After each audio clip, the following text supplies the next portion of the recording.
Ну, не почали.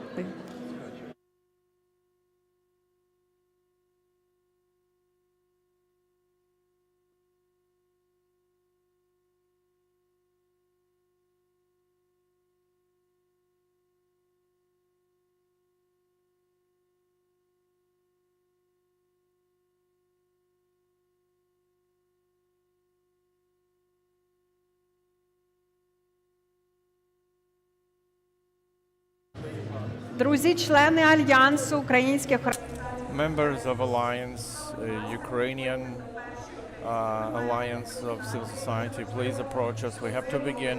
It's very important for you to be here within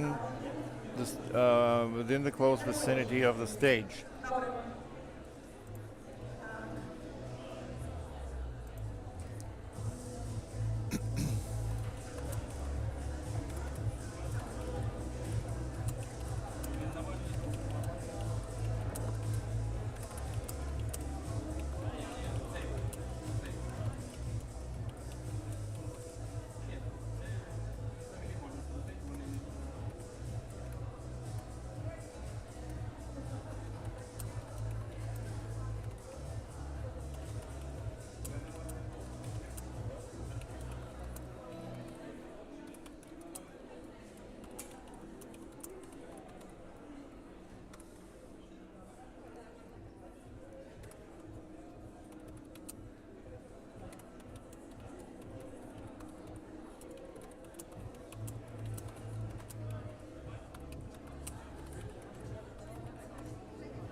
So, dear friends, I would like to once again remind you that we're starting soon. Please take a seat so that we are well within our time frame. And also, members of Alliance, you are invited to approach the stage closer.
Hi.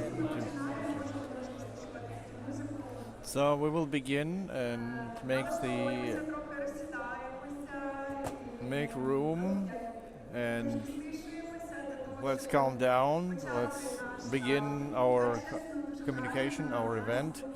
I'm so impressed. We have 600 people gathered here from different organizations, from different sectors, and it's incredible that we're moving in this direction because we started back in 2023 and the first conference there was about 200 people who congregated, full of initiative, full of wish to change, Back then, there was barely a mention of localization as a word. Now it's a completely different scale. It's 2025, it's an international level.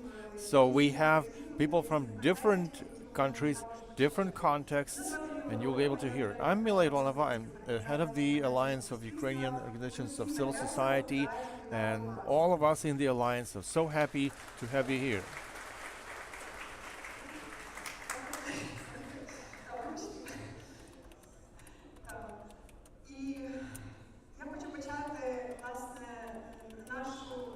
So I want to start our conversation to calm ourselves down a little bit and think about the people who are no longer with us. The logo of the Alliance has deep symbolism in it. Where it's about flowers breaking through the ashes.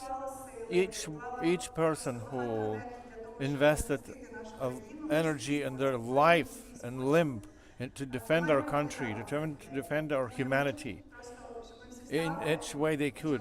We want to get up and pay respects to them, with a minute of silence to commemorate those fallen in this war.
Thank you so much.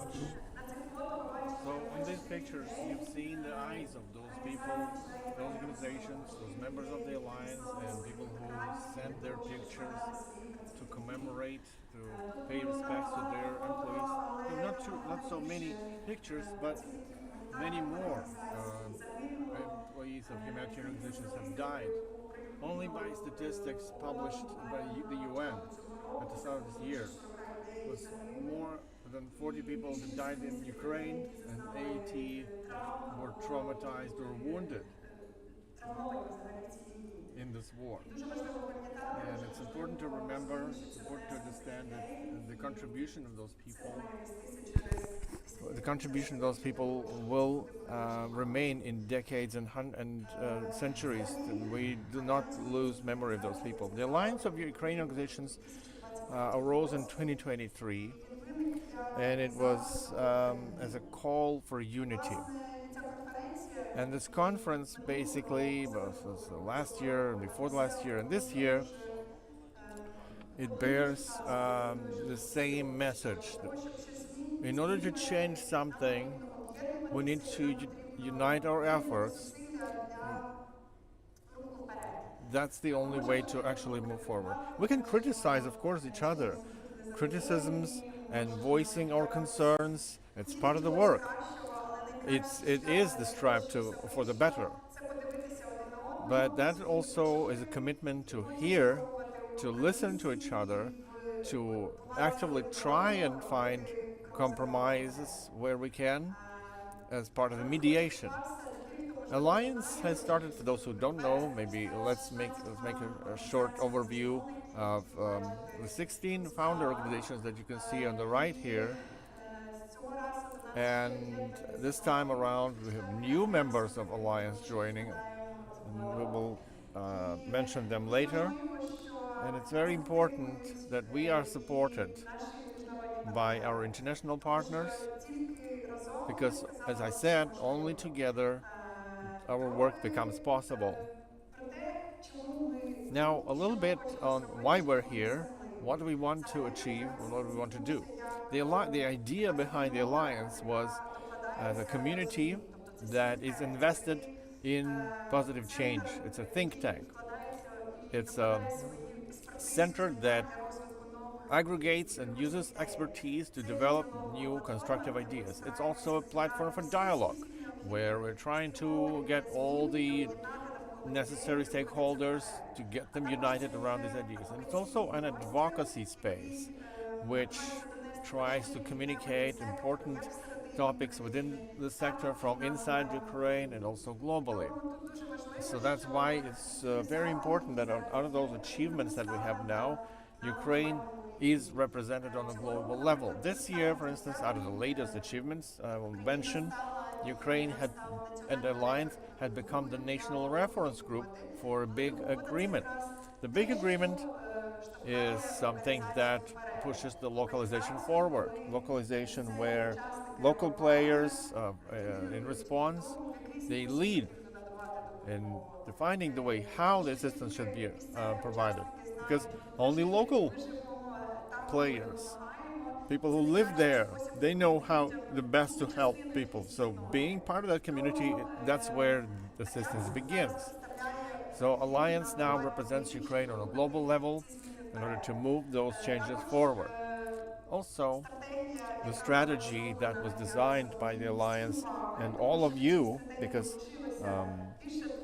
more than 200 different organizations joined in the strategy, institutions, international Ukrainian organizations, the UN, donors, the state agencies, all of them were sitting at the same table, developing the document and operational plan.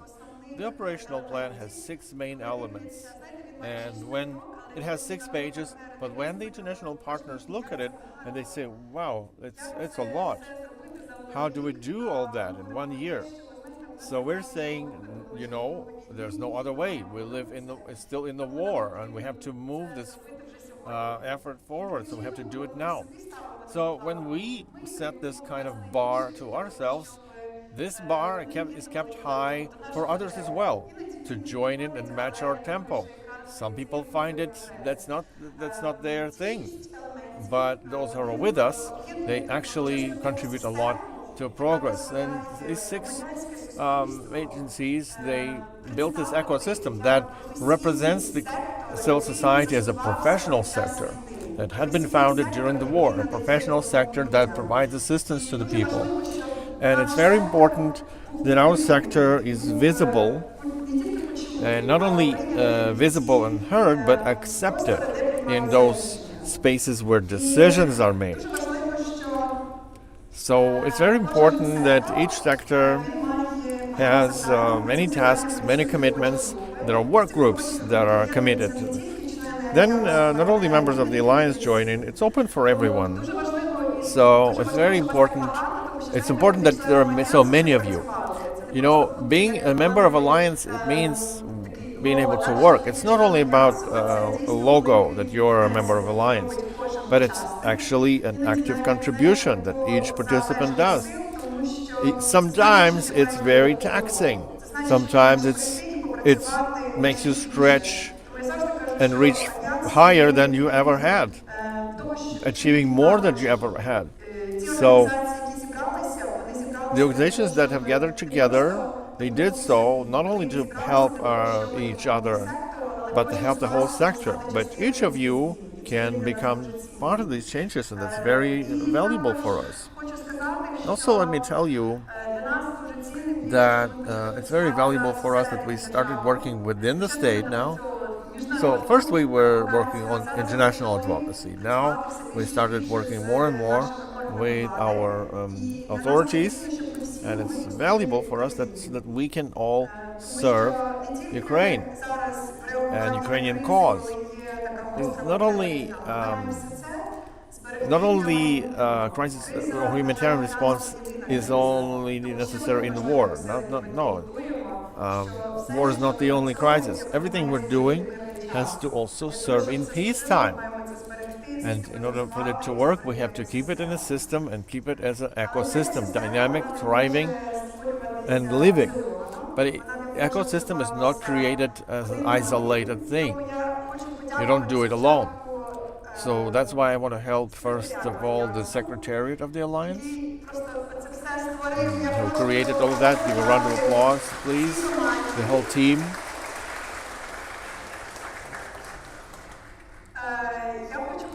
And I want to thank our partners. Here we have partners who supported this conference from the beginning, but there are many more of these partners. I want to give them all now the credit. The CDP, Disaster Philanthropy, the US, Refugees International, the US, British Red Cross, UK Aid. I want to thank all of them for working together with Humanitarian Platform in Ukraine. And also we are supported by Media Hub and the LARC supporting us technically. And as I said, there are many more partners. And I'm so thankful to Danish Red Cross, Norwegian Red Cross, CAFOD, and many other in the great community that support us in this. And now I want to make a short surprise, which maybe the members of Alliance didn't expect that, because we didn't have this ceremonial announcement of membership in the Alliance. So I want to invite here, in turn, all the Alliance members, first the founders, to feel that you are indeed members of this community. The Red Cross of Ukraine.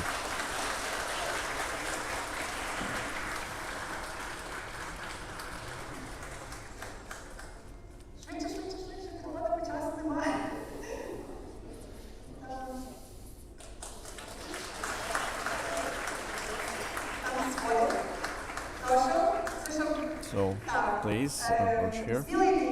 Smilivy.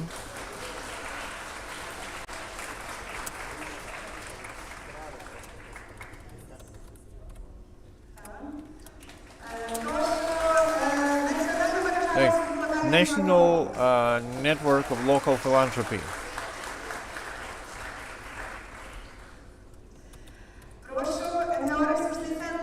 NGO Center.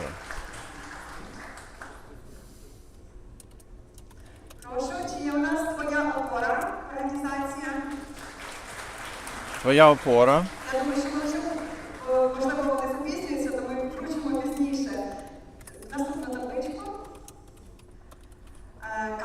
Caritas Ukraine.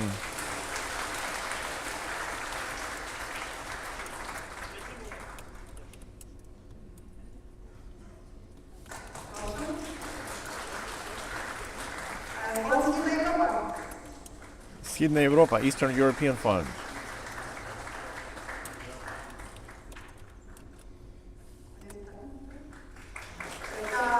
Right. Ukrainian Educational Platform.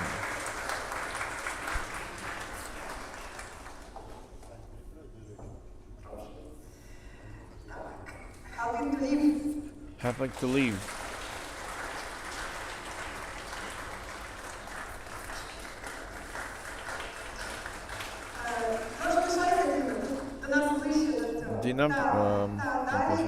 So next, Sхід SOS.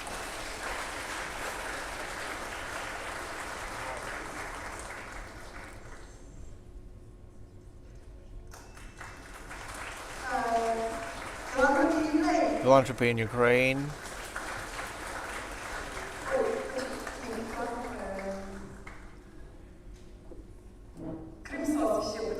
Crimea SOS.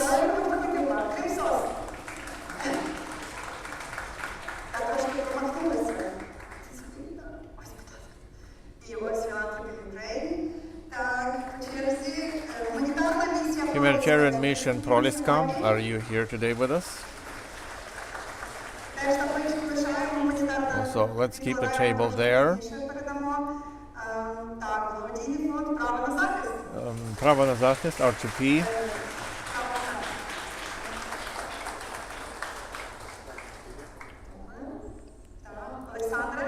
Alexander.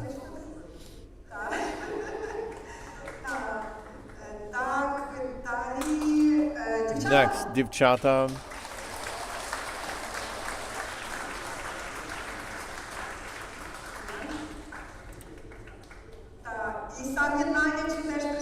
Yes, Єднання. I know you're present, but it's a great organization. Are you here? If you are, here they are. Now, SR Єднання. I'll give you a table later. So thank you so much. These are our founders. And it's an incredible team. See, we have this silvery color. That means you're already in the silver achievement. It's no longer bronze anymore. It's a silver. That it's a token of appreciation of your work that you've done. Let me ask for the microphone, and I will ask Mariana and other alliance members to tell us why you are in the alliance. And thank you for inspiring us in Ukraine. So indeed, it's a great honor to reflect and why you entered the alliance, how we draw the energy into alliance. I was on the train here and I remember the story, how we got in this big network. And I was inspired by two people in particular. You know, it all starts from personal trust.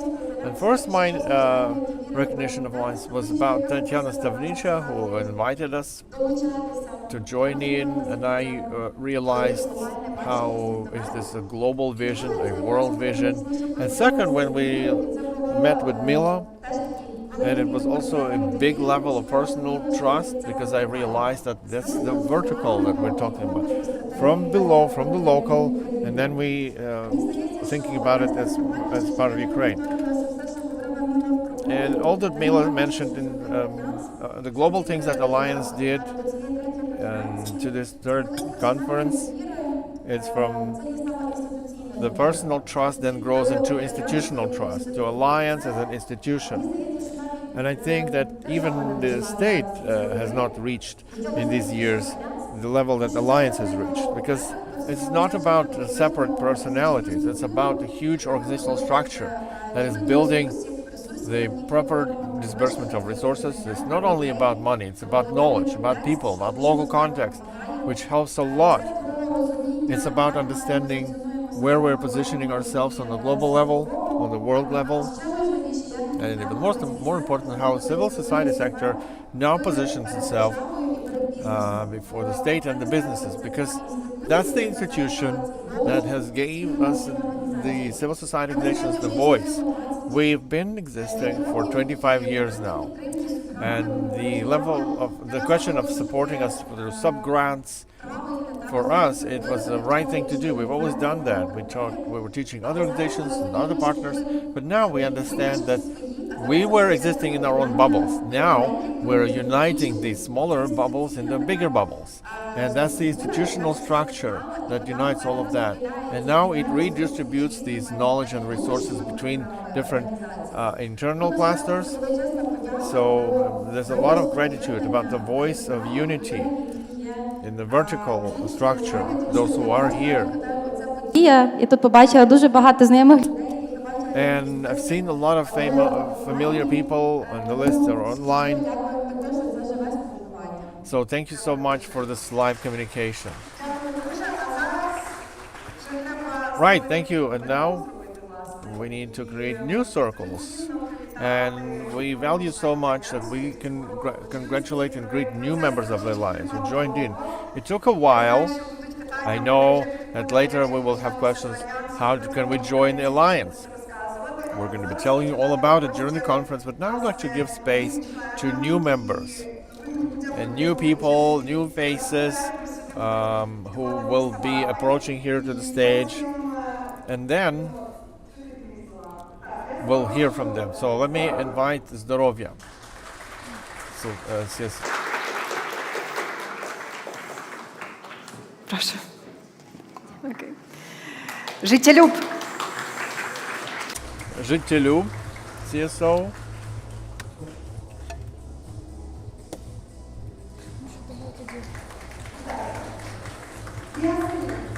Liga Сильных CSO.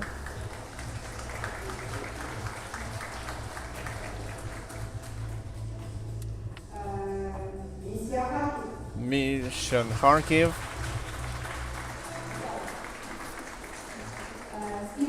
Spivdia CSO. Так. Voices of Children CSO.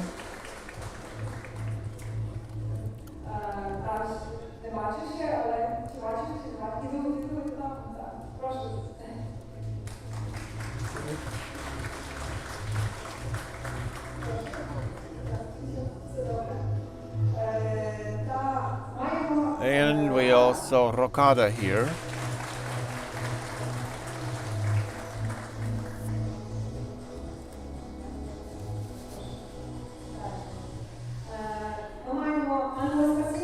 Angels of Rescue, who couldn't join us here today, but we congratulate him anyway. Starenki CSO.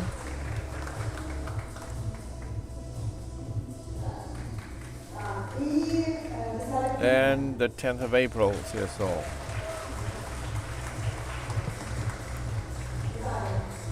Greetings. Well, that's the small new community. See, even the stage is not big enough for us, so congratulations to all of us.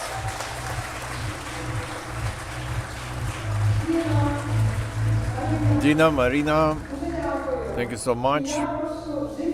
And now Życielub. And even the name Życielub is love of life. So on behalf of the new members of Alliance, why have you joined this effort? Thank you, Mila. For us and for me personally, it's a great honor to represent here Życielub team.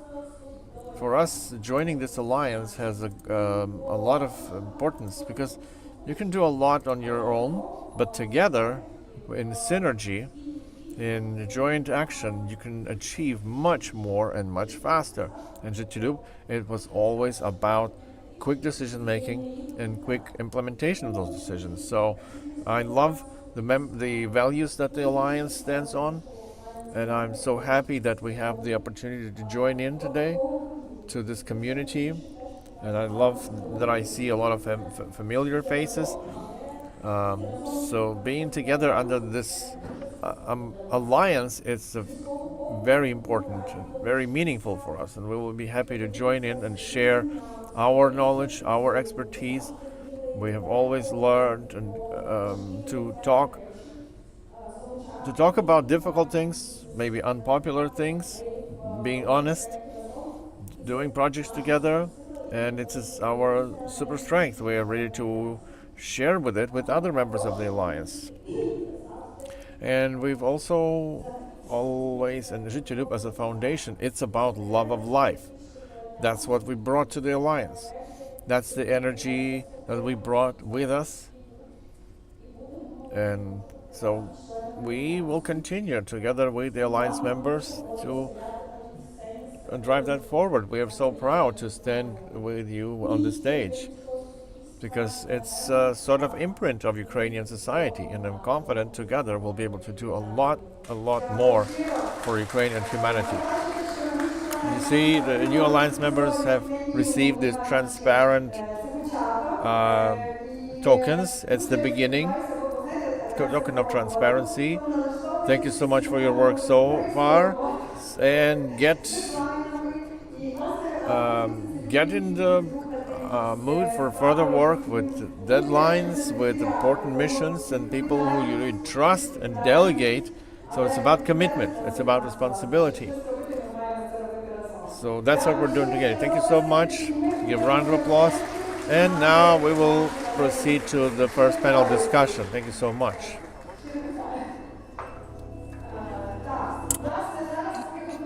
У нас Okay, so while we are getting ready for our panel discussion and we are tidying up the space, Marina, you can stay here next to Yulia. Now, our moderator, Yulia, is welcome on stage. While girls are getting ready, I wanted to say a couple more words. I wanted to say thank you. So, in order to prepare this, organize this conference, we worked hard. We conducted 3 roundtables in order to collect trends from regions. And much effort has been made to implement localization. Today, together with speakers, together with you, we will have a number of workshops in order to discuss solutions, ideas, challenges, and that will become the basis of a big communique, of a big history of our organization for this year. So please make your contributions here in order to make sure these ideas get embodied in reality. Then, housekeeping. When the air alert is off, we're okay. But if it continues, we do have shelters here. And for those using wheelchairs, please make sure they are the ones using the elevator first. And you can take the stairs. So let us make sure that people on wheelchairs have the preference over the elevator. Then, in order to make it all clear, we will have a panel discussion, and it will be speech based. And all the discussions will happen in our workshops. We will have 3 workshops. Choose whichever you'd like to attend. One regarding international cooperation, we stay here. And then for the rest 2 workshops, please follow the indications on the doors. One more thing. So I'll be jumping in from time to time to make announcements. Now, the British Red Cross, Simon, please be welcome on stage.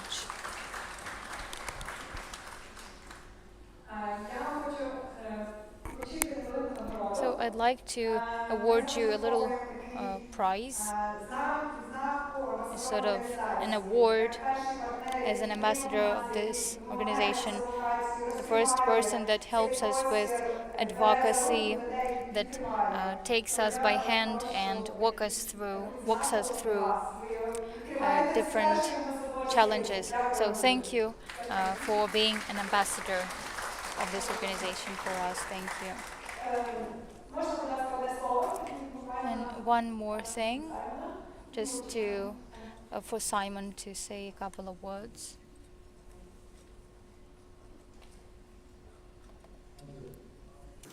On behalf of the British Red Cross, and with the support of the UK's Foreign, Commonwealth and Development Office, I would like to thank the Alliance of Ukrainian Civil Society Organizations for organizing this important conference. The Alliance is a powerful force for coordination, innovation, and advocacy in Ukraine's civil society landscape. And your leadership is courageous and essential for the localization process. Localization is more than a principle. It's a necessity. It ensures that aid is effective, accountable, and rooted in the realities of those it serves. This conference focuses on progress, challenges, and next steps in localization, and is timely as we navigate a changing donor landscape.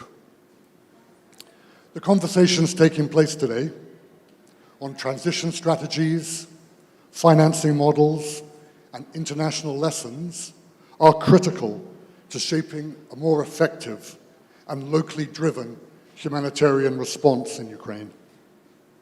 This is an opportunity to align on practical steps and reinforce local leadership as standard practice, not an exception.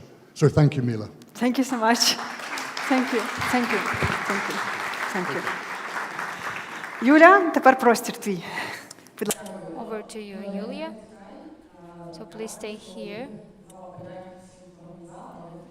So I'd like to thank you as the director that truthfully believes in this process of localization and is a big champion of strict deadlines and transparency and accountability.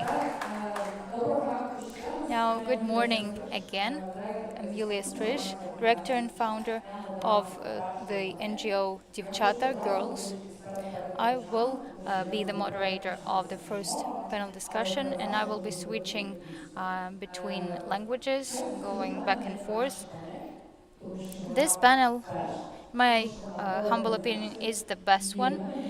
It is about localization in turbulent times, and I will introduce every participant. We'll start with Marina. She represents the 10th of April from Odessa, and she will assist me. So, Frederic Arsen, NGO Resource Center.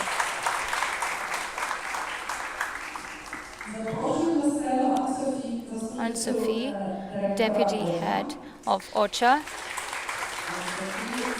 and Sophie,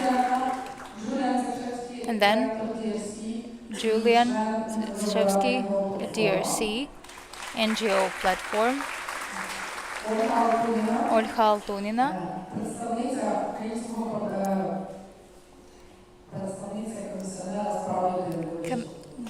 she represents Commissioner for Human Rights, and then Massimo La Rosa represents ECHO,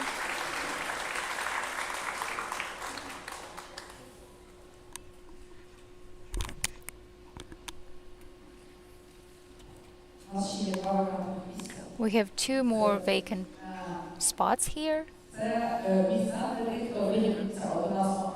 So for those joining us online, our panel will consist of 2 online speeches, greetings, and 2 online greetings and 1 more online speech.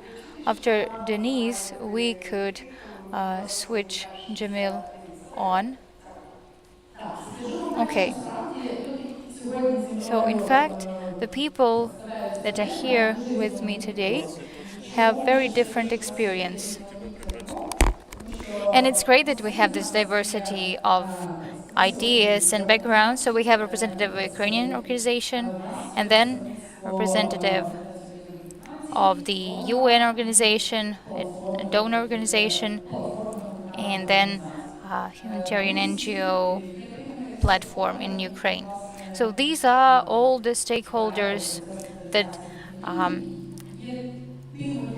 promote localization in Ukraine and are the biggest influence groups that the organization depends on. We can start with the greetings from Denise Brown, that was a big ambassador, big champion of localization and launched this process.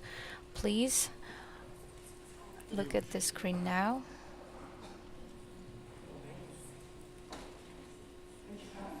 Are we waiting for the video? I'm really sorry I can't be there with you, but I have my 2 paintings that I left Ukraine with at the end of 2024 from Kherson and Kharkiv, and they follow me everywhere I go. So I wanted to share a few thoughts with you today about this topic, localization. And first of all, what do we from the UN, the international humanitarian system, why do we believe in localization? As an international system, we bring advocacy, technical experience, and a great deal of operational capability.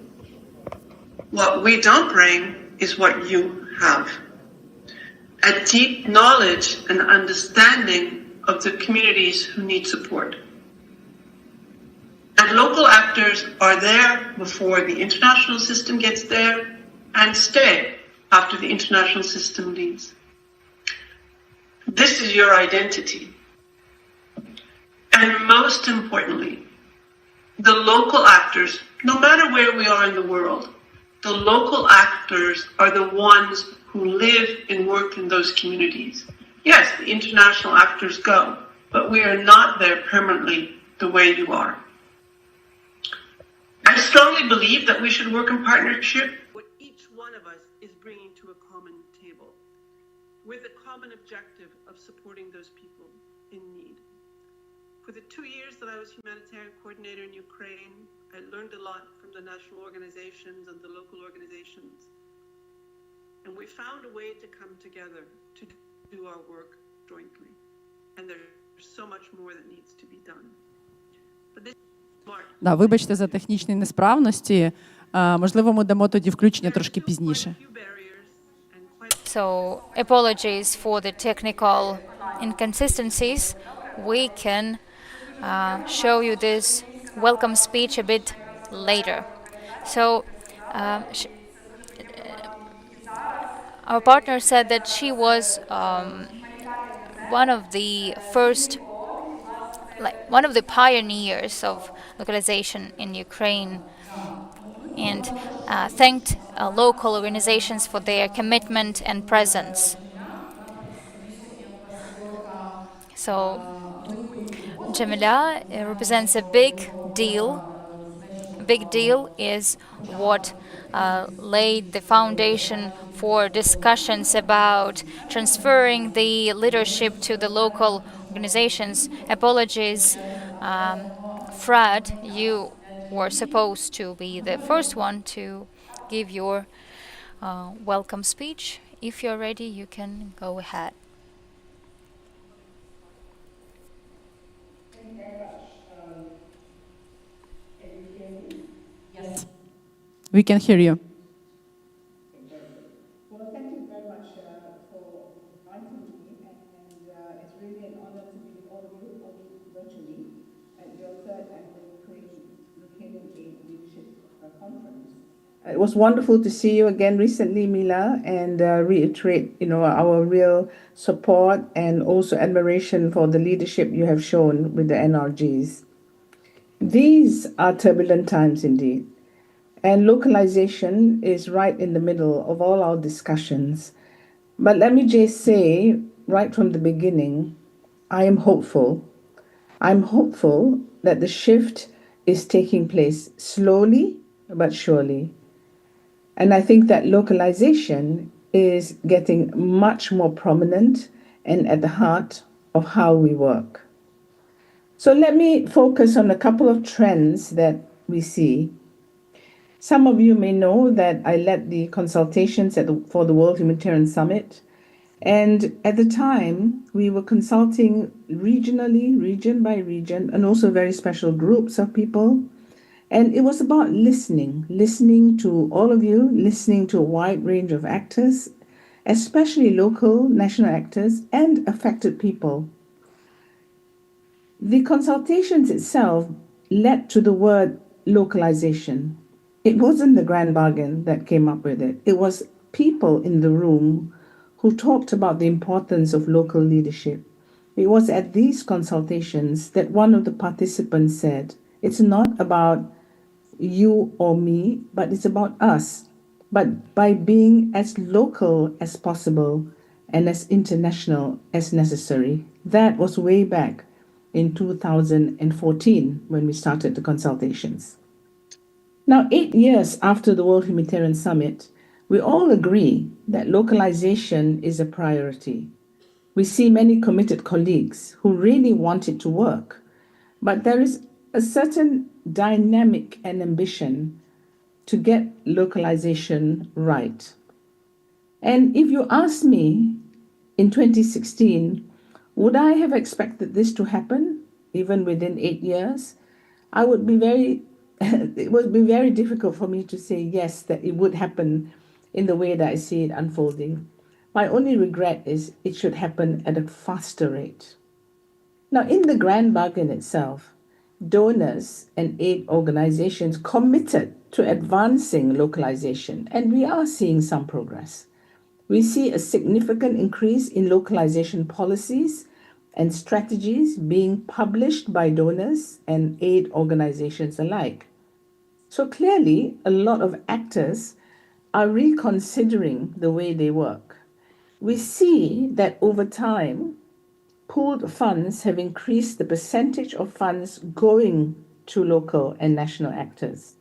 We see that some donors explore options to fund local and national actors directly as possible, and maybe with one intermediary. But just this week, a few days ago, we were all at Brussels in the European Humanitarian Forum when ECHO announced its roadmap to meet the 25% target of funding local and national actors as directly as possible by January 2027. Now, this is progress. And yet, the current crisis we are facing globally requires all of us to take localization many steps further ahead in a very short time. The current crisis is sending shockwaves through the system. Local and national actors, and especially women-led organizations, and something we don't also talk about much, youth-led organizations as well, are really often the hardest hit. Contracts are being stopped abruptly, aid is being suspended, local organizations are closing down and ceasing to exist. Yet we hear that local and national actors are remarkably resilient. They are embedded in their communities. They continue to assist vulnerable people with every means possible because they are part and parcel of that affected community. As ambassadors of the Grand Bargain, we propose, in line with the Grand Bargain commitments, that the real shift needs to happen now. We need to better work with and support local and national actors. We cannot afford many local actors to simply disappear as a result of the current financial crisis. So business as usual is not an option. We need to use all instruments possible, such as pooled funds, investments into developments of local and national actors, embedding risk-sharing principles in every partnership to ensure that, sorry, my phone went off, to ensure that meaningful participation of local and national actors in decision-making, the Grand Bargain and its commitments can really help us to navigate this current crisis. We see that the humanitarian reset launched by the Emergency Relief Coordinator also emphasizes key transformative shifts towards a system where decisions are taken much more at country level, where power is shifted. If you don't shift power, you can't talk about transformation. And I would add, where local and national actors are much more strongly and meaningfully included in decision-making, in prioritization, where equitable partnerships must be the norm.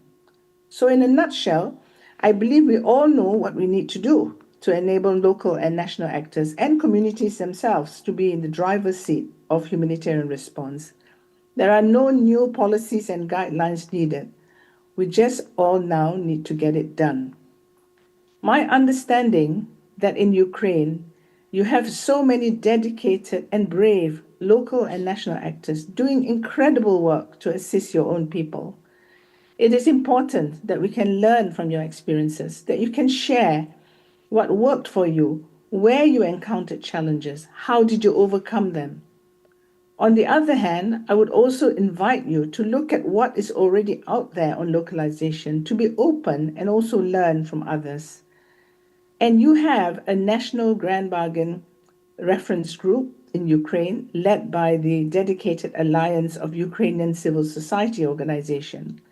Please use this forum to discuss how to continuously strengthen humanitarian work and make it more efficient to meet with donors and other international actors who signed up to the Grand Bargain, who committed to this, and to discuss how to implement the commitments made in the context of Ukraine, but also to remind each other of what we committed to do together.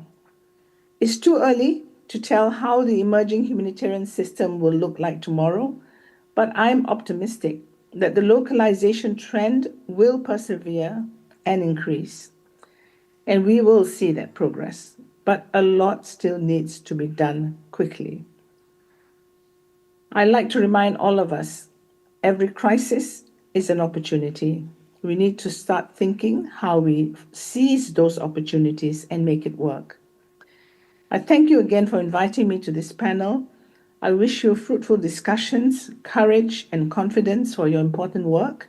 And I really hope to visit you one day because I've heard how beautiful Ukraine is. Thank you very much, everyone. Thank you, Jamila, and you're always welcome. Please, my speakers, use your headsets, because I will switch to Ukrainian again. Хочу сказати вам, що для нас, чому So why it was important for us to show you the welcome speech, to discuss whether there is progress or not, what challenges are or not, and whether Ukraine is a good example of localization in the world. We will talk about all those issues today. We are the reference group, and we can influence the global state of play. Now over to Fred. Could you talk about the current state of localization in Ukraine, please? Better not say anything wrong. So people ask me, so how are we doing on localization in Ukraine? And my answer is usually, we're doing okay. We're not doing good, we're not doing great, but we're doing okay. If we look at the Ukrainian localization baseline, we know or we can see that we're doing progress in many areas.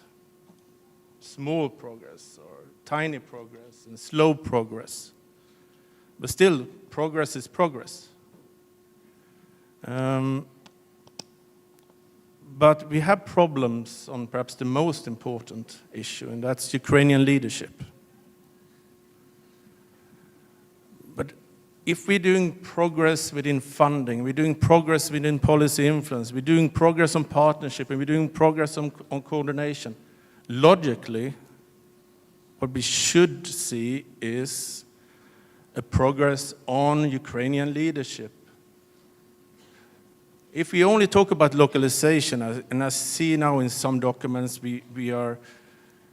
some organizations are sliding what is actually localization.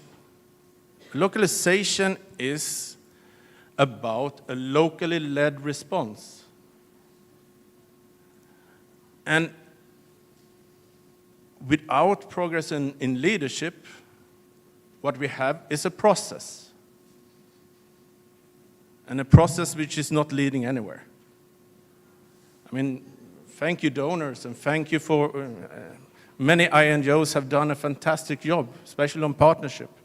Many INGOs and even UN agencies have taken steps to do something great, or try to do something great. But we come from different backgrounds, and we come from different experience, and sometimes we want different things. But we need to see progress on leadership. We need to see that Ukrainian NGOs are involved and are setting the policy, having the influence to set the humanitarian agenda in Ukraine. I mean, even in difficult areas, such as funding, for example, we have seen progress. And we have seen many new and innovative ideas. And we have reformed systems. We have the German Minister of Foreign Affairs coming in with a program right now, focused specifically on national NGOs, with significant funding. I think we have David somewhere in the room. 3 years ago, we met in the UHF board. Then 33% of the funding went to national NGOs. And today, I think something like 74% in the last allocation. David will, there I see him. David will correct me later. He always does, but he will correct me. I mean, this 3 years with UHF, and it's a significant increase. I mean, David and I, we have been beating each other black and blue on many occasions. But we still had a common goal, and we still have had progress. It's not an easy process. It's a long process. And I think also, to be honest, I think there's too much focus on funding. Especially now, of course, a lot of organizations are focusing, we have this funding cuts. We have all the challenges that comes with this. But for me, that's the least of our challenges. I think we need to look ourselves in the face a little bit. And my feeling, at least, is that we have fundamental inefficiencies in the humanitarian system. And we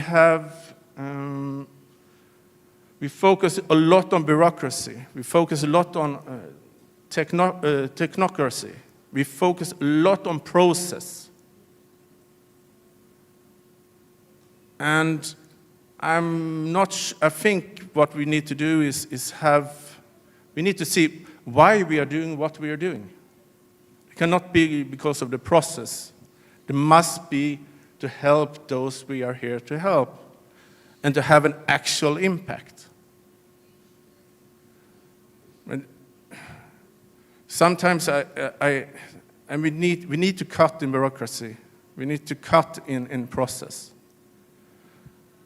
What I also feel, let's say that rules and regulations, due diligence, and acronyms were sports disciplines. Everybody in this room would be world champions. And sometimes it feels like, at least for me, it's more important for me to be a technocrat, a bureaucrat, and a salesperson. And we don't credit innovation. We don't credit caring about people. We don't credit working hard or effectively. So do we have localization? Like we are doing OK, not great, not good, not bad. Yeah. We have a progress, for example, with UHF. We are not succeeding in due diligence and speed up of the process. We have issues with bureaucracy, and we are focusing on a process, not a result. Is it correct? Yeah, pretty much. Okay. Fred, thank you. I would like then to have another video from current HC. Thank you, Fred. Applause for Fred.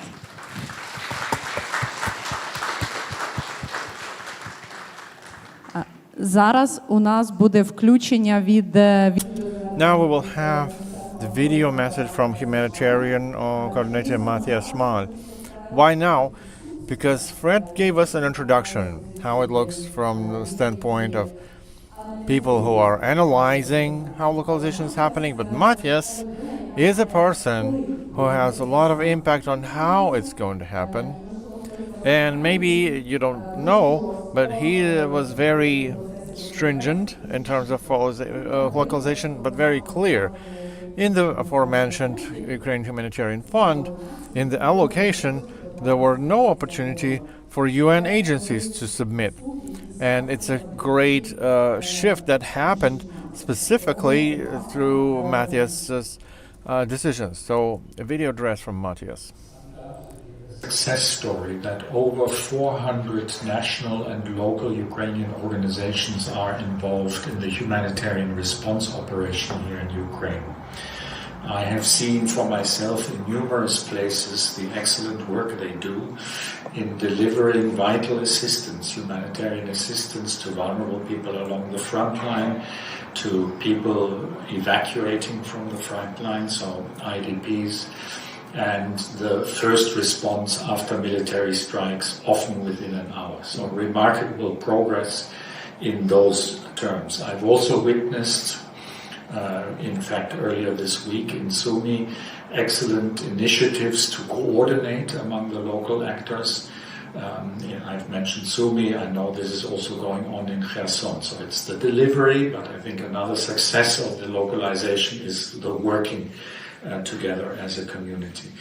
Based on this success, I am encouraging the humanitarian country team here to revisit the localization strategy, maybe make it a bit more simple and ambitious in terms of, for example, transferring resources to local organizations. Of the challenges, Ukrainian national and local organizations regularly remind us that they are not getting a fair share of the generously provided international resources that have been coming into Ukraine since the full-scale invasion in February 2022. And we must improve on this. This will require, increasing the resource flows to national and local organizations will require overcoming some trust and capacity issues, as well as making it yet simpler and less bureaucratic for local organizations to access resources for life-saving work. We must also ensure that part of the support, and hopefully increasing support to national and local organizations, will include addressing or them being able to meet their overhead costs, as well as we're including the costs for keeping their people safe, like protective equipment. And then the question is, what can we do more? What are the next steps? Now, with financial resources for humanitarian work becoming less due to global circumstances, and it's not unusual in the fourth year of such a big operation for resources to get less, we will pay even more attention to working with national and local organizations. As I've mentioned earlier, to ensure that a greater share of resources goes to them. But this is not just about resources while the operation is going on. I've also encouraged the humanitarian country team and others to look at what is the legacy we will leave behind as an international community. And I think legacy should also include helping set up Ukrainian mechanisms for quality control and certification of civil society, as well as setting up mechanisms for domestic resource mobilization. There will be, into the future, other humanitarian disasters if we think of climate change. So there are humanitarian organizations, national ones and local ones, will be needed into the future. And we must make sure that there's a good certification, domestic certification and resource mobilization process. Now, we will work with everyone and support this transition, not least myself as leader of the Ukraine Humanitarian Fund. There's already some fantastic work going on by the team that manages the Ukraine Humanitarian Fund, and with them we will look into how can we do even better also using this fund in supporting localization. Thank you, Matthias.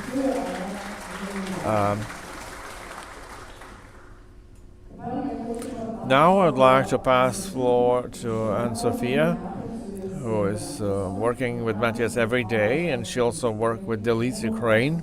So Anne-Sophia is the person who for sure knows what is happening in the level of UN agency, and we will talk about how humanitarian reboot is happening. Humanitarian reset is impacting us as a Ukrainians. Thank you, Yulia, and good morning to my panel members, and good morning to all of you. I'm very honored to be here, honestly, and congratulations to the Alliance member for bringing us together for the third year in a row. It's not a small achievement, so congratulations. And I have to say that I'm already very much inspired by a lot of the things I've heard this morning. And I have to say that I really appreciate, I've seen a change from last year in the spirit, in the atmosphere, in the being together. And, you know, it's about what we do and how do we together and partnership. And I think it's already quite telling. So congratulations to all of us. And let me try to give you a few inspiring ideas myself. And I think one of the members of the Alliance this morning said, we all bring our little bubble. So let me try to bring my little bubble to this. At the same time, you're asking me to talk about reform, and Fred encouraged us not to be bureaucratic. So that's a bit of a daunting task for me, but I'll try to be as concrete and bring it with some, hopefully, ideas that can help the discussion further in the workshop that will happen. We have two reforms that are happening right now. You know, it's not the first time that we're having reforms, right? But I think that, so these two is the humanitarian reset that Denise mentioned, Matthias mentioned, Jemila mentioned as well. And there is also the UNAT reform. I can spend hours talking to you about this, and I'm sure people will write PhDs around what those reforms are, and that's not my intention just right now. I just want to use those as tools on how we can advance localization in Ukraine, and how we can strengthen our work. Our colleagues from the British Red Cross mentioned that localization is not just a concept, it's a necessity. I think we're all convinced. And I think we've made progress. Now, how do we move that forward and go beyond the funding discussion, which still remain important? The Ukraine Humanitarian Fund has been mentioned a few times this morning. There is a number of other initiatives, but we need to go beyond that. And I think it's all the more important that we see a global shift. And Ukraine is part of that as part of the humanitarian response. And we see the role of local actors, Matthias mentioned it, you know, at the forefront of the humanitarian response and delivering to the people. Now, we need to continue our efforts, and we need to use those reforms to move that forward. We also know that the global funding environment is getting tighter. And I think we should see this as an opportunity. It's difficult, but we should see this as an opportunity also of strengthening our partnership. And it's also essential, and I hope we can discuss further around that today, that we protect the investment that have been made over the last few years in Ukraine around localization. So it's moving forward, but not going backward, and also use what we have. All right. Now, what are those two reforms about, and how can they help us? I think both of the initiatives, I mean, the humanitarian reset is around humanitarian. It's launched by the Emergency Relief Coordinator, really focused on humanitarian. The UNAT is a wider reform focused on the UN, trying to look at efficiencies and less bureaucracy, more localized response. But both of them have localization as either a pillar in the case of the UNAT or as one of their key priority under the humanitarian reset. So they're not only about localization, but they really put localization at the core of how we should move forward, and there is a call for shifting. And I think that there is already a number of things happening. We have started. We didn't wait for the reform in Ukraine for these two reforms to move forward. I think we should use those reforms as a additional tool to push us and give. It's like a bit of an extra passport that you're given, right? You can travel further, and I think that's how we need to look at them, and also take Ukraine as an example also to what has been done and showcase. You mentioned, Mila, around the visibility at the international level also of the Ukrainian civil society that can also help and move those ideas forward. So it's looking at really rethinking ourselves, where do we put the decision-making about the resources and about the decision-making to local responder, and making sure that we can push forward the agenda. Now, that's a lot of blah, blah, blah, and you can see I have lots of notes, and it took me a lot of thinking. Now, why do those initiatives matter for Ukraine? I think the UNAT initiative is really pushing us to make the humanitarian response more effective, responsive, and locally driven, the passport. Now, it's still evolving. It started just a few months ago. So that's why they need to support us, but we also need to drive that change. Let's not wait for the change to come, top, bottom. I think we need to localize the reforms as well and use them for what we want to do. The humanitarian reset is really pushing for a shift toward locally led response. It goes a bit further, and it calls for a fundamental shift in the response and including leadership. Funding, but also leadership. Concrete ideas or concrete examples that I've been thinking through, and they're not the only one, but we've already started working on reforming the humanitarian coordination, the reset in Ukraine started. It's an interesting and challenging process. It forces us to think outside of the box, and I think that it will, make us stronger together. We talked about increasing direct funding. I think there will be some further discussion around what we can do. There were reflections about being innovative. It's not about, sometimes what we can do but from where we are. I also think that in Ukraine, it also calls for expanding cash programming. I think a lot of work has been done, and we've looked at a number of initiatives, and that also links to the accountability to affected people and giving people the choice. And I think this is what these reforms are about, putting really the voices and the people where we, as leaders. I think they are the leaders. They are our leaders. And that's what we need to look at. And my last point is around the leadership. We had this discussion with Fred. But it's not only about us, it's about communities as well, and making sure that they drive us forward. I know you don't have a lot of time, so just a few points. I think Ukraine is not just implementing localization, it's also driving those reforms, and we need to continue looking at that, and it's proving that it works. So let's continue and let's just rest on our laurels and say, oh, it's just fine. The humanitarian reset and the UN 80 initiative or reform agenda are roadmaps. They are our passports, as I said, to further accompany our efforts. And their success depends on global discussion, but they depend on us as well. We're all responsible. And I think it's great that localization is at the cornerstone of this reform, but it's also a responsibility that we're taking forward. Now, I think we all know that reforms, no matter how well they are designed, mean nothing without collective action. And that's going to be my last call. I'm working for UN OCHA.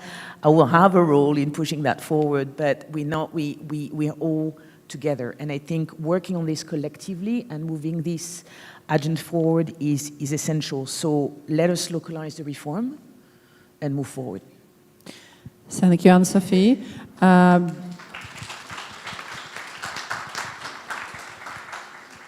Before I will give a floor, шановні учасники, ті, хто сидять. Dear participants, those who are in the back, I know you don't hear everything. Please use the Ukrainian channel interpretation. You will be hear much better what is happening. So headsets are available. Please use them. Massimo, probably I will pass the floor to you, because Massimo is a representative of the donor who is funding the projects of development. And for us, it's important that in the room where we discuss localization, we talk not only about humanitarian response, but we're also thinking about recovery and development projects. Massimo, the floor is yours. Hello, good morning, everybody. Yes, I'm here today with you to share some observation on behalf of the Humanitarian Office of the European Union that is working here on what we can call the transition, not only from the humanitarian assistance side, but in a phase in which probably some of you will agree with me that we are entering in what we can call a protracted crisis. And when we have protracted crisis, it means that probably we need also to rethink and strategize together what else can be done now and in the future. That probably should be a bit different than what we did last year, the year before, since 2022. So in one hand, I just want to reiterate that the main task of the Humanitarian Office of the European Union is to continue to provide humanitarian assistance. As Ms. Jamila mentioned in the video before, we develop a policy on localization at global level that include Ukraine, where we want to reach 25% of our funding for local partners in progress over the time. We see that here the progress is happening. And if you want later, I can make a couple of practical examples. I want to sound not too technocrat or bureaucrat as much as I can. And before with Fred, I was just joking, I will try to remove all the acronyms from what I'm sharing with you. Let's see if it works. To be on a personal side, when I joined last summer this country to be here full time, I just say to myself, if we are not able to operationalize the localization process with a transition between humanitarian and development in a country as Ukraine, probably it's better that we all go home and we do something else. Maybe we should go and work for another sector. This is the country where probably we have all the ingredients to make it happen and to do it at scale. It's happening? Yes. Can we do better? Yes.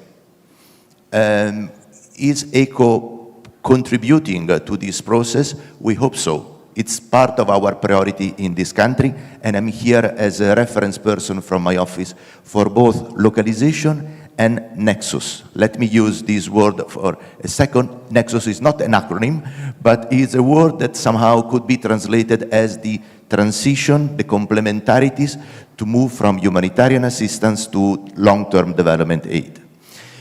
Why is it so important for localization? Because we are in a country with what we can call a functional government. The government was able to provide services to the people, to the citizens, also during the war. The civil society organization played a fundamental role to provide services, in particular to the frontline areas, to places where it was almost impossible for anybody else to reach the people in need. And this is a great. But as I said, because we are entering in a protracted crisis, we already see some financial information. As a donor, I don't want to talk only about money, but I think it's important to talk about funding and power. For funding, I fully agree that if we are able as international donor community to provide more funding to local NGOs, it will help to develop the role of civil society organization in the country. However, if we look at the figure of last year, the major provider of services to the people in need in this country are not anymore the humanitarian donors. It's mainly the government with the support of the development donors and the banks. So while in one hand we can try to optimize the funding of the humanitarian budget, that is not probably the solution on the long term. The solution on the long term is to have a joint strategic dialogue in which the government that has the mandate to be in the lead in this country use the support of the international funding from both humanitarian and development to serve the citizens in need. And how to serve the citizens in need is probably through governmental structure supported by the civil society organization.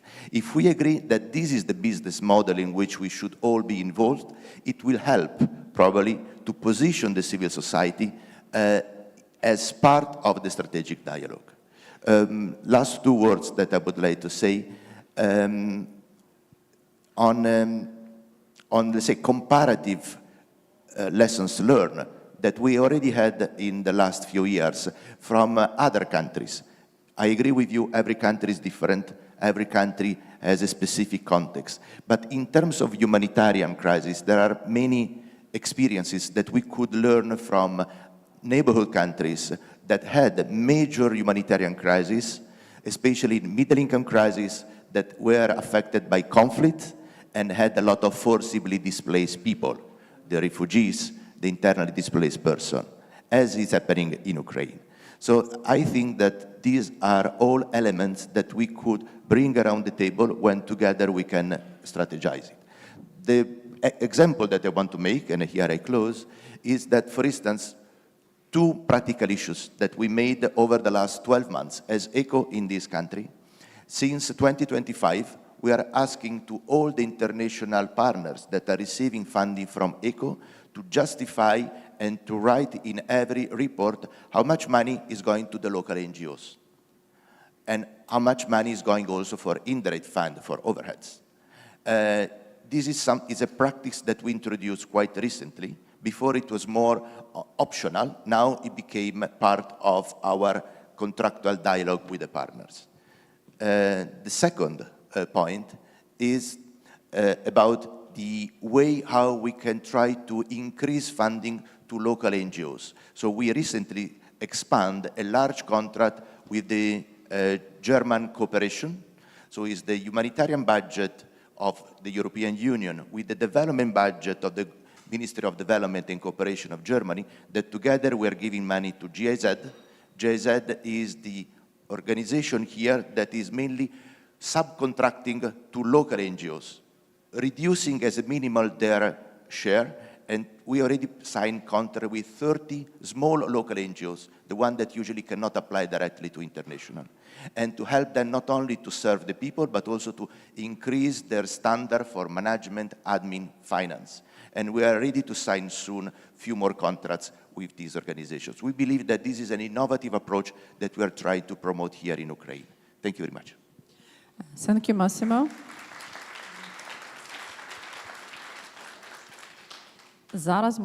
Now we've heard two examples that are very practical examples on how specifically what the Euro Commission is doing so that partners who get funding are accountable.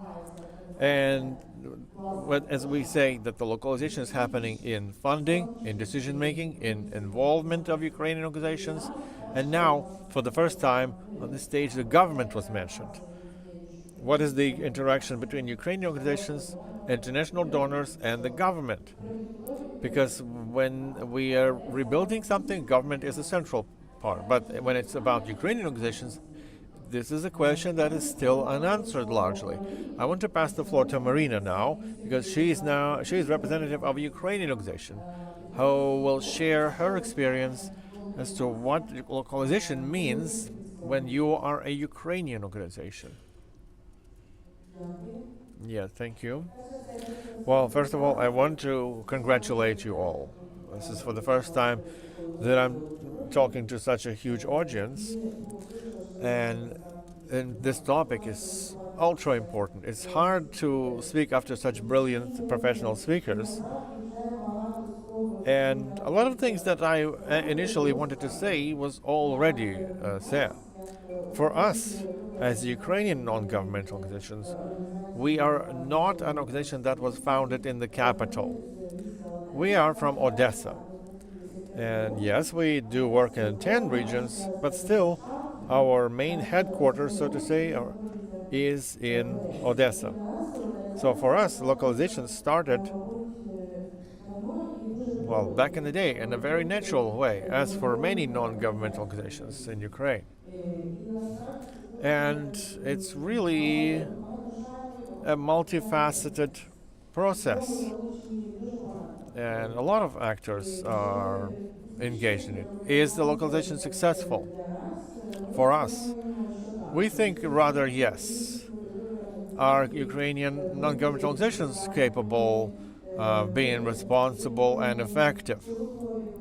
Are they ready to this increased volume of funding? Are they ready from all sides, administrative sides, bureaucratic sides? I think yes, they are. And here it is very important to have this in mind.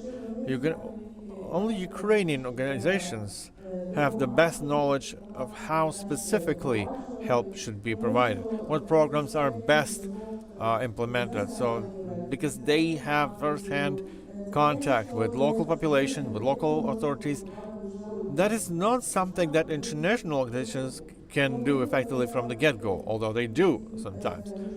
Can we be effective without international community? No, we couldn't. Because we received, over this short time,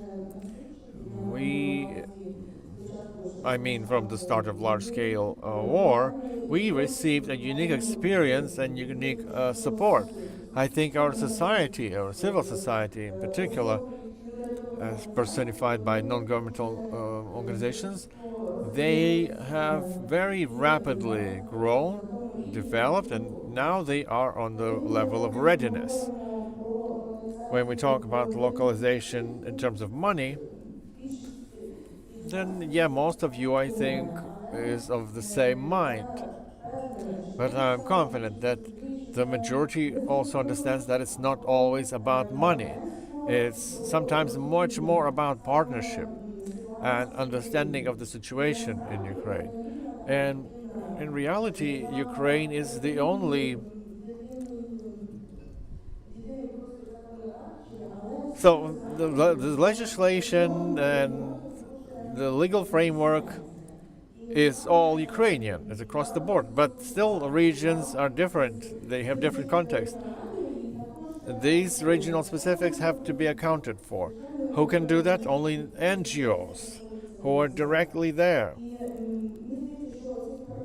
And this process of localization, it's not always about the increase of NGOs. It's not about their physical growth. Like, for instance, we had 9 people, now we have 500 or 600. I know some Ukrainian organizations who have hired up to 1,500 employees. But it's not always about that expansion. It's about organizations that are much smaller, but not automatically weaker through that size, because they are closer to the foundation, closer to the actual needs. How we're surviving, how we're strengthening ourselves in the crisis. You know, turbulence is a natural habitat for Ukrainians. Not only in 22, not only back in 2014. Turbulence for us began much earlier.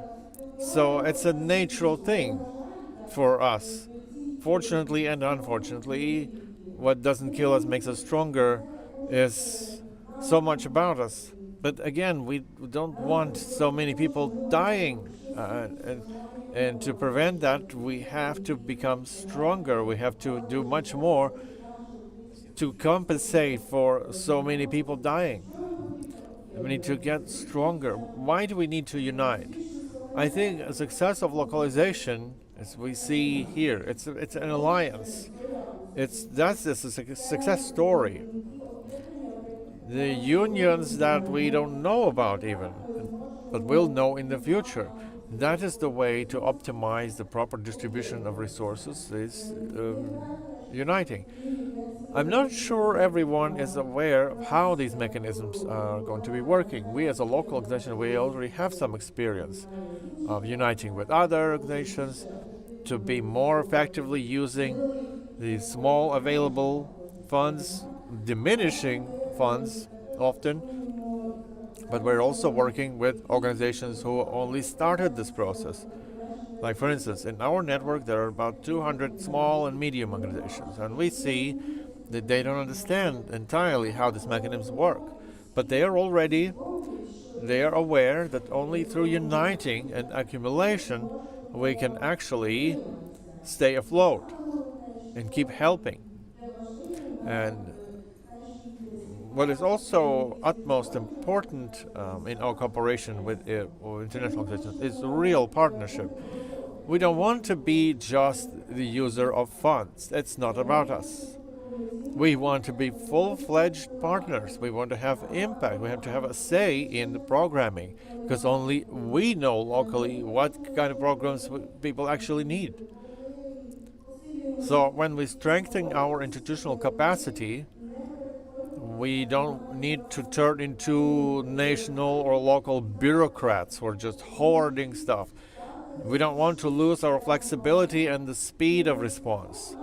That's what we need dialogue. That's where we need support, how not to become not to become just another UN agency.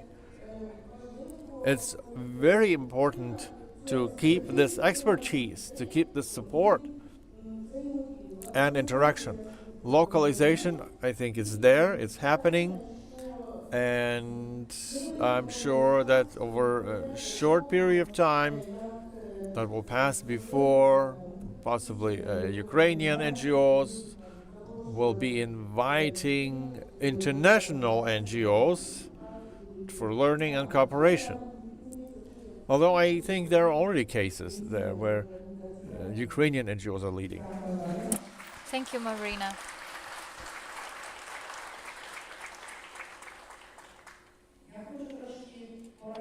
I would like to reflect on what Marina has just said. We understand and we appreciate that consolidation is in store, and we cannot afford having that many organizations, alliances, consortiums, associations. This is what is what expects us in order to make our work efficiently. And we all were affected by the war. We all have loved ones in the army or family members with the damaged property. I myself have damaged property. I has been an IDP, a refugee. I have been an IDP, a refugee. We know what it means to lose everything. And this is what gives us a big advantage. Marina said that in those 3 years we have built our capacity a lot. We have a non-profit MBA. We have earned this non-profit MBA through our daily work. But personally, I cannot afford going abroad for 2 weeks in order to teach, because I can see more value in staying here and work. So whenever we are invited to share experience, we do not always prioritize this, even though we want to and we know that it is necessary. But if it is a priority for us, that's a question. Now over to Julian. Julian represents, and he's the director of an international organization. He's a board member of the humanitarian NGO platform, more than 100 NGOs of Ukraine. So he sort of has two profiles, as a director and as a representative of this humanitarian NGO platform. In Ukraine. Thanks so much, Julia, and some excellent reflections here really on the podium, and I hope that I can touch on some of them with my remarks going forward. Let me maybe start by saying that we have seen, I think, this year both resilience and significant challenges faced by local partners, especially with the US funding cuts amid the ongoing war and high humanitarian needs. Despite the political and financial challenges, though, we are witnessing globally, localization remains more vital and critical than ever. The world is changing, and so must the humanitarian sector. We must remind ourselves why we prioritize it. Localization, and I think some colleagues touched upon this already, isn't just an ethical choice, and most importantly, it is not or should not only be a financial choice. It is often the most effective and sustainable way to support affected communities in a world that simply doesn't look like the world, I think, in the 90s, if you forgive me that comment. Looking at Ukraine over the past year, we have seen very important steps forward. I think at the systemic level, we heard about the strategy endorsed by the humanitarian country team. We heard about the increased allocations from the Ukraine Humanitarian Fund, which are, I think, some of the tangible steps that have built local leadership. And seeing the outcome of this conference here, or the number of people in that room, I think it speaks testament to the success of the debate on localization. And I can clearly say that within my organization, the push for localization does have an impact, and I'll touch upon this in a second. In DRC, we have never worked with more partners anywhere else in our 35 plus countries of intervention than in Ukraine. We have never channeled more resources to local partners than in any other context. And at the same time, though, we have never been confronted more visibly with the realization that what we are doing is still not enough, and juggling direct implementation, which is at the core of our identity, and partner-led implementation in a context that is a relatively new humanitarian context at this scale, is extremely challenging. So we ask ourselves every day, how can we take bolder steps, supporting more local actors to be stronger in the sectors that we have expertise in, and how can we ensure that we work with partners who pursue shared goals, who pursue shared goals of high-quality programming, evidence-based programming, while upholding accountability to affected populations. Globally, DRC has an ambitious localization agenda with the aim to implement primarily through local partners by 2030. In DRC, we understand localization as a focus on local authorities. I think this came up from Massimo as well previously. It focuses on local authorities as they are the primary duty bearers towards its constituents, as well as civil society and the private sector. At DRC Ukraine, our goal is that by 2027, the majority of our programming in Ukraine will be locally led, supported by deliberate investments in capacity development, flexible and long-term funding, and reforms within our own organizational structures. We are committed to acting as enablers, reducing direct implementation and empowering local actors to lead, while ensuring quality and accountability are maintained. At the same time, though, true localization, and I think this has also come out, is not just about shifting funding and responsibilities. It's about ensuring a response that is effective, accountable, and sustainable for the affected populations that we are all here to serve or to support. This also, I think, necessitates us to ask some difficult questions and embrace the complexity and diversity that we all represent. For Ukraine, we recognize that different sectors have different needs, capacities, and timelines, and we must tailor our strategies accordingly. For example, to get a bit more practical, in areas like mine action, where the work is highly specialized and requires multi-year accreditation processes, there are naturally fewer organizations equipped or ready to make rapid transitions. This sector demands long-term investment and impactful capacity building via methods like secondments or twinning. We must be patient and committed to supporting these organizations over time, fostering expertise and ensuring sustainable technical capacity. At the same time, CESU, or the State Special Transport Service, have more than 2,000 D-miners on their payroll, and there are more than 80 accredited operators in the country.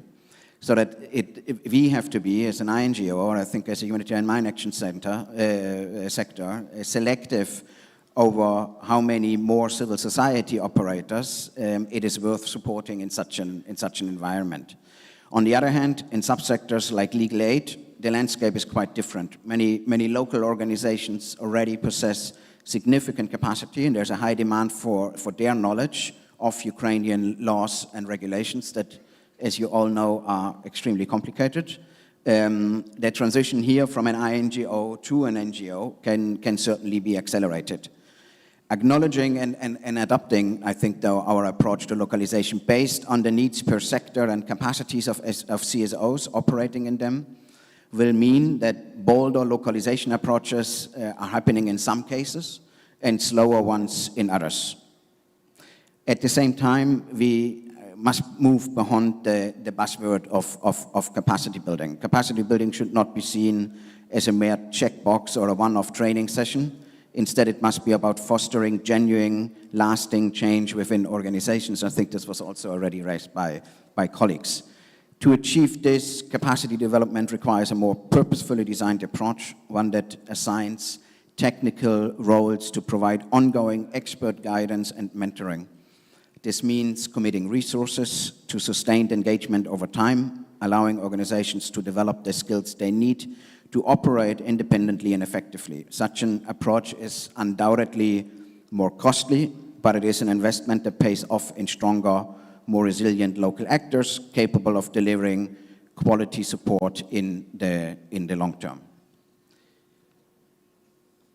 Lastly, I want to touch on the topic of risk and duty of care. In DRC, we feel that we should not ask partners to operate in high-risk frontline areas alone, where we are unwilling to go ourselves. We also cannot accept that populations with the highest needs are left without aid because of the risks in reaching them. Instead, we should use partnerships between international and local actors as an opportunity to build on our respective experiences and strengths and leverage these to go there and reach these populations together, sharing risk, responsibility, and resources so that support is both effective and ethically responsible. These are just, I think, a few of the complexities that I wanted to present and a few of the challenging questions that international and local actors need to address together as we work towards the best possible response for affected populations.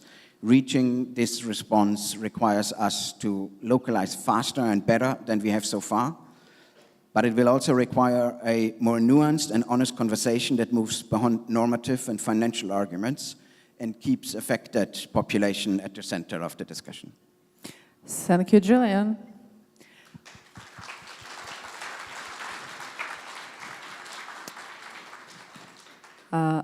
Ми зараз говорили. So now we talked a lot about localization, how it looks from the perspective of Ukrainian organizations, international organizations, UN organizations, donors. But we remember why we are all here. We gathered here in this hall in order to support Ukrainians who were affected by the war, who are being affected by the war. Today we have Olha with us, who's responsible for human rights, representative of the Commissioner for Human Rights. Ukraine currently seeks to return refugees from abroad. What do we do in order to ensure that this return is effective, rapid, and how can localization support us in this pursuit? Greetings to all the participants. Thank you for setting up this great event and clear-cut agenda. So I have bad news for you, because the situation around returns deteriorates with every month. You know that demographic situation in Ukraine has been dire and has shifted because of the war. 6.9 million Ukrainians left Ukraine, mostly women, children, and the elderly people. The Office of the Commissioner for Human Rights did a study. So we surveyed more than 1,000 people in various countries hosting Ukrainians now, and we saw quite a pessimistic picture. In 2022, when Ukrainians started fleeing Ukraine, 74% of them planned to return. In early 2024, 54% planned to return. And our survey in early 2025 showed that only 25% of Ukrainians plan to return. These figures are impressive. So with every month, this situation becomes unfavorable for Ukraine. The youth and children get integrated quickly, and they are intend to stay. 38% said clearly that they would return.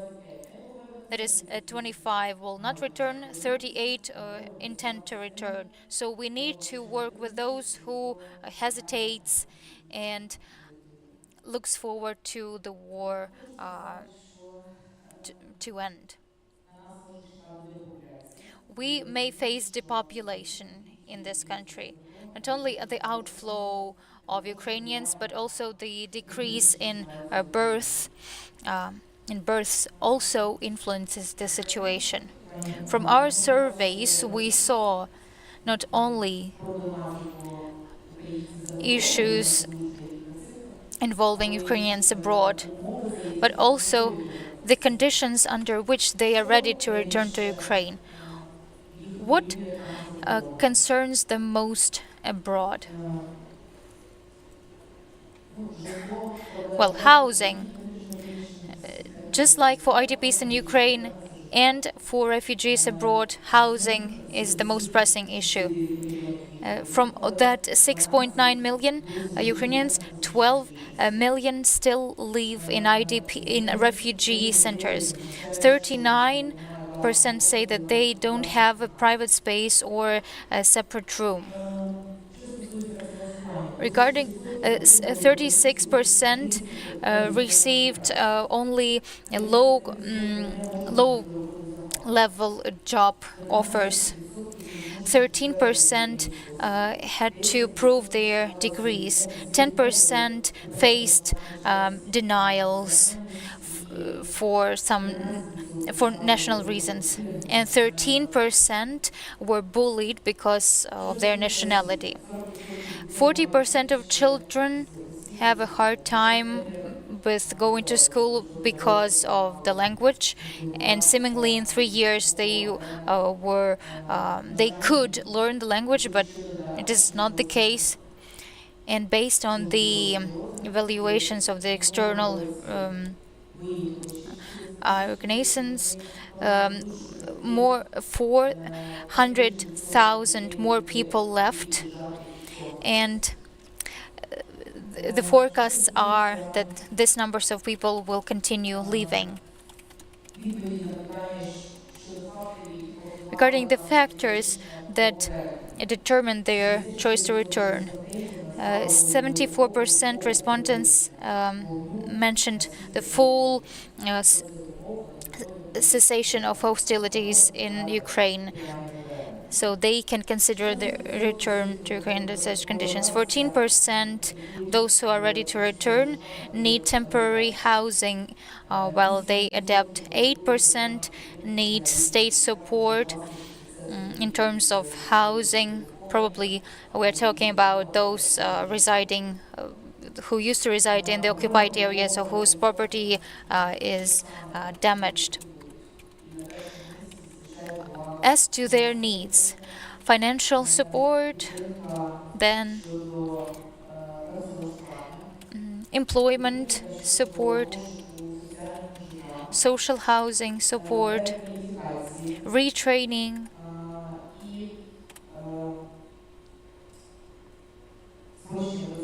and simplification of document restoration procedures. I was surprised when I heard this. It seemed to me that our digital processes are quite straightforward, but unfortunately no. And we gather that people want the following. When they return, the bureaucratized procedures are simplified. And that's why we submitted our proposals to the government as to the improvement and simplification of legislation, developing the procedures that are simpler and more user-friendly for those who want to return. Part of these proposals concern the state. Reform of job employment, job centers, retraining centers, establishment of unit centers abroad where Ukrainians could turn to. the state bodies remotely. But our vision is that not only state should join these processes by developing simpler laws and procedures, but also this process should be joined by the local authorities, the civil society, because the civil society has become so mature, much more mature in this this years in humanitarian response, in education, in policies development. So the civil society sometimes stepped into the role of the local authorities. And that is thanks to the international community that supports the civil society. Thanks to you, the civil society was able to fill in the gaps that were not addressed by the state bodies and the local authorities. So we need to create a transparent system of awareness raising, clear lists of proposals, offers. So they need to understand when they return, where can they live, where can they work, where can their child go to school and to the kindergarten, how can they restore their documentation. So the Ministry of Education receives the most number of concerns. And those who want to return really have many questions to ask to the Ministry of Education. If you allow, I will try to give a summary. So, clear, transparent communication, retraining, social housing, financial support, and social infrastructure, schools, kindergartens, and document restoration is what is claimed by the Ukrainians. Yes, sure. And also it's important to have the interaction between the agencies with whom Ukrainians interacted abroad and with the agencies, the corresponding agencies in Ukraine. So NGOs, state, and local authorities all should unite in this process to make people come back. So the last question to the panelists, even though we're running a bit out of time, what can each of us do as a next step to ensure legalization continues? In one word.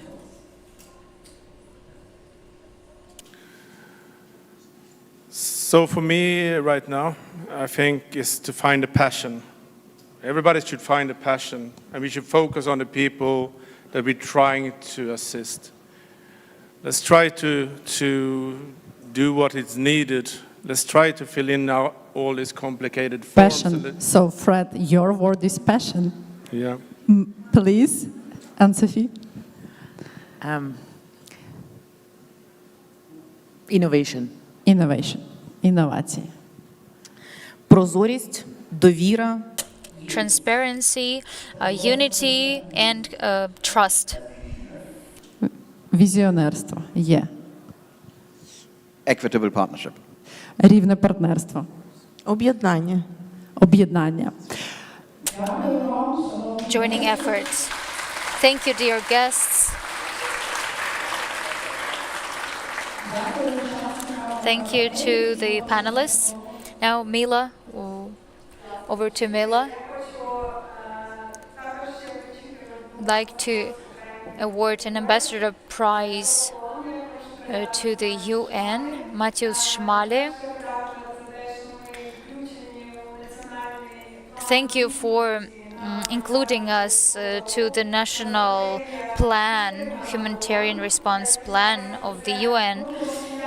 We will be there on your table, and it will help you to remember to invite us to your events. Thank you.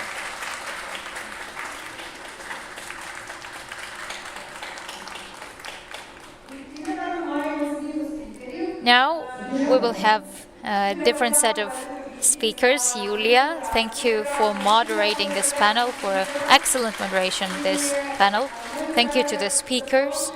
Now, we welcome on stage Deputy Head of the Humanitarian NGO Platform, Alexandra Boblak, and the Head of Ukraine Mission, People in Need, Anna Duda. We need 2 more chairs, or one more big chair. Anya? Dear friends, small housekeeping issue.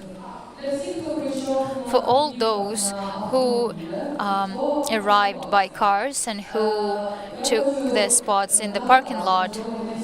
So a quick reminder, you could park free of charge only at the level where you entered. So if you went down or up, unfortunately you need to repark. But you need to have a receipt. So with this receipt, before you leave, not now and not in the lunchtime, because this receipt is only valid for 10 minutes.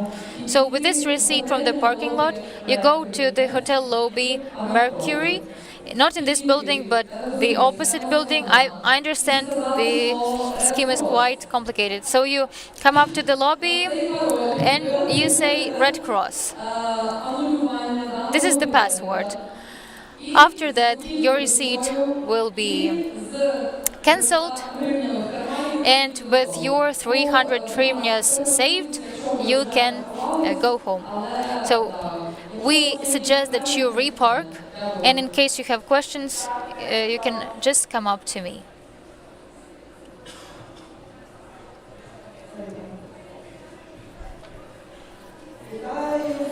Greetings to everyone.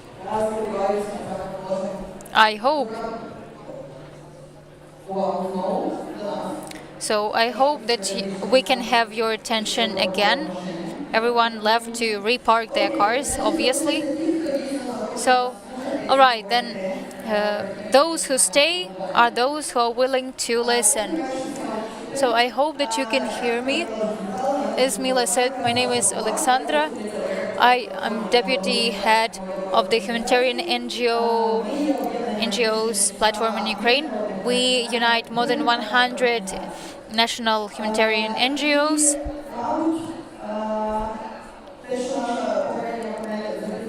And our panel being late is a sign that we have things to tell and we want to spill our guts.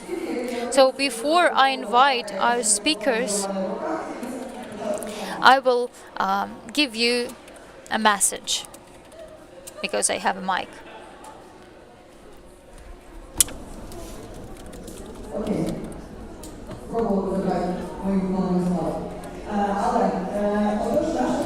So this panel discussion has quite an ambitious name about ideal strategies of transitioning to mechanisms and joint planning. Before we proceed to that and invite all of our speakers, I want to unite these topics. The first panel and the second panel discussion are about localization and leadership. And just recently on the platform, we had our workshop regarding transition, and as we talked, the international national organizations, it was about specifically, as the previous panelist, the friend and Julia mentioned, it's not so much about localization itself. Everybody's saying we need it now. We need it. Yes, localization is a natural process that is happening.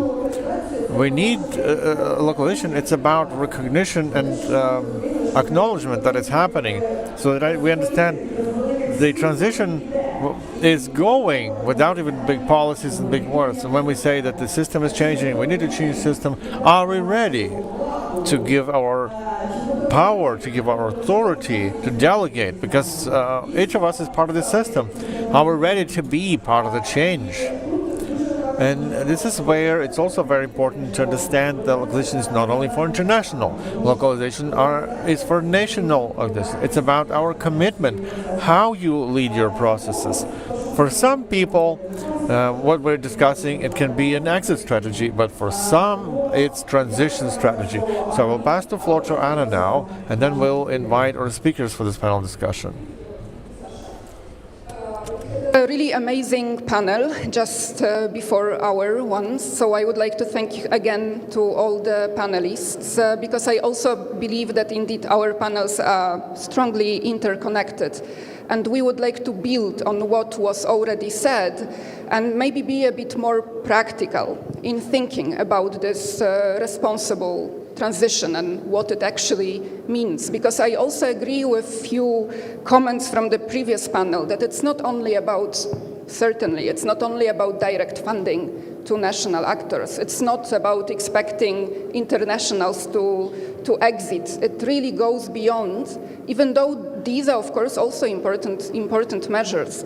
It goes beyond because it's about power dynamics. It's about power holders. I think this is one of the obstacles to the locally led leadership that we should look into. And we would like to dive deep into this topic with our amazing panelists that we shall invite now on the scene. І я попрошу піднятись на сцену. Yes, and I will ask Serge Umov to get here, who's the head of humanitarian program from Swiss embassy, a well-known SDC. David Asnelis, advisor of humanitarian issues and development.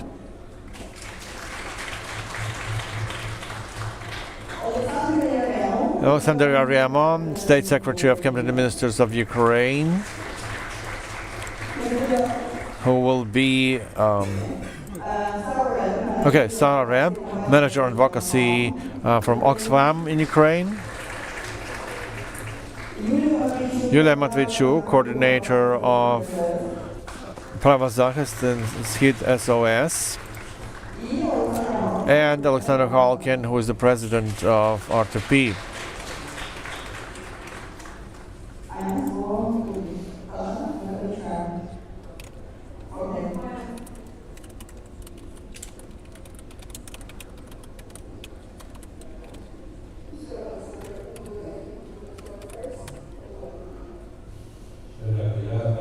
Alexander first. So I'm sorry I will not be able to participate in the whole panel discussion. There is a governmental meeting, but I had to absolutely be here. And for me, it's a great pleasure to be here with you. And I thank the Alliance for the topic you're discussing within this forum and this conference. It's important that this meeting is happening in the Open Governance Week. The whole world celebrates it. And it's focused as the entire initiative for the interaction between the state and the civil society. It's important that in different forums, as a Secretariat of Cabinet Ministers, we are ready to join in the design of the action plan. It's an action plan for 2 years, and it's a great example that shows how the state and the civil society co-create, co-implement, and monitor the activity in part of increased transparency and engagement of citizens in decision-making and civil society's activity in different processes in the state. So this initiative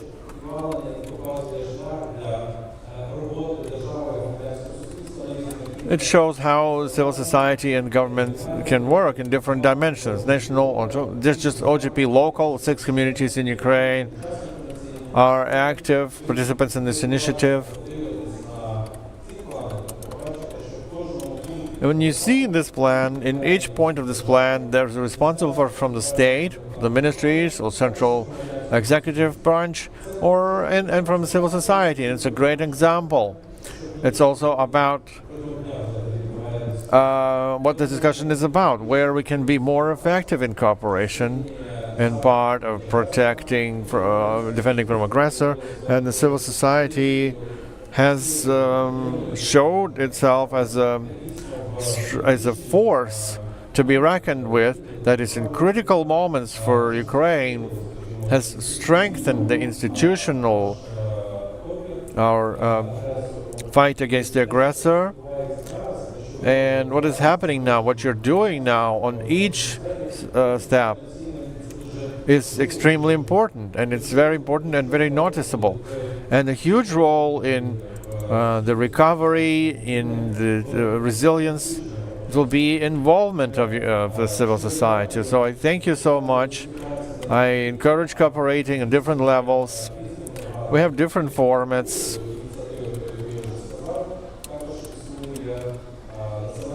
There's also the national strategy facilitating civil society, and there are many, many tools in strengthening and improving the role of civil society in economy, in decision-making, in intersectoral cooperation. So thank you so much for this initiative and the ability to be together.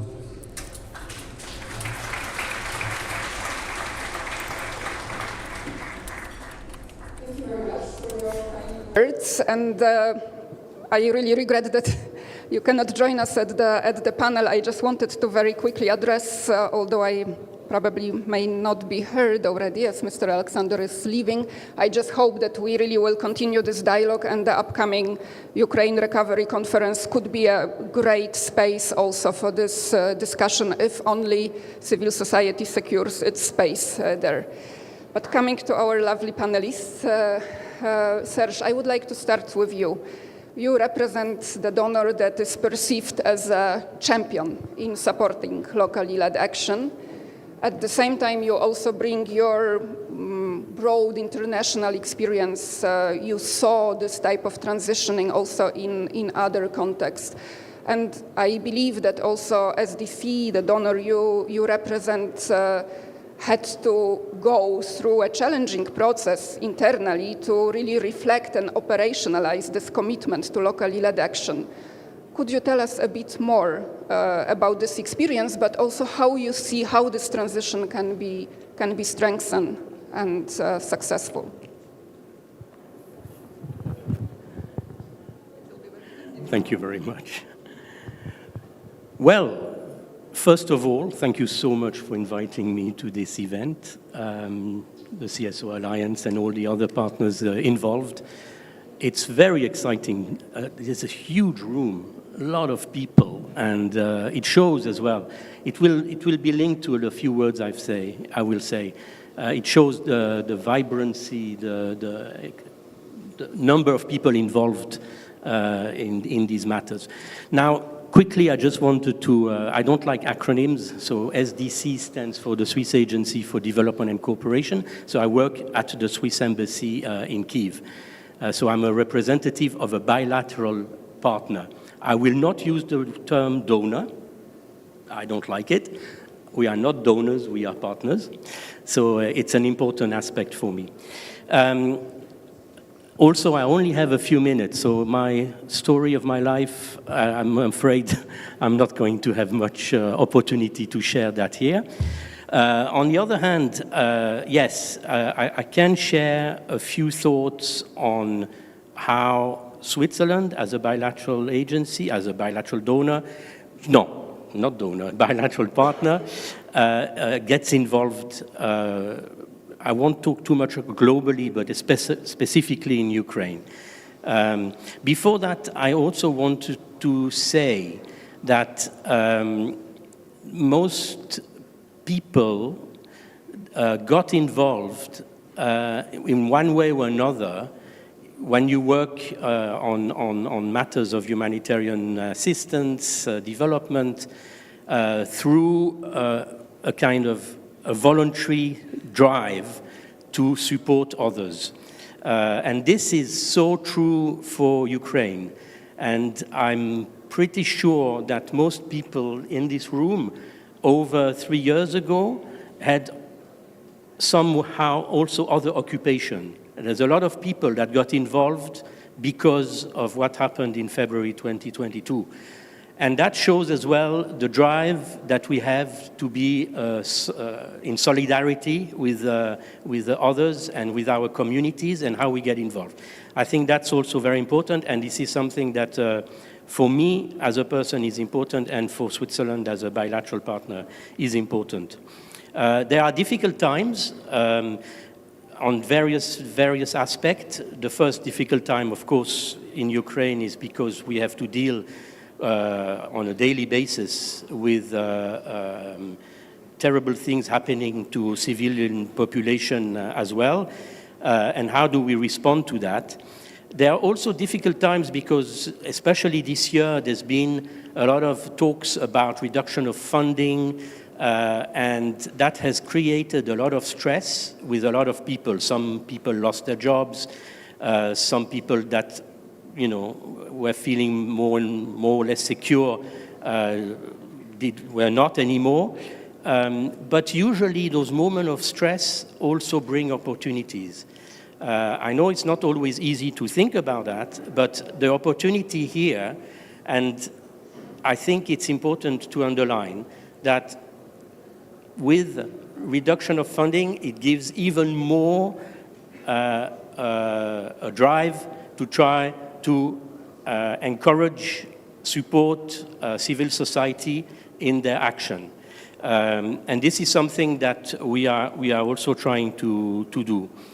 The transfer of leadership and ownership to national actors is something that we take very seriously, and that not only Switzerland, I only speak for Switzerland because I'm a representative of Switzerland, but a lot of donors, partners will feel the same.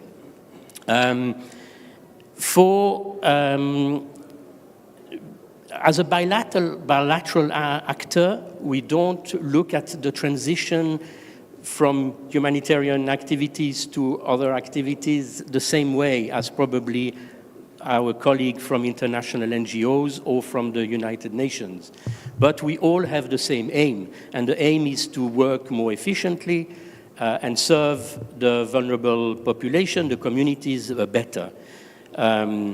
Why I'm saying that we're not completely the same is because as a bilateral actor, as a bilateral partner, we have bilateral relation with a country. And we will not talk about an exit strategy of Switzerland in Ukraine.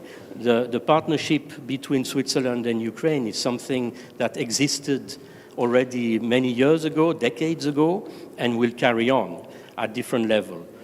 But we are working hard on ensuring that when the moment is appropriate, we will reduce the level of humanitarian activities, if it's appropriate, and engage more our development partner.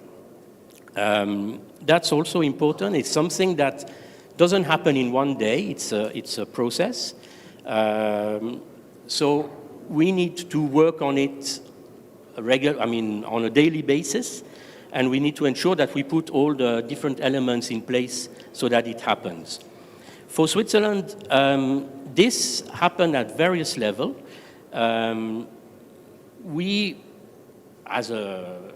It's not something that is new. We support civil society in the work that we do in development cooperation. But with our humanitarian partners, we've developed various ways of ensuring that these partners become more stronger and also ready to be able to implement activities and programs. I will just say a few words about our Agency of Development and Cooperation. We are working on 3 different levels. We are a partner that is a funding partner, so we fund other entities. We also do advocacy ourselves and through other partners. And we also implement directly activities, which is sometimes a bit different than from other countries. What I want to do quickly is to give you a few practical examples of what we do, and show that all of this is towards the same aim, is to ensure that the capacity of these national partners is reinforced. For example, we work with the East Europe Foundation, where we are mandating them, we are providing funding to them in order to distribute small grants to civil society organizations. This is a partnership that exists already for a few years, and it's also happening at different levels. And we carry on this partnership, and it's something that is very successful. We also work with organizations like R2P, with our colleagues who is also a member of this panel. Serge, can you please put your mic a bit? Sorry, yes, sorry about that. So yes, we work with various partners on that are the national partners that are already themselves providing grants to others. So we don't do that ourselves. We have identified those partners that are well equipped and very capable of doing that. Then we also work with partners that are the specialists in advocacy. Advocacy is extremely important. It's important in order to ensure that the role of civil society organizations is recognized and supported and developed. Here we work also with various partners. CSO Alliance is one, NGO Platform is another one. We also work directly with national actors, and we have very exciting partnerships with frontline organizations. We encourage to work directly with these organizations. We have a WASH unit, so water and sanitation unit, that work directly with Vodokanal in frontline areas. That is also part of the effort to support local authorities in critical areas. Then we are still working with international partners. We consider that they still have also a role to play. They bring additional expertise and competencies. So we carry on doing that. And another partnership that I feel is very important is that we recognize the work of the CESU, the State Emergency Agency, and there, that's another aspect of how we tackle supporting national actors. Of course, on our development side, we also work with ministries, agencies, national agencies. So all of these elements are going towards the same direction. At a certain stage, we want to also be able to consider our partner as able to do the things that previously possibly international partners were doing. And when you recognize that, you also recognize the importance of providing core funding to these organizations. And that's something that is being discussed not only amongst the Swiss agency, but also with other international or bilateral partners. And I think now the moment is ripe to consider organizations that have the right level of experience and competency to be able to receive co-funding, that's non-earmarked funding that will support not only specific activities, but the general management of the organization.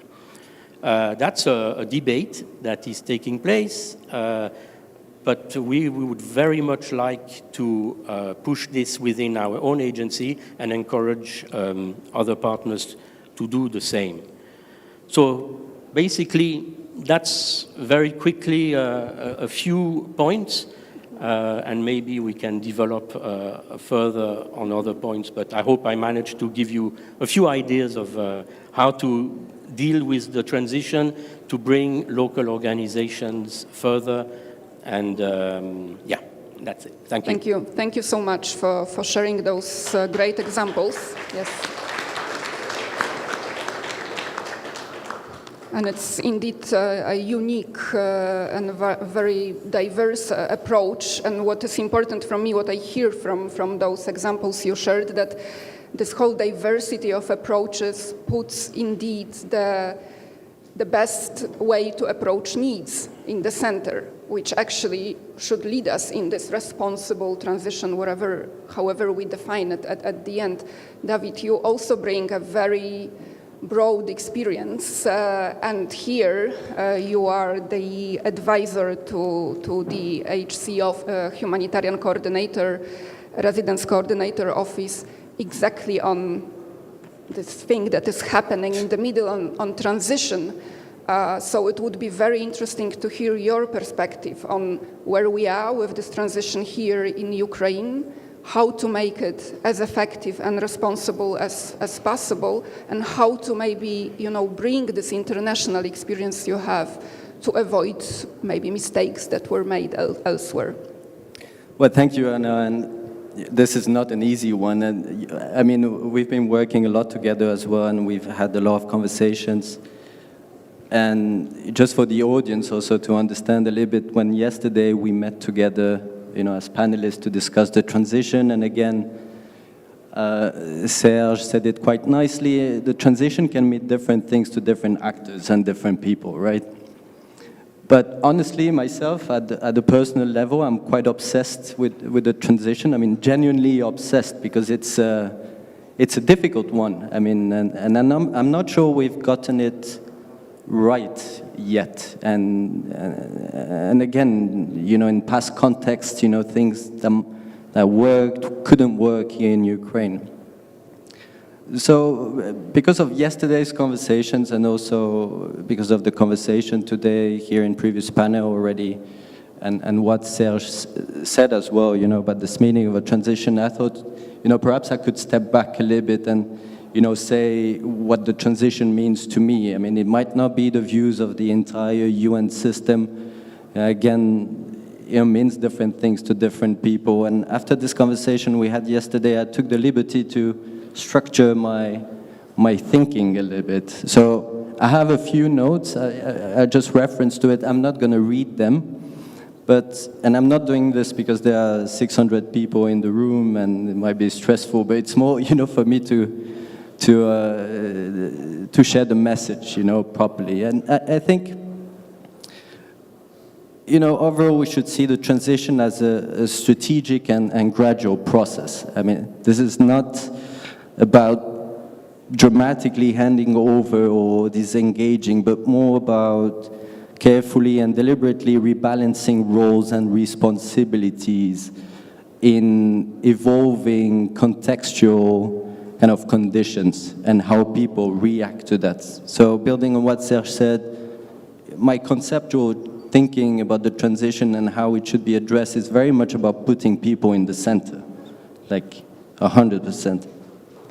So the compass, when we think about how, if we want to develop roadmaps, organizational roadmaps, operational roadmaps and everything, it should always, in my views, take long-term resilience and sustainability objectives as a compass.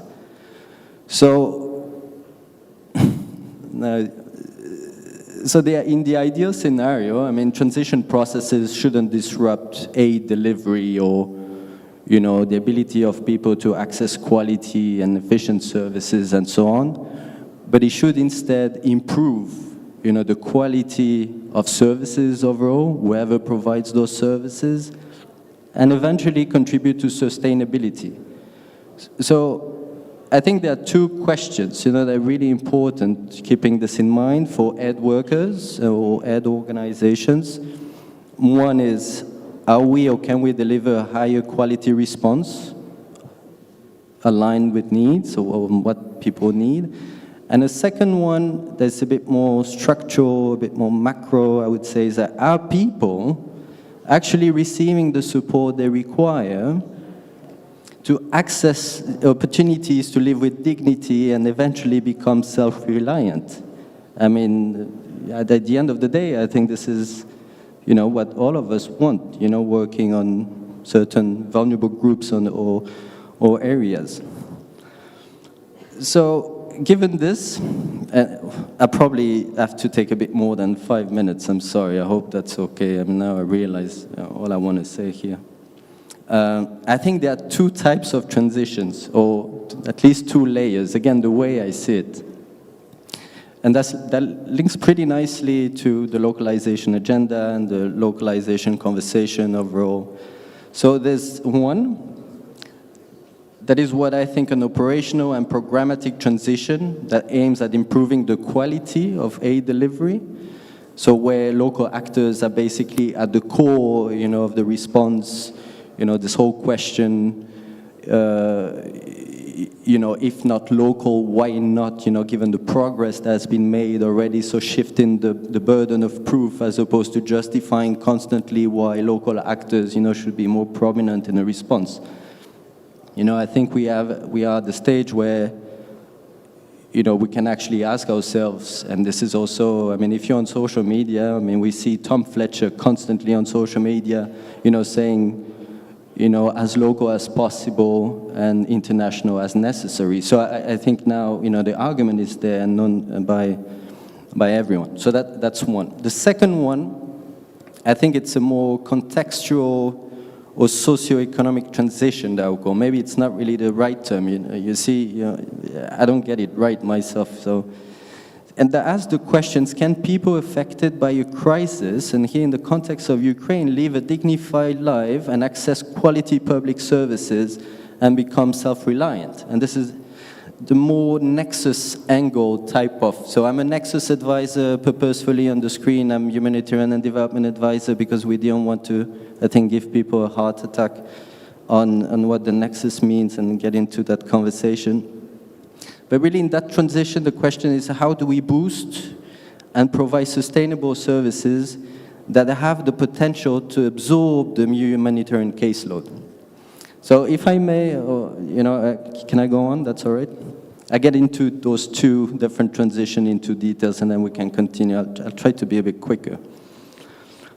So as I said, the whole argument about the need to shift, towards local delivery, it's known to everyone. I mean, local organizations, they know the context better, they're more efficient, they're close to the people, and so on and so on and so on. And there's been a lot of progress, on quality, on processes, and so on.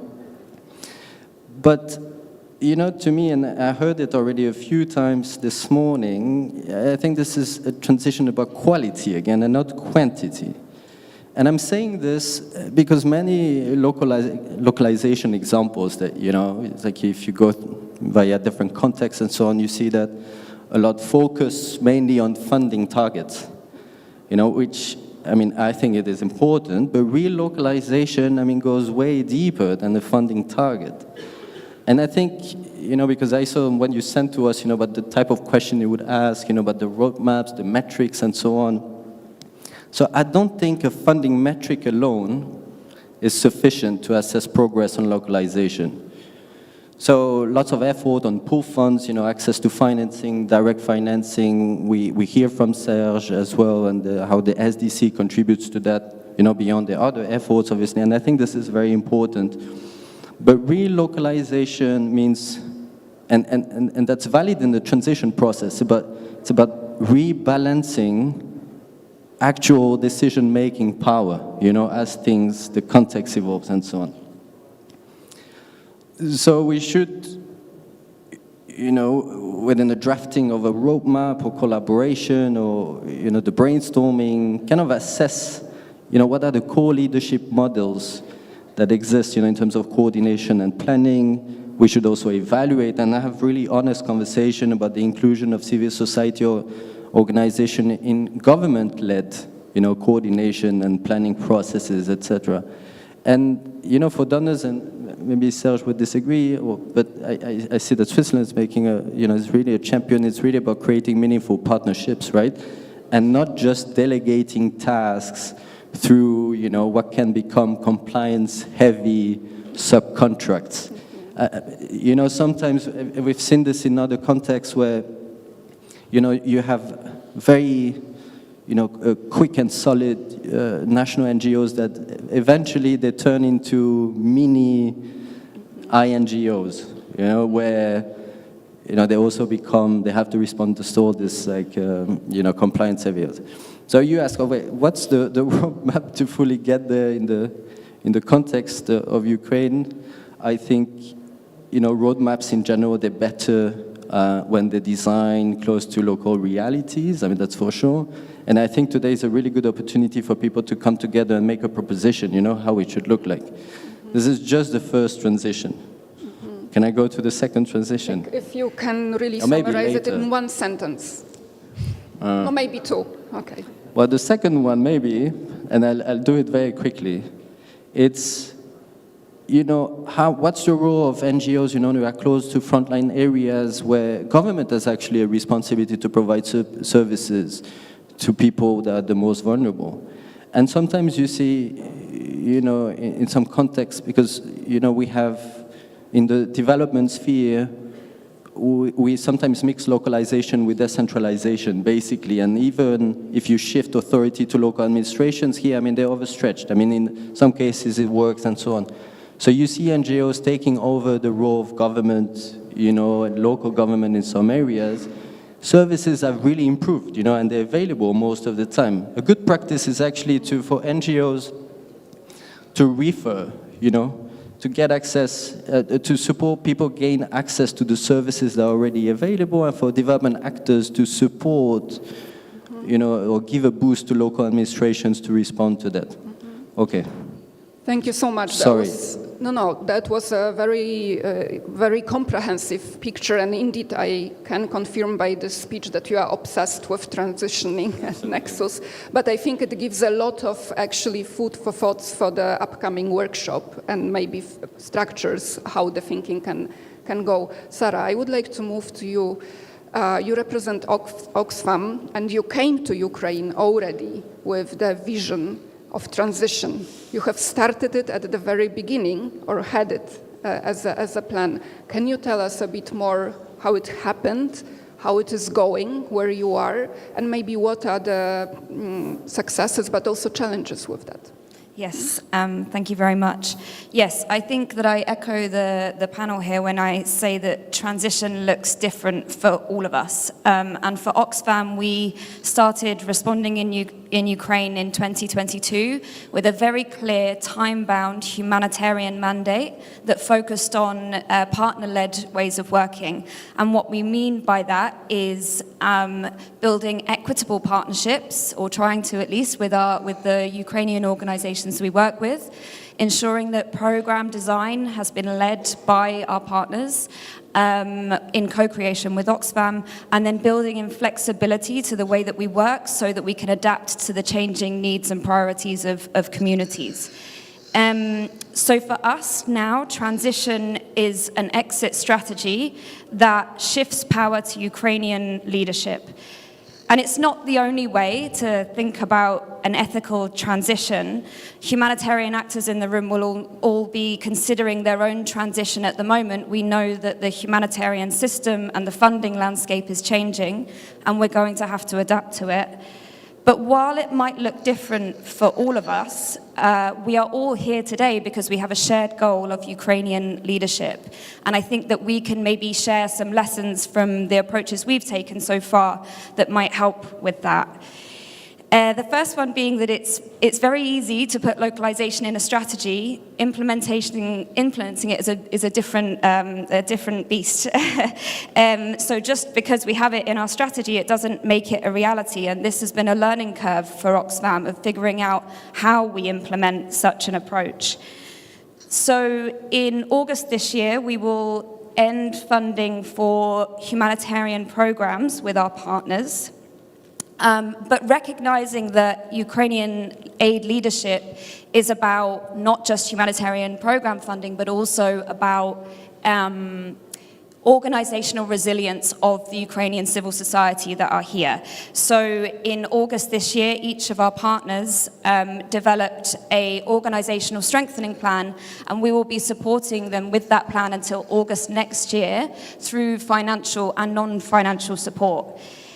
The roadmap for each partner looks very different and reflects their ambitions and the communities that they work with. So a one-size-fits-all approach does not work.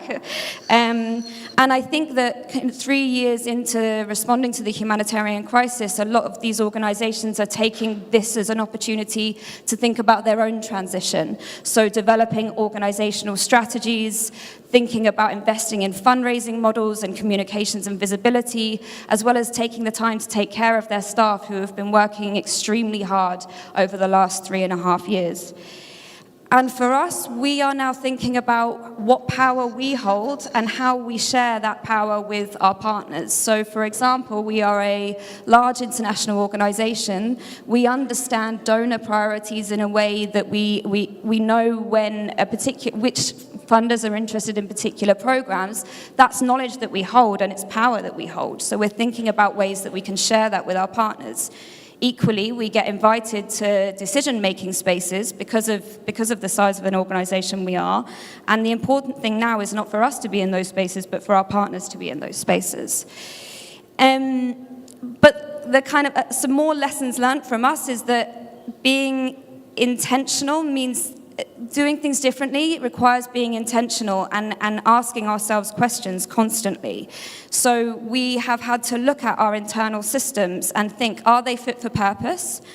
And what power do we have to change them? So, for example, we've recently started an initiative to give flexible funding to women's rights organizations, but we've had to look at all of our internal systems that are all designed around humanitarian program delivery. So we need to look at our due diligence, look at the reporting mechanisms that we ask of partners, think about how we manage risk, and reassess that from a very different perspective.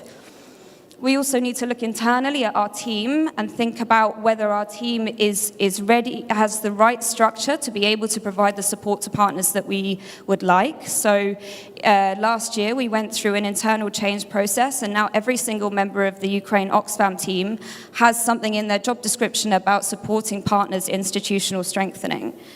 We've talked about funding. It's not the only thing, but funding needs to look different. It can't just be about program, but there is costs associated with investing in civil society organizations, so we need to be able to support those costs. We also need to think about how we communicate and how we engage. So the priority is not putting an Oxfam logo or Oxfam's work at the forefront of our communications. It's about our partners and their achievements. And of course, I mean, it's not all about funding, but it's a very important one. So systematically helping our partners with their fundraising strategies and accessing donors directly. So ultimately, I think that this is about giving up power, essentially, stepping back, sometimes having to move out of the way. It requires, not to get too existential about it, but it requires organizations like Oxfam to reevaluate our role and what value we add in a humanitarian response. And shifting power takes us out of our comfort zone. So we acknowledge that it's doing things differently is hard, and we need to shift our culture and allow space and debate for thinking about how to do that differently, to allow us to learn lessons along the way. But transition is also an opportunity to be transition is also an opportunity to be more accountable to the communities that we are here to serve, which is what we're all doing here. But it requires intentional action and constantly reminding ourselves how we do that. Thank you so much. That was a really strong presentation.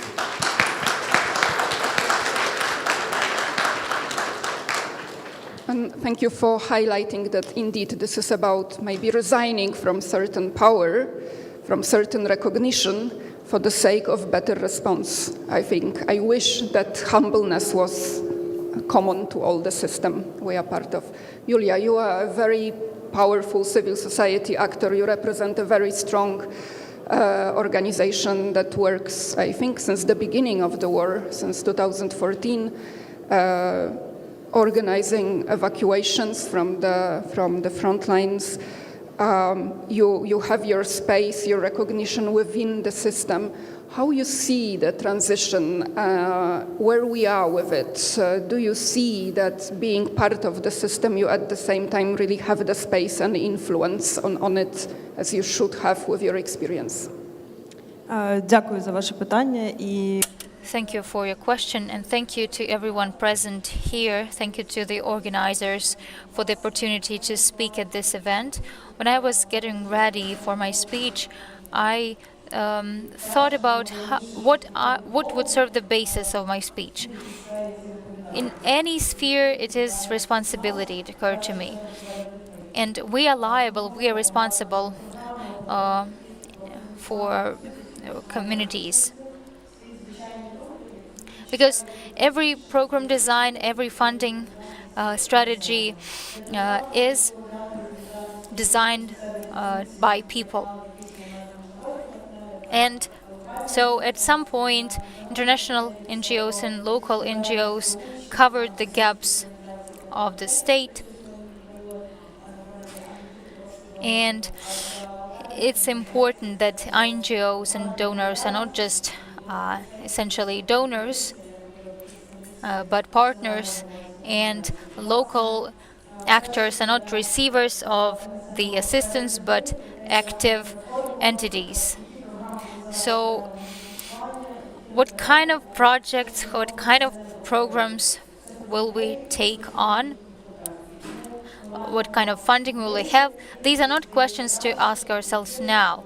This is the time when we can ask ourselves where we can be the most useful and how we can become even more transparent and accountable to the population, while taking into consideration the experience of those who has worked since 2014 or 2022. Those organizations that were quite small and played a role in evacuation, in social support of people, they didn't have time to build their institutional capacity and independence. So more organizations now should help them in the transition. Now we have a project Zrostaj that we started implementing this year. We are supporting 10 organizations. We developed a project with them, and the lessons learned here were that support was not only about financial and technical assistance, but supporting their capacity. And that means how they can better build their processes, how they can have easier time going through audits and tax checks, etc.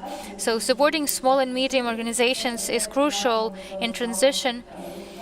And let's talk about how we can support them better. Another challenge that we have now as an organization is long-term projects. Because we only have funding for 6 months and we are getting ready for the project for 6 months or even more, we are losing the momentum. And it all slides into administrative activities. And because we are a field grassroots organization, it's important for us to be relevant.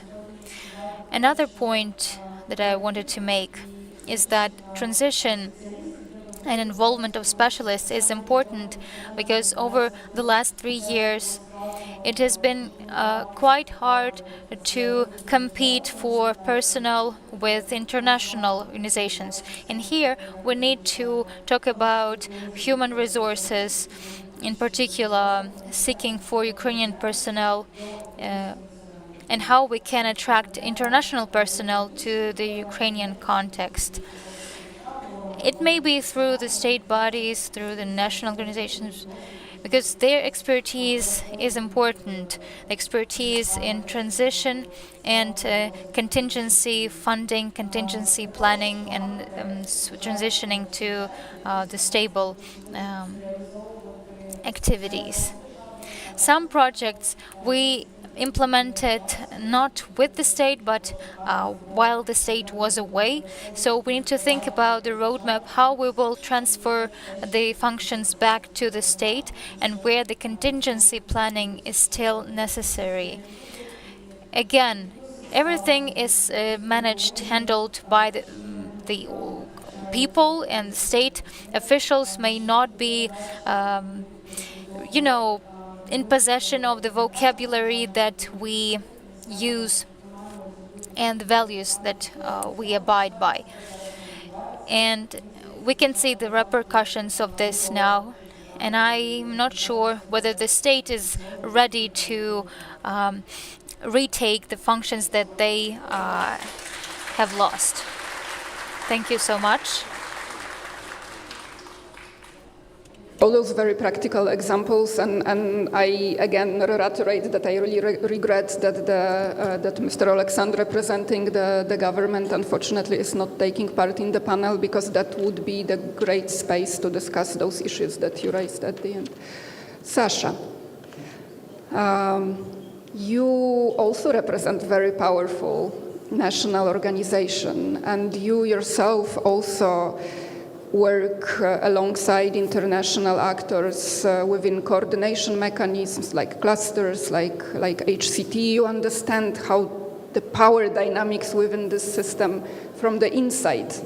Can you say a few words representing at the same time national NGO, how this transition and the change in those power dynamics that we see are often the obstacle in the transition, how we could address them better? Дуже дякую за запитання. Thank you for this question. I'm pleased to be in this hall for the third time. So it seems like I'm the last one in this discussion, and I'm keeping you from the lunch. I'm hungry myself. So I'll try to be brief. Yesterday we had a meeting where we tried to distribute roles and responsibilities, and we decided on the talking points for me at this conference. So you have worked for a while. Tell us about your experience. How it was like, what it was like 20 years ago. I will come back. So I will come back to that time 20 years ago, once in a while. So in retrospect, it was a fatal mistake in 2022, and apologies if I become too dramatic. It's always the case with me. So multiply it by 15 and you will get the real situation. So it was a fatal mistake back then when a system of humanitarian response existed. It existed since 2015. So it was 7 years old back then. It was getting ready for the invasion of the Russia to Ukraine. The invasion occurred, but in a different scale that had been anticipated by the humanitarian community, much bigger scale. And it all happened just like 60 years before. There's a saying that this is a colonial approach. So they invaded, they occupied it all, where were the state bodies? Where was the civil society? No one knows.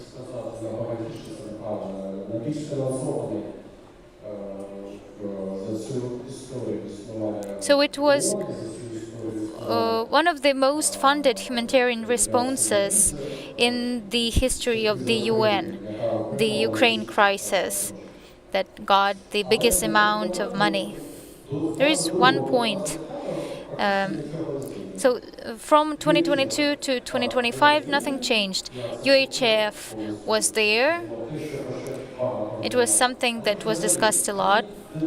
But neither dynamics, neither power dynamics, nor funding dynamics changed. Only in early 2025, and let us be honest, only at this time did something change because the funding was cut short. So things started changing, including in the humanitarian and in developmental sphere. But for 3 years, we had one and the same model that could not take any more criticisms. Regarding the transition, my colleagues mentioned that there are two types of transitions. There may be more, which we are unaware of. But these are not just two types of transition. These are things that are happening at the same time. Just like humanitarian response and recovery. You cannot say that humanitarian response follows recovery or vice versa. Even geographically, these are simultaneous processes. And this is a task for donors to understand how to streamline these two processes and to make them really simultaneous and seamless. So some said that it's been the 3rd year of the war, let us move on to recovery. But humanitarian needs are not decreasing, they are increasing. So we need to somehow master this new type of thinking, that we need to pack it all into one service: humanitarian response and recovery. The same applies to the transition, which concerns Ukrainian leadership and development. Ukrainian leadership must be both in humanitarian response, in transition, in recovery. Everything now, all of it, is quite nebulous. And it's not that the civil society in Ukraine isn't ready. The civil society has been ready for 5 years, has been ready to take it up since a while, some time now. And many things were carried out by the volunteers and the civil society for a number of years now.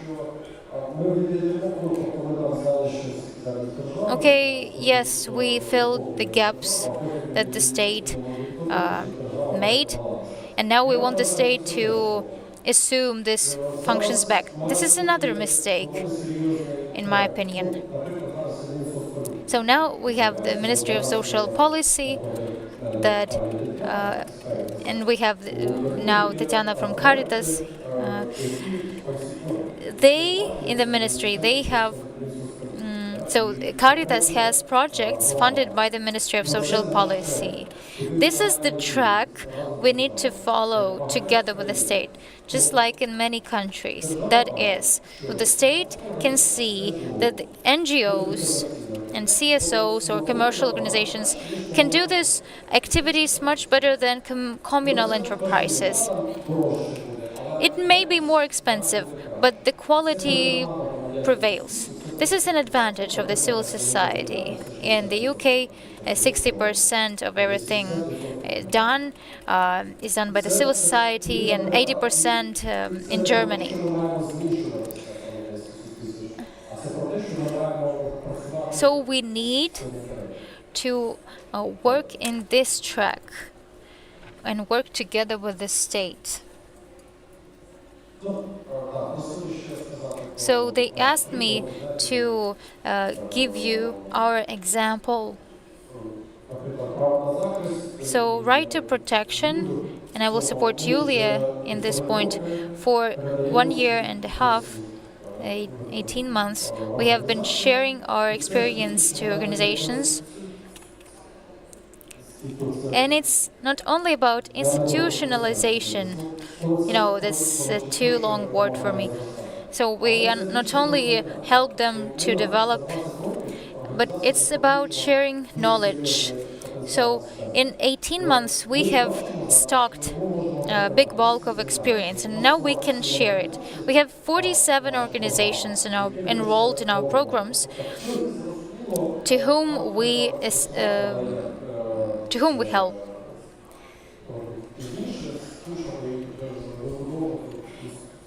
And the institutionalization of the organizations may really happen in some time, not overnight. So as an organization, and I'm again another thing in support of working together. So we work in the areas of reconciliation and cohesion, and we try to follow the principle of one window. If people need can be benefit from developmental and reconciliation projects, then we work at different levels: individual assistance, then the community level, the national level, and then we move on to the international level. And all those levels must be coherent, and they should function as stories connected by an elevator. The right to protection has a similar experience if compared to other organizations, SCHIDSOS and others.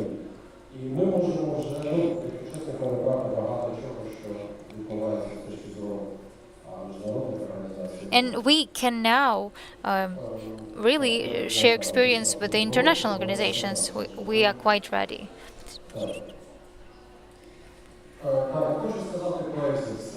Another point about exit strategies. We had an experience when one big organization, before the full-scale invasion, one big organization, international one, said, let us prepare an exit strategy. Well, good idea. We will transfer the power to you, our experience. So that was an interesting experience. We were preparing that plan for almost a year. Then a new country director arrived, and she said that it was not necessary. I don't want this to happen now.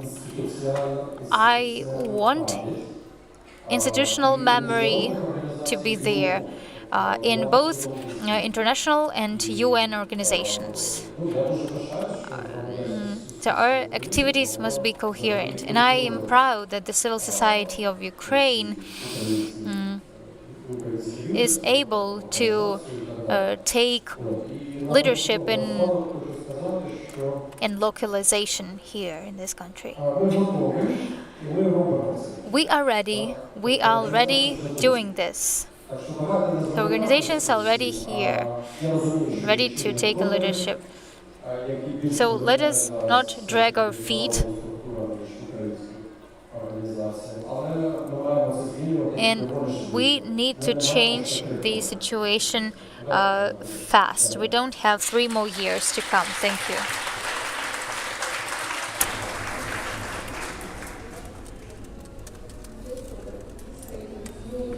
gaps we need to address. And again, maybe that will be a good food for thoughts and for solutions during the upcoming workshops also. Sasha, do we have time for one more round of questions? We have zero time. У нас зовсім немає часу. We have exhausted the time for this panel discussion. That's why I will take just 1 minute of your lunch break to sum it up. So upon listening to all these panel discussions, what I really wanted to change in the name of the session is replace ideal with responsible. So everything we said is what I started from. Taking responsibility and recognizing now is the time. Somebody should exit the sector, others should transition to a different sector, but it's all about commitment and responsibility. Responsibility, as Serge said, partners, and about equal partnership, and like Oxfam and what Sasha and Yulia said, when the big organization takes responsibility for local partners. The one thing I would like to say is that Serge, maybe work it out with other donors who call themselves donors, for them also to take example from others, so that each of them could share this. The international organization can share this with other organizations from what the achievements that they have, and also national. I don't stop repeating, localization is not only for international organization. Localization is for national as well. Each of you who have partners have their responsibility for how it's going to be. As Julian said on the first session, it's not about only money, it's about equal partnership. And since this is about transition, let's transition to lunch break. Can I say just a word? I want to thank our speakers. I want to hand out awards, and this one to Serge and SDC on duty of care, for local organizations, for insurance, for volunteers and organizations, and I hope we'll continue this work. Serge, this is for you. Thank you.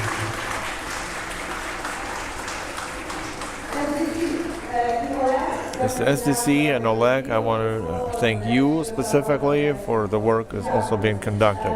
Thanks a lot. And now, thanks to all the panelists, and I wanted to say a housekeeping was now we're lunch. The lunch is to the left where we had breakfasts, and also it's important to say that after lunch we split into 3 workshops, 3 different spaces. So please determine where you want to be. This room remains with international, so Turkey, Syria, and Lebanon. You will hear about international advocacy. Also 2 other tables, 2 neighbor rooms here. One of them is how civil society should arrange relations with the authorities. Second one, crowdfunding and innovational funding, united funding. Please select with the heart, but also think about equal distribution of participants. So everybody have a great lunch. And we're coming back at 1400 hours Kyiv time.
одна мета.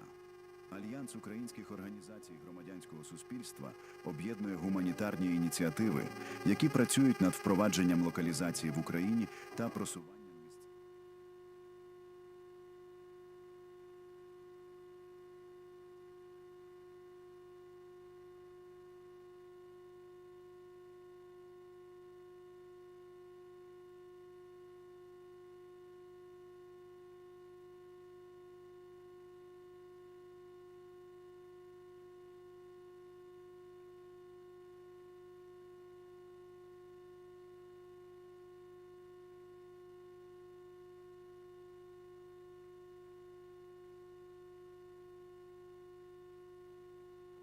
гуманітарні ініціативи, які працюють над впровадженням локалізації в Україні та просуванням місцевого лідерства.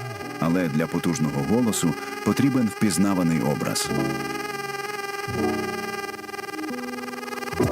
Ми подумали про те, що нам потрібна якась візуалізація лого для того, щоб представляти альянс. Для мене було цінно якраз проявити культуру через це лого, щоб воно мало більш глибокий сенс. Давайте поєднаємо мистецтво і громадянське суспільство для того, щоб глибше показати, донести ті сенси, які ми несемо не тільки професійно, але через якісь образи. Тобто єдність в різності, да? Один орнамент, але різно забарвлений. Проект «На попелі ростуть квіти», який став потім основою брендінгу Альянсу, був незалежно створений на початку 22-го року. І, власне, ця ідея, яка повністю реалізувалась в назві, це як переосмислення, переродження орнаментів квіткових, да, там, доби українського бароко, якби, як метафора до того, що при тих подіях, які відбуваються, коли щось спалене і знищене, так чи інакше, все одно життя переможе.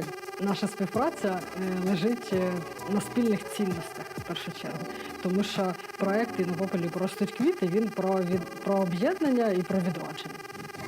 Новий бренд – не просто візуальний стиль, а уособлення місії Альянсу – розвивати українське громадянське суспільство.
Альянс українських організацій громадянського суспільства об'єднує гуманітарні ініціативи, які працюють над впровадженням локалізації в Україні та просуванням місцевого лідерства.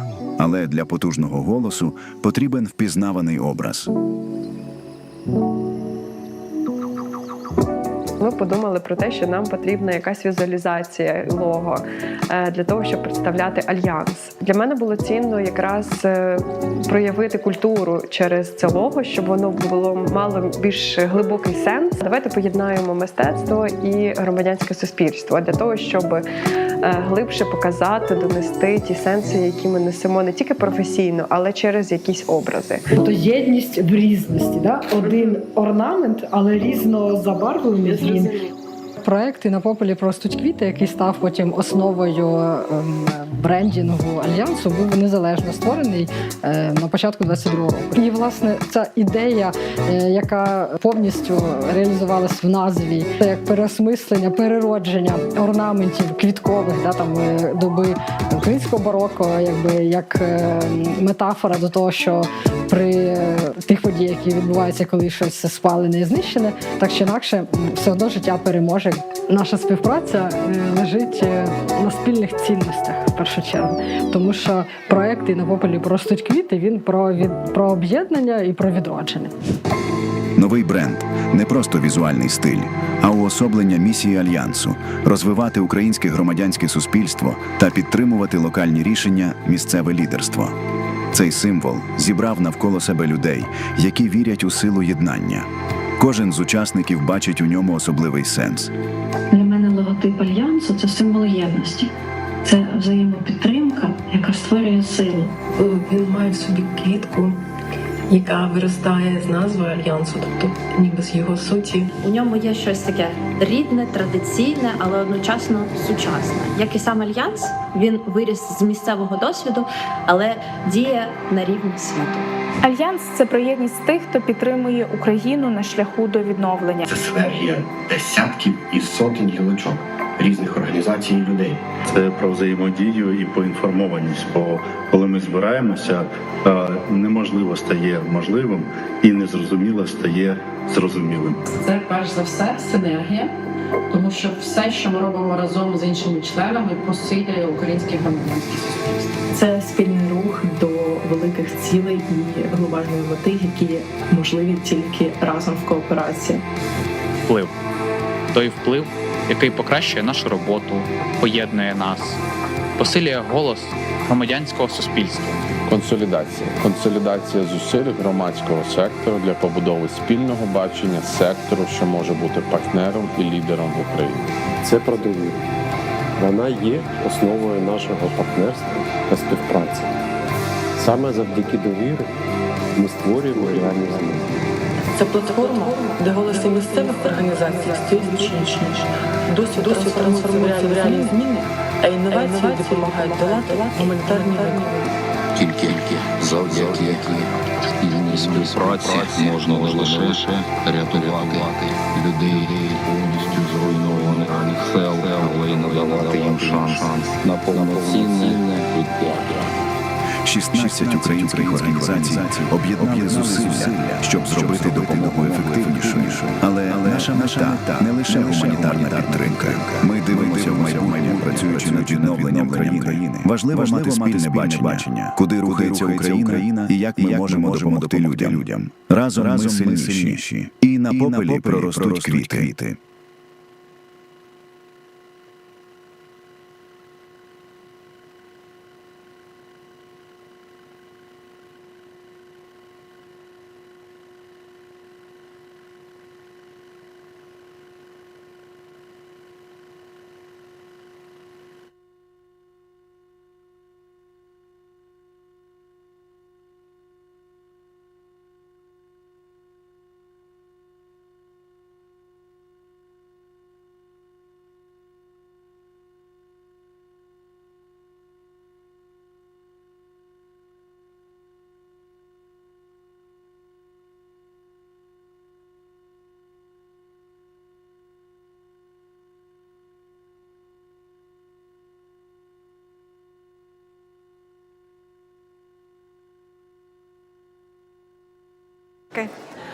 Та, шановні гості, ми вже маємо 13:55 і за 5 хвилин ми розпочнемо воркшопи.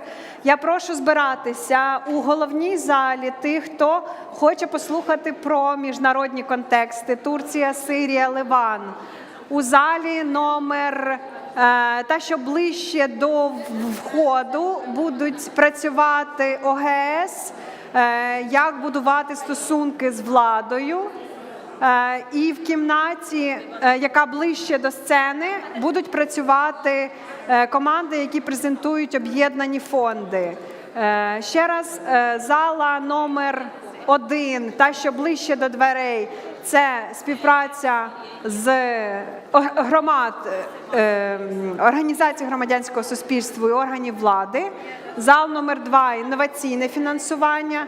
Зал головний – це міжнародна співпраця. Тому прошу. So we'll be distributing in different rooms in 5 minutes.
Друзі, і я прошу ті, хто буде в головній залі. Those who will be in the main room, don't stick to your original places, but come closer to be more in the loop. Here in this main hall, where we will have different international contexts like Turkey, Syria, and Lebanon. So please come closer, just to be sure that we have dialogue.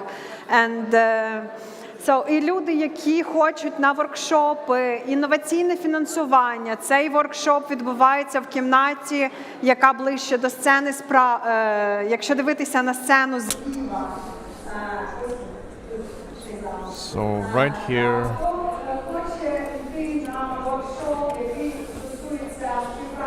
It's about the cooperation between the state and NGOs. It's room number 1.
There's a long coffee line back there, but please come up. We're going to start trying to keep on time. We invite you to our workshop, although it's more of a discussion. It's Друзі, true. будь ласка, підходимо, хто з кавою, швидше сюди, ближче до сцени, для того, щоб можна було вже розпочати воркшопи, і ми трошки стишувалися вже. Let's get closer to the stage.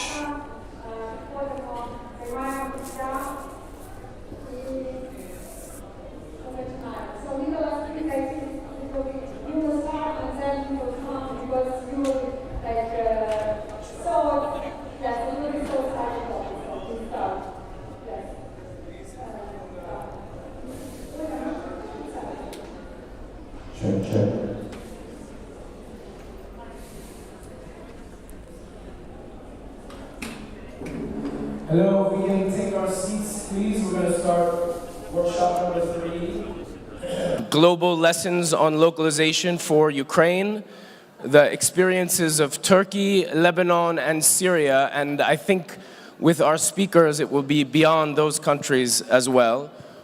So please, if we can have everyone gather.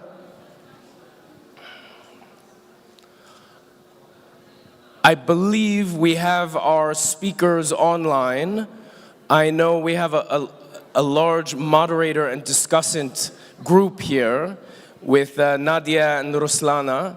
And I believe we have Howard from CAFOD and Nadine from AND online as well. A big group to moderate and discuss some of the ideas that our excellent speakers are going to dive into. I just want to say one thing before we really start and make sure that our speakers are all online. A core idea of this panel is that the Ukraine experience is unique in some ways in the humanitarian response, and in many ways it's not. And that there is a lot of learning, there is a lot of policy ideas, experiences from many other responses around the world over the decades that can be both valuable to improve the Ukraine response, as well as the experiences here to help drive change and some of the power shifting that we've all been speaking about in other responses around the world. So I'm pleased to have 4 representatives, 3 that will be speaking on a kind of national basis, if you will, from Turkey, from Lebanon, and from Syria. And we're also pleased to be joined by Yusra, who is a senior advocacy advisor at NIR, one of, I'd say, the leading, if not the leading champion for power shifting, for deep changes in the global humanitarian system, development system, as well. So it's a pleasure to have Yusra here, Gokhlan, Daniela, and Kinan as well. I think we should start with our first speaker, is that right? And from Turkey, Gökhan, if I'm pronouncing your name correctly, is Gökhan available to provide some remarks?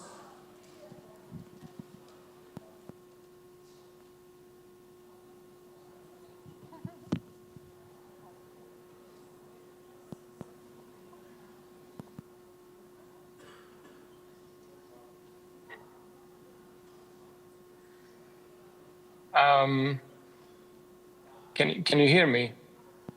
Loud and clear now, yes. Thank you very much. Welcome. And I apologize if I did not pronounce your first name correctly. If you could just introduce yourself to the audience as well, and then your remarks, please. Sure. Good afternoon, everyone. I wish I could be there in the room with these energetic people, but this time we will be joining online. And I hope it will be a very useful exchange of ideas and experiences. First of all, I would like to sincerely thank the Alliance of Ukrainian Civil Society Organizations for the kind invitation. It's a real honor to be here with you today to share reflections from Turkey's experience, both as a practitioner and as someone who witnessed firsthand the incredible efforts of local civil society in response to Kahramanmaraş earthquakes in February 2023. And as suggested, before diving into the topic of localization, allow me to briefly introduce myself, not to provide a resume, but to offer some context for the perspective I bring. I never worked in the private sector or for government.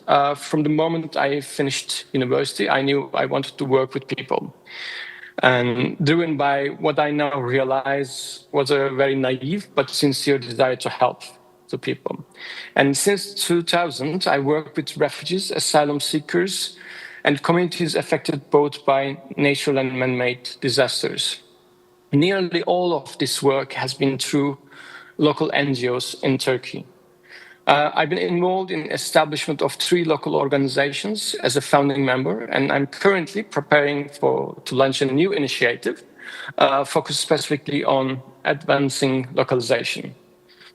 As a side note, my only experience working for an INGO was actually in Ukraine. So in many ways, I feel a personal and professional connection to your context and localization in general. The reason I share this background is to underline that what I will speak today is not drawn from desk-based research or external observations. It comes from lived experience. I'm a very operational person, very field person. I navigated the same systems, faced the same barriers, advocated for the same shifts in practice that many of you are pursuing right now. When we talk about localization, it's often framed as a shift in funding or project ownership. But in Turkey, over the years, I come to see that the real localization is about shifting the power, which means decision-making. It's about rebalancing relationships, not just delivering projects. In my talk today, I will share some promising examples, but also the very real challenges they continue to face. Each example comes out naturally as a progressive response to the need to change the humanitarian system. So the first example I would like to share is the Adıyaman local NGO coordination. Adıyaman is one of the affected cities, a province from the earthquake, which emerged in the very first month following the earthquake, an initiative born entirely from local NGOs. It was a truly grassroots response where peer-to-peer collaboration took shape before any formal coordination mechanisms were in place. Local organizations didn't wait for external structures to mobilize.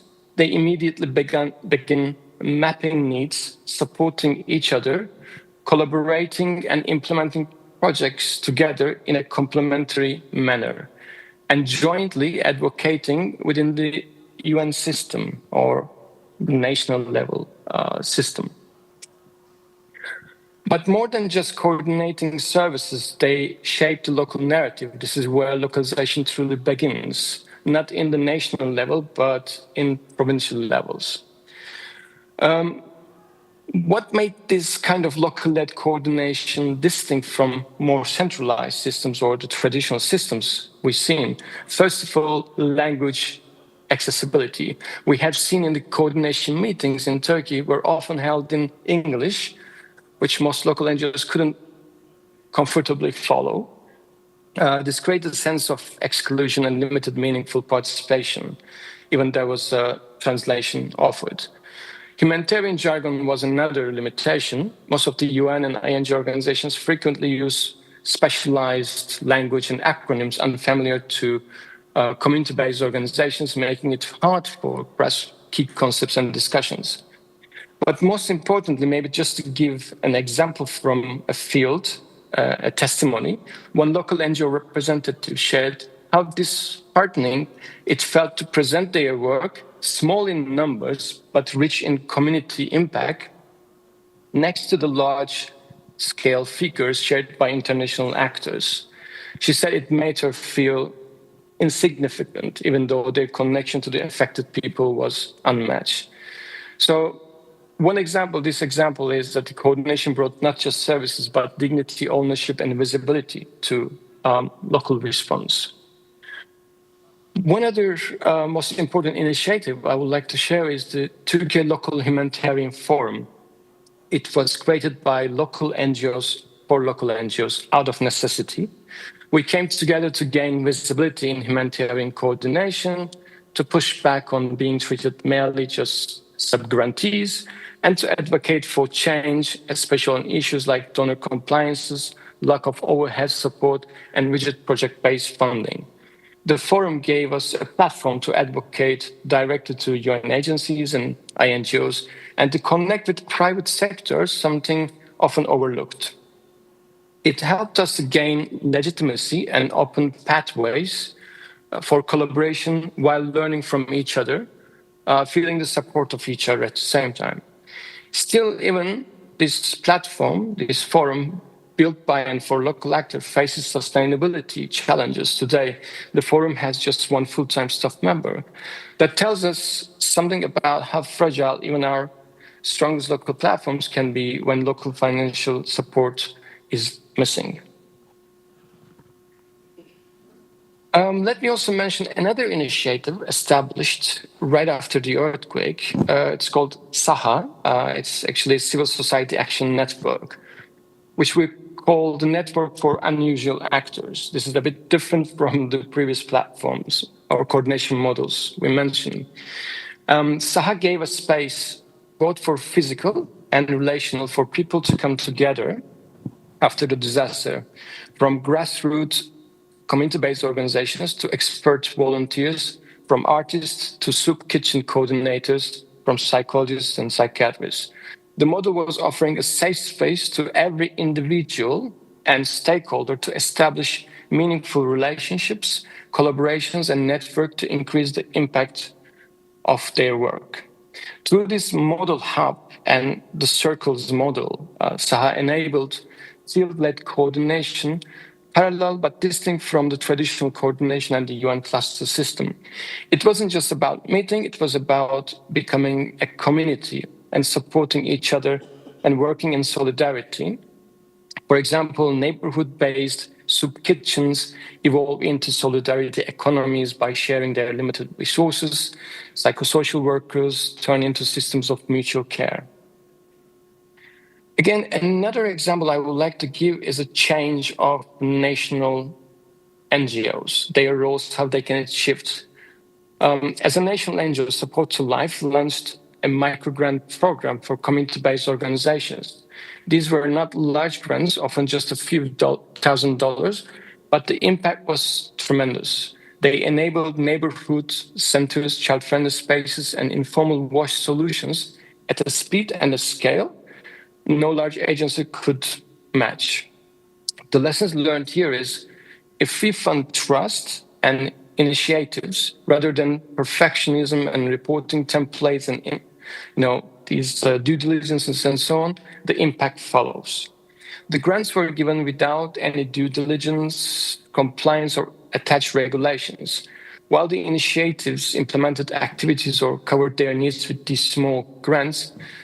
Support to Life, the NGO, facilitated the reporting to the back donor, taking that responsibility off the shoulders from the local organizations.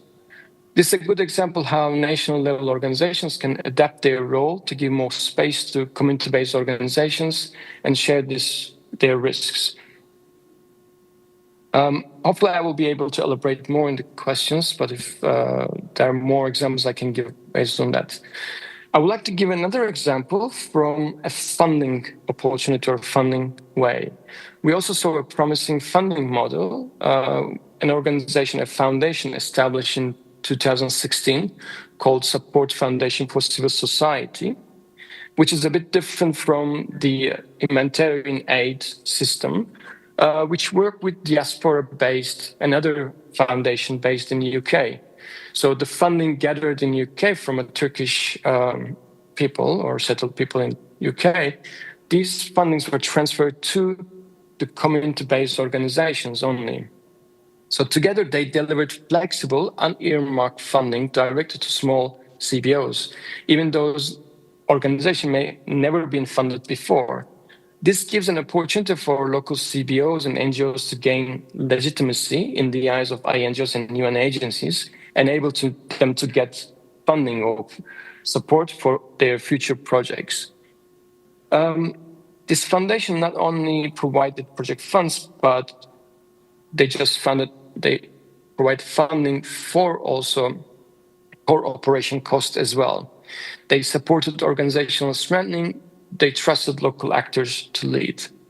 The true value of this funding system is that it's flexible. It is not for project implementation as we see in classic funding systems that has direct funding, but components to fund capacity building and governance of the local NGO. They have a pool of experts to provide capacity, supporting as well as the funding. So it's a more holistic approach, not just funding the project, but the implementing organization will be supported as well, and they see it as important as the project implemented itself. And finally, I want to highlight the link model, we call it, locally impact through network and empowerment, which we are currently developing as a scalable solution. It's not another project, it's a framework actually, one that builds technical backbones for local actors like finance, HR, procurement, compliance, all the areas where small CBOs struggle to meet donor requirements, due diligence, and compliances. So the link model will match them with experts, will provide customized services, and will offer outsourced solutions if needed, and creates a learning space to build internal systems while preserving their independence. By this way, the community organizations can focus what they are good at, while the other systems that they have is on the high quality and background is taken care. The idea of the link model to provide with these experts and other stakeholders, even connecting them with private sector to increase their impact and ensure their sustainability. You can see this as a specialized services going beyond just providing capacity building trainings, which we always get a feedback from the organizations that I talk to, that 3 days training in a room doesn't really help them too much. But how we learn is actually on the job trainings, or when we have a mentorship working closely with us for a longer periods. In this case, providing such systems will enable the capacity to increase to the level we want. And the other thing we have seen is that in times of crisis, it is very difficult to build up trust, relationships, and organizations. So we have to build these capacities before the crisis hits. Therefore, the resilience of communities, you need strong community-based organizations, so we need to invest them. So this kind of modality has to increase the capacity even before any crisis happens. So these are the examples that I brought today to you. Obviously the context of Ukraine is distinct and it has its own patterns, but we also see that there are familiarities with it as well. So our lessons learned from Turkey is that we have to start locally, work with available system and communities that are already embedded in the communities. We need to be very flexible, and we need to invest in trust and not just tools. And localization we see is not a checklist, it's an architecture built with solidarity, shared risk, and mutual respect. Thank you very much, and I hope I will be able to answer questions and elaborate more on these topics. Thank you very much. We have our next speaker, Daniela Khalil, speaking from Lebanon for Amal Association. Daniela, are you with us? Hello, Daniela. Do we have Daniela? Yeah, 1 second. Hi, Daniela. How are you? Hello. Welcome to Kyiv, virtually. We're excited to hear your remarks. I'm good. Everyone can hear me? Yes, we can hear you. So please, if you can start with maybe your introduction to the room And just if you can make sure to keep the remarks on time, please, because we do want to try to have a big discussion at the end. So thank you very much for joining us. Perfect. I'm so happy to be here. Thank you for having me. So I'm Daniela. I am a program manager at Amel Association, a national association that has been in Lebanon since 1979. We work across multiple sectors, but more notably the health sector, where we have been the co-lead of the sector since 2020, alongside WHO, UNHCR, and of course the Ministry of Public Health. So how did we become the co-lead? So in 2020, the sector was actively seeking a co-lead. However, no organization seemed to have the capacity to step up. So what we did is that we knew it would be challenging, but we thought that we had to take this chance because we had a very long-standing relationship, a healthy relationship with the Ministry of Public Health. We had a deep trust in the community that we serve, and we also had a proven track record with our donors and partners. So it just felt appropriate and it felt necessary that at that time, and if you remember 2020, we had the COVID, we had the Beirut blast. So it felt essential that at the time, a local organization takes up this leadership role.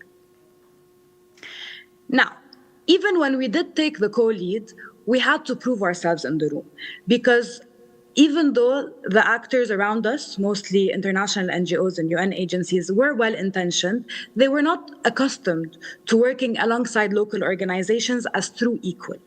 The power imbalance is real. It does not dissolve the moment we just step up into the table.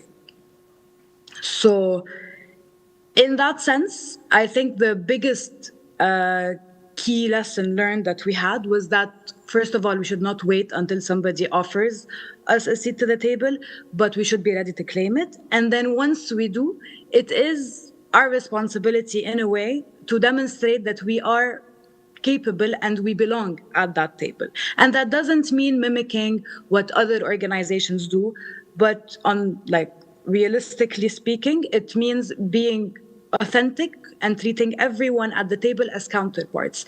It is our role to treat them as equals and not superiors, especially since the system is not designed with us in mind. As for our relationship with the ministry, there are a couple of realities that we had to really take into consideration. The first one, and the most important one, being that the ministry does not have the full visibility of the humanitarian architecture, nor does it need to.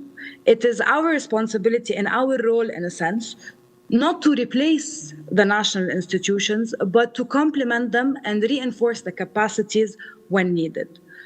So, in a way, it is for us a fundamental truth that local organizations can lead just as effectively, if not more effectively, than international organizations.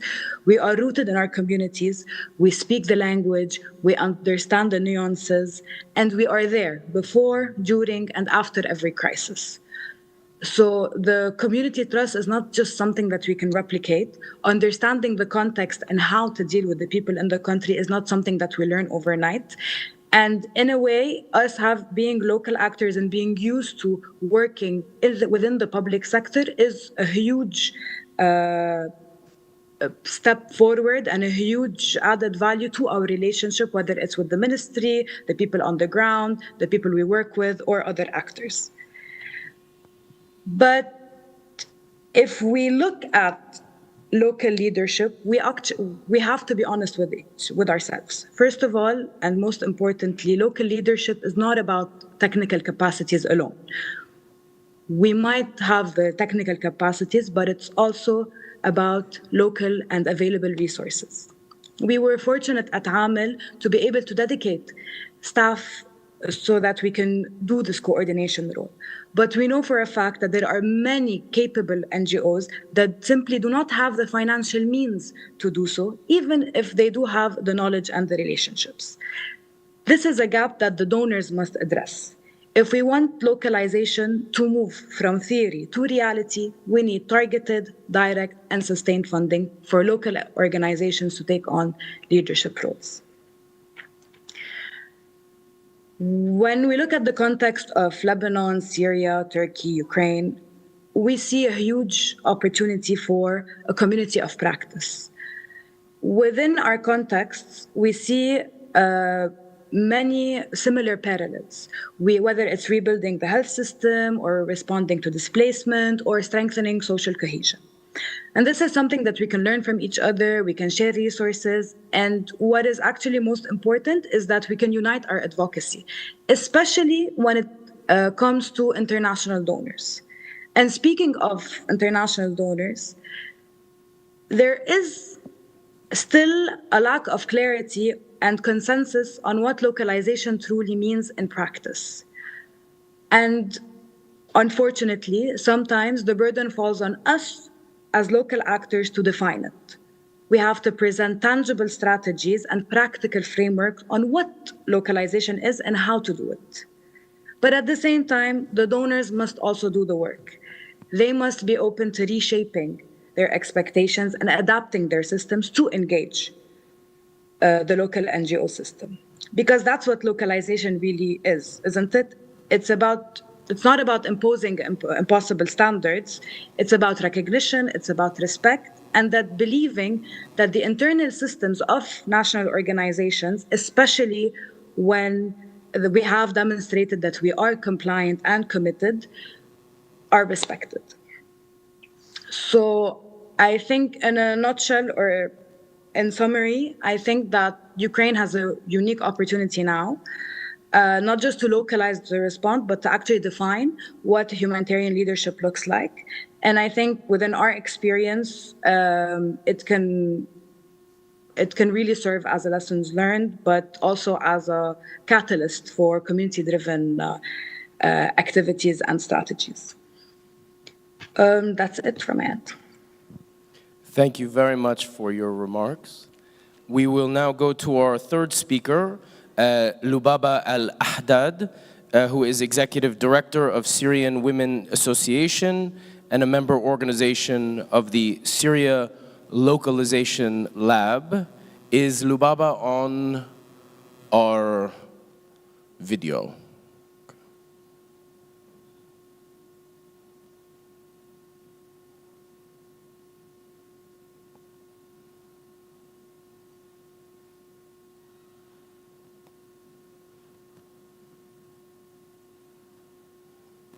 Just while we're getting her set up, one very important remark, I think, from that we're discussing all day, and I think afterwards as well, is this essential question of why donors aren't more open to funding directly local and national actors. Some of us had the fortune of being at the European Humanitarian Forum this week, and DG ECHO made an announcement that 25% of all funding will be going as directly as possible to local and national actors next year. The key phrase is "as possible" because DG ECHO still will not give any money directly to local and national actors. It's a huge problem, and it underlines this problem of trust. And I think some of our speakers coming up have some very interesting insights on this and others throughout the day, but it really is an important question that we were able to put to some European officials. Why is the trust lacking? The capacity is there in many cases, the effectiveness is there, the data is there, the transparency, the monitoring, the systems, etc. Why is that lacking? Do we have okay, should we go to Yusra? Okay, great. Then we will just change the order and we'll bring on Yusra. Hello, Yusra, nice to see you. I will let you introduce yourself to the room, but thank you very much for your remarks. I assume you heard the previous speakers and commentary, hopefully, so thank you very much for joining us today.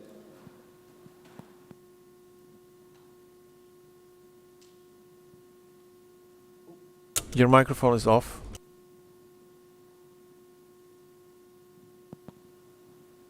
I think she froze. Please turn on your mic, we're still muted. And microphone on, yeah.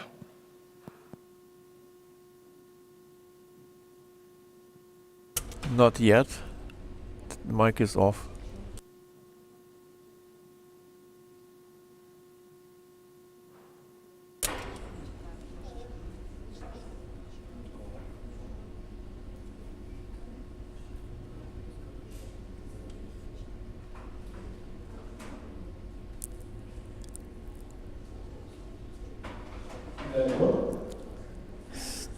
Still no sound from you. Ми поки що вас не чуємо. Okay. Unfortunately, we cannot hear Yusra. Howard, Nadine, are you there online? Are we able to hear you at all? Howard, Nadine? I see Howard. Howard, can you hear us? We can hear you, but oh, we can hear you can't now. hear us. We can hear you now, which is great. I think we're just trying to get Yusra connected with audio. And I believe Nadine is with us. Nadine, are you here? Can we hear you as well? Hear me though. Great. I'm just wondering, maybe just to start the discussion off, if either you or Howard or our fellow discussants have any remarks about our speakers and what they said, or if you'd like to make any intervention before Yusra is brought back.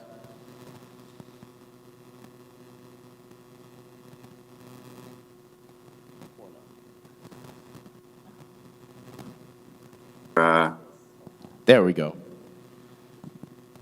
Yes, we can. Yeah.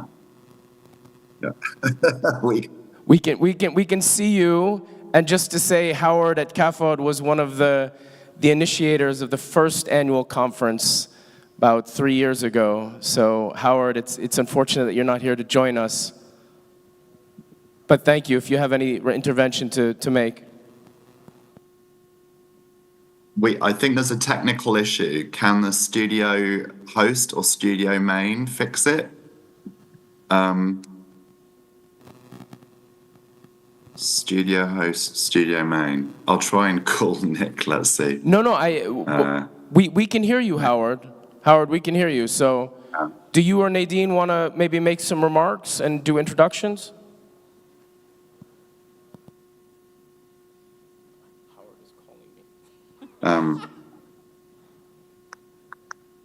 There is an I.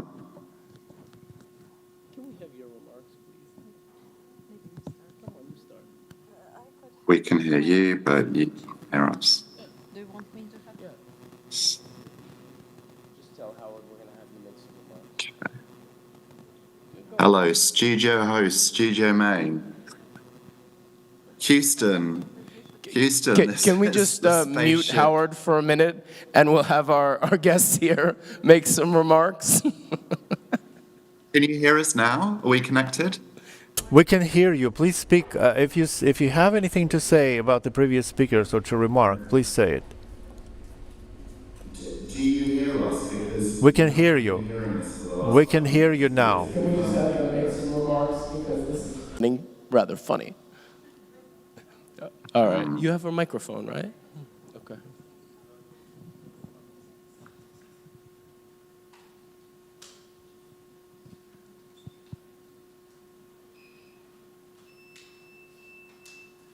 So, studio. Does Howard know he's on? But his giant head is no longer there, but I can see him.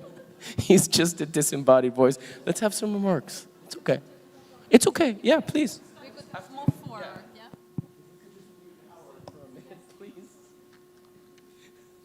Окей, друзі, всіх вітаю. Я буду говорити українською. Hello, friends. If you don't object, I can interview. So I'm Ruslana. I'm the representative of the Resource Center of Non-State Organizations, and so today I have joined this panel in order to share Ukrainian experience of localization directly in Ukraine. So our organization, for the first time in 2023, has initiated the survey on the measuring of basic level of localization in Ukraine. So I think we are best placed to speak about how localization is happening in Ukraine. And so I brought with me several copies of our survey. And if you want, after my presentation, to read this study, you can approach me afterwards and I will share with you. We have copies in Ukrainian and we have copies in English. So from what we've heard from the previous speakers, we can say that the problem of localization in Ukraine is not something unique. The whole world, anyone who works with humanitarian response, they perceive this problem. In one way or another, in different countries, in different levels, these questions are being resolved. In order to join this panel discussion, I had to read a lot about the experience of previous speakers, about other countries, how they do localization. And it was very valuable to hear from your experience, and I'm thankful for that. So today I want to share how we placed the evidence base for changes, what we've learned from advocacy in Ukraine, how engaging donors works and how it doesn't work, and what our next steps should be within the context of large-scale invasion to work out examples for further successful humanitarian response in the world. I see Olga coming to us. So what we've learned through forming the evidence base. In 2023, we started the study on localization in Ukraine, and last year we did the second wave, and we received quite interesting results of this survey. So we cooperated together with Humanitarian Advisory Group and also research company InfoSapiens, and all together we work on the methodology of the study. And our assessment is that localization based on Hague standards, Humanitarian Advisory Group, has to be assessed by 7 key spheres: partnership, funding, participation, coordination, political influence, leadership, and capacity. And last year we managed to survey 270 international and national organizations and to conduct 19 in-depth interviews. As a result, we saw both strong sides where we see growth of participation, active local networks, and all, but also systemic problems. Problems like the lack of long-term funding, lack of operational expenses, and limited participation in strategic decisions. As we know, localization should be working as a standard so that Ukrainian local organizations are involved, engaged in these processes of decision-making. And that study had become not just a report, but an instrument of strategic dialogue and advocacy of capabilities and needs of civil society in Ukraine. This year, we already started working on the third wave of this survey, and we hope this year we will succeed in having more positive results and more improvements than negative things. So what are the lessons we've managed to learn? And the most important lesson is that yes, it's good to have advocacy together, interacting with local organizations, with international partners, because alone it doesn't work. It's not. There's no reason to. And we see on the private, our own example, because co-advocacy gives us much more opportunities. In our survey, we recorded that in 2024, an increase of the number of international organizations who get feedback from Ukrainian partners, almost twice as big than in 2023. What it means for us? It means the localization still, the notion of localization starts to appear on different levels.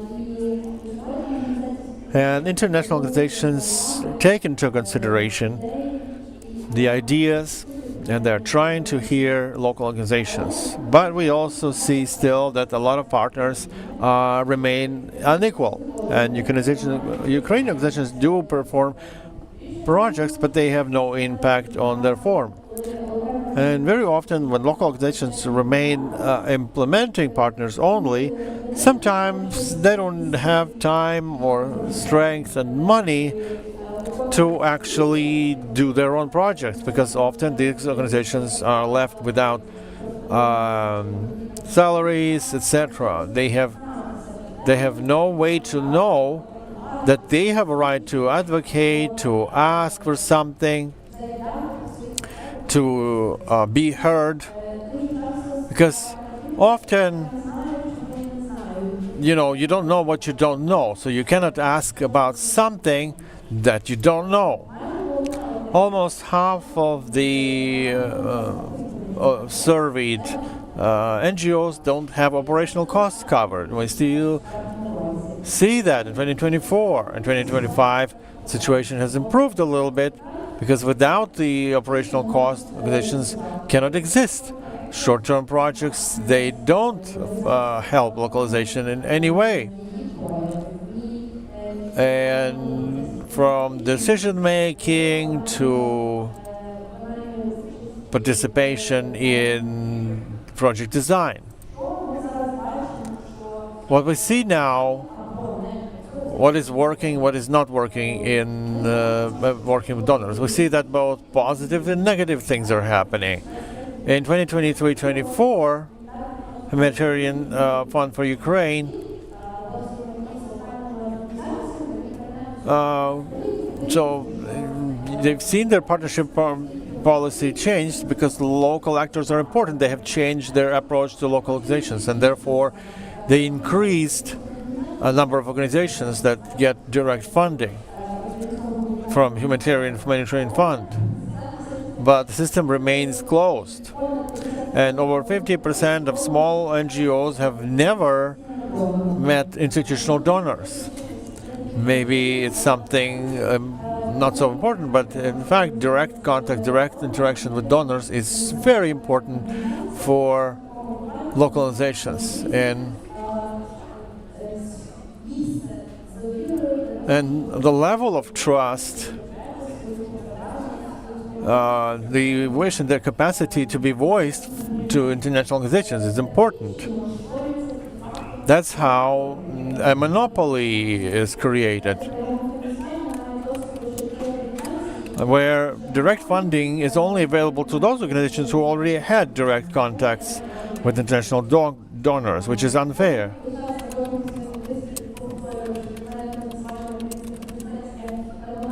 I always say that direct funding of organizations is much better, at least by 15.5% more profitable to international organizations than cooperation with other international organizations, because the money goes directly to work with beneficiaries rather than covering international sub-grantees. And we still have a result: less than 1% of all humanitarian funding allocated for Ukraine goes directly for local organization. Less than 1%. So we seem to be moving toward localization, but unfortunately not in the full scope and not everyone. Do we have potential? With coordination to our friends who joined us online, I think huge, because we've heard great opinions in terms of how they implemented localization, how they work in those countries directly. We've heard that information. And this kind of coordination is critically important, because from our experience, they're similar and we can adapt them. Considering how we conduct the study now, we believe that this tool can be unique and it can adapt it in different contexts to measuring of localization in other countries. And I also would like to stress that it's important for us to see the potential of collaboration, but also do the analysis. Lessons learned from our context, from the context of our friends who joined in. For instance, what I see is that Turkey, for instance, cooperates with the government very successfully, but at the same time, we can think that they met some sort of politicization of localization, because the selected partners in Turkey, only they have access to direct funding and getting the funds to satisfy the needs of beneficiaries. At the same time, after 2020, localizations in Lebanon independently mobilized research through diaspora, through other organizations, partner organizations who worked in other countries. And it's a great experience for Ukraine, finding opportunities not only from European Union project, not only humanitarian donors, but also see the funding outside of this bubble, so to say, and talk to diaspora, because diaspora is very widely distributed because of the a large-scale invasion, and so by doing so, you can facilitate high-quality assistance to those who need it.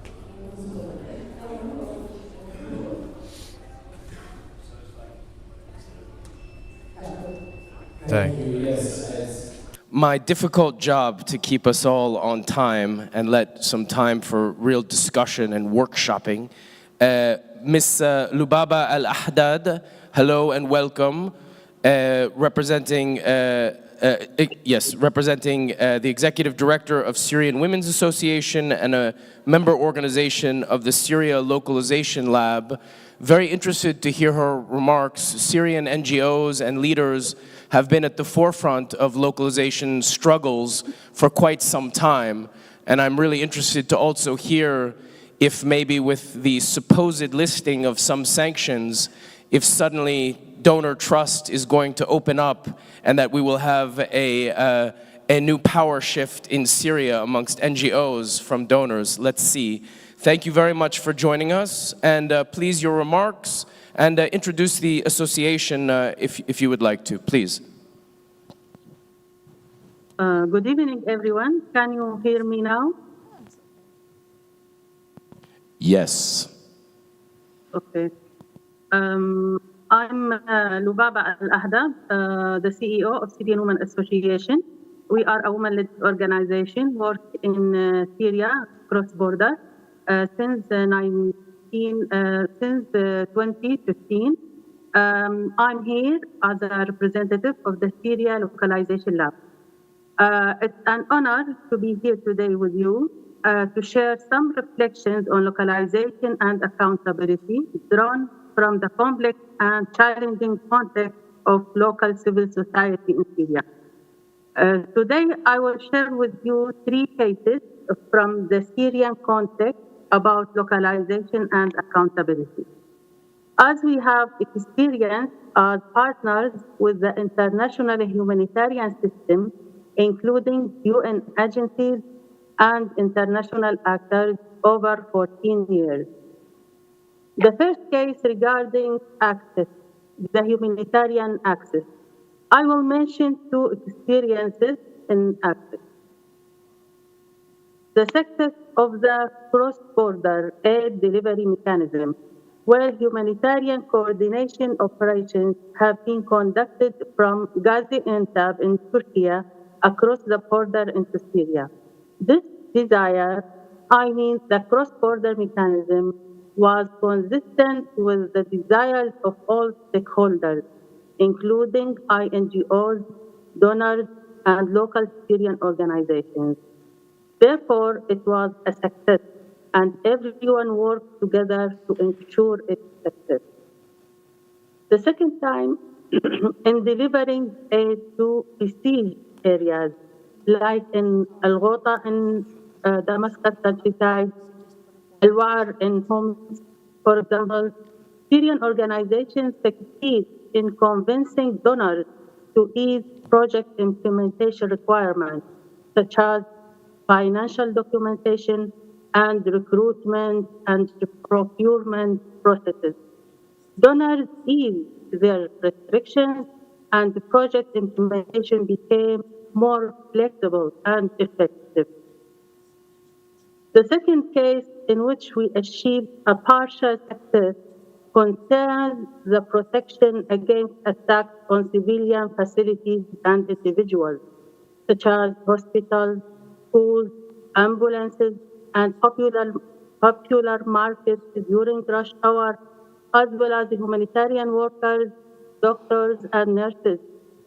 Donors and international organizations agreed to allocate funding for risk mitigation plans, such as the establishment of an early warning system by the Syrian Civil Defense, which aims to warn citizens of first strikes in order to reduce the number of victims and injuries. In addition, our advocacy efforts with others succeed in obtaining UN Resolution 2286 issued in 2015, which emphasized the protection of civilian facilities, humanitarian workers, medical teams, and the wounded. But unfortunately, despite this resolution, the reality on the ground remains the same. In the years since the adoption of the resolution, little has changed for those on the ground in conflict zones. Hospitals, medical workers, and the humanitarian workers remain under threat and targeted in conflict. This resolution must be transformed into concrete, enforceable mechanism and clear accountability tools to hold perpetrators accountable. For example, identifying the parties that committed this criminal act and holding them accountable by analyzing flight patterns and the sounds of aircraft and missiles, whether it was a Russian aircraft or a missile launched from areas controlled by Assad regime. And following upon this matter with the relevant legal authorities in order to prosecute the criminals who committed this attack. The final is about the duty of care. As we know, humanitarian workers in the field are at risk of injury or death. In our Syrian context, INGOs did not commit to provide any compensation to the injured victims or their families. As Syrian organization, we didn't have funding to cover these expenses. So the Syrian organizations bore the burden and consequences. INGOs did not commit to sharing the risks. Instead, they worked to shift the risks to local Syrian organizations. Some Syrian organizations established their own funds to cover these cases, such as the Syrian Civil Defense's Hero Fund. However, this worked very limited capability. One last thing, when an emergency disaster occurred, such as the earthquake in southern Turkey and northwest Syria in 2023, INGOs did not respond quickly to the earthquake. On the contrary, they were paralyzed and confused in the days following the earthquake, and their response was extremely delayed. Do you know who was at the forefront of responding? Who provided assistance to those affected and responded extremely quickly to this disaster? It's us, the local workers on the ground, the humanitarian workers in the field. We are the ones who will always be on the front line when disaster and the crisis strike. Therefore, donors must empower and strengthen us so that our response is not only rapid, but also effective and robust.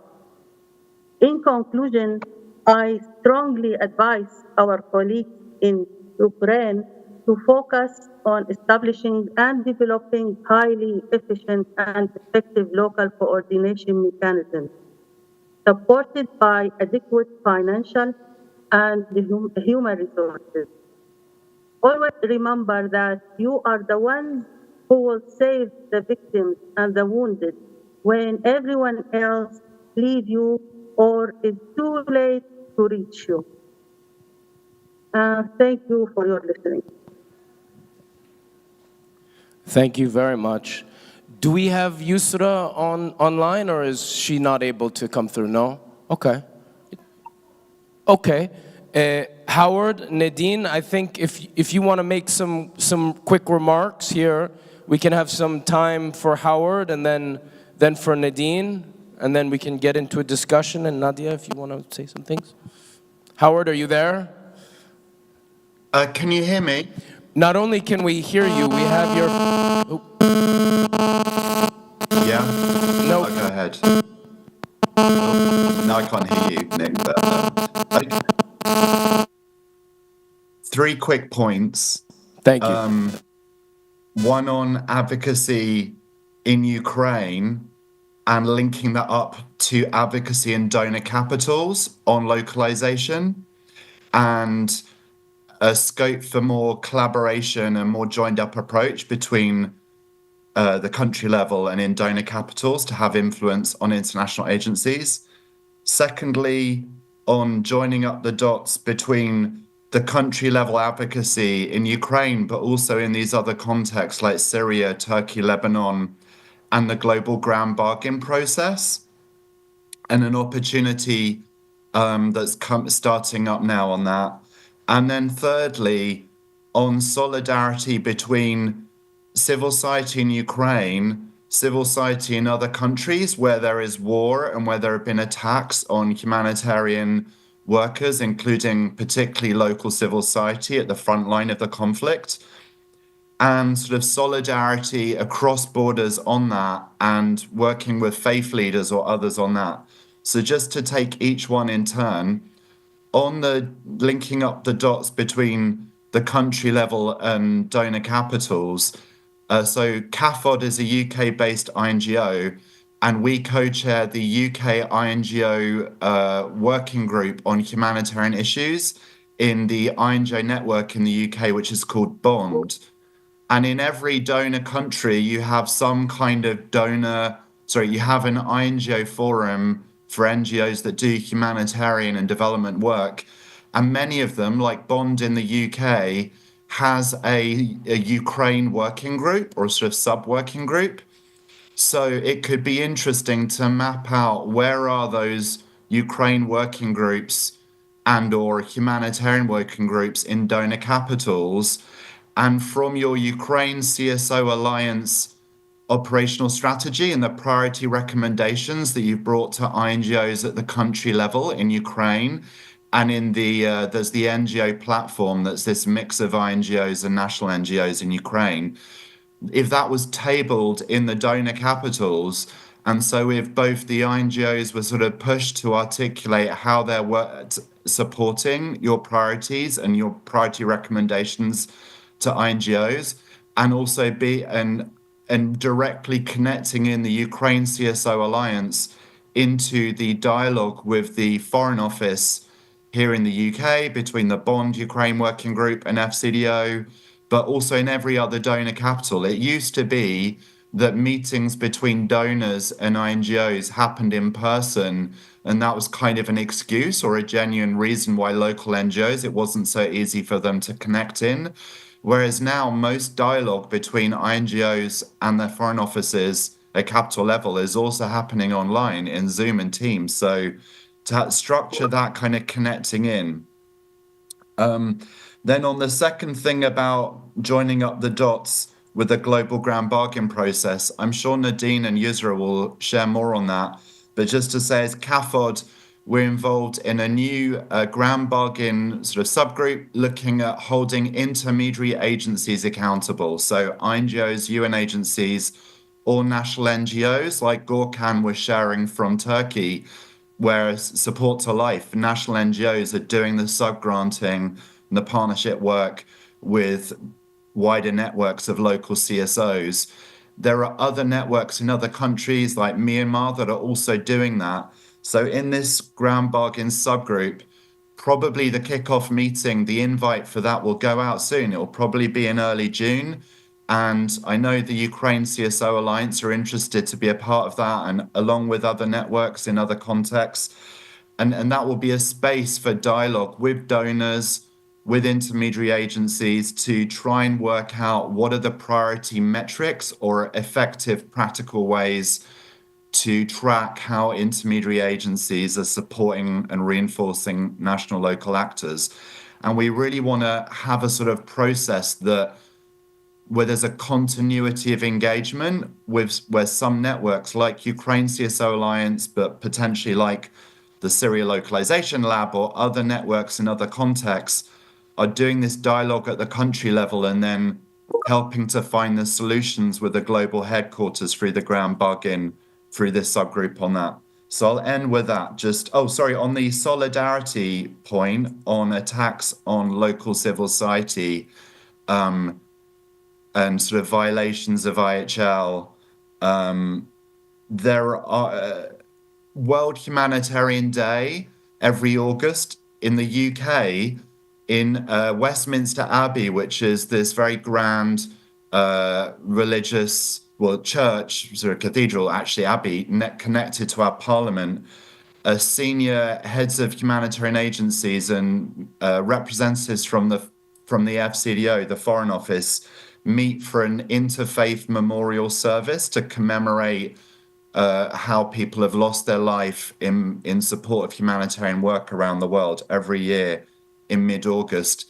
And we've been talking to teams and local faith leaders in a couple of contexts to see whether next year could there be some collaborative effort joining up memorial services led by local faith leaders in countries in conflict with similar opportunities to have interfaith memorial services in donor capitals and in other places that are important for influence, to help build that voice to commemorate the important work done by local and international aid workers, and to help build in a solidarity way some sort of shared kind of moral voice that is marking the lives lost and the important work, and also helping to build support to sort of end those kinds of attacks on local and international aid workers. So thank you, colleagues, and I hand back to the panel, or perhaps to Nadine to come next. Thank you very much, Howard, for your remarks. Some really important points that we can discuss in a moment, but I want to give Nadine, if she's here. Nadine, are you online and can you hear us?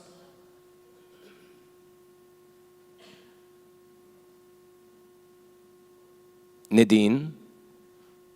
Can you hear me well? Ah, yes, that's Nadine. Hi, Nadine, welcome. If you don't mind... Hi, Nick. Hi, everyone. If you don't mind introducing yourself and maybe just some remarks about what you've heard. Yes, sure. So my name is Nadine Saba. I lead a national organization in Lebanon called Akkar Network for Development. And I've been working for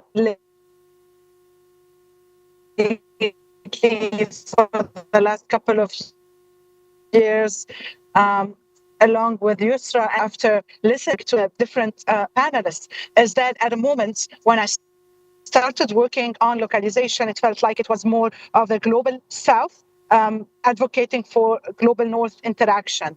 And then with the example of Ukraine, I felt that, you know what, no, it's not technically global South and global North. It's more of a perception around national actors. It's more of the trust that is lacking, and that is not only related to sanctions or to capacity or to efficiency. It's more located to actors and national capacities. Nadine, and I liked very much the survey that was presented by our colleague about the localization. It reminds me as well about the index that colleagues in Myanmar have been working on in terms of perception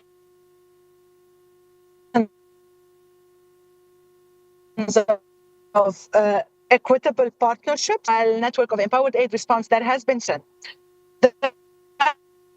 I think it would be interesting to look into these different tools and potentially having a toolkit to measure localization, equitable partnerships within different contexts, because it feels like we're facing very similar issues. A shift in the risk without a shift in power and resources. So it would be interesting to see if we can have this collaboration, maybe within the community of practice and localization that Howard has been talking about, or otherwise, but I think it's interesting to have these different tools and see where we are.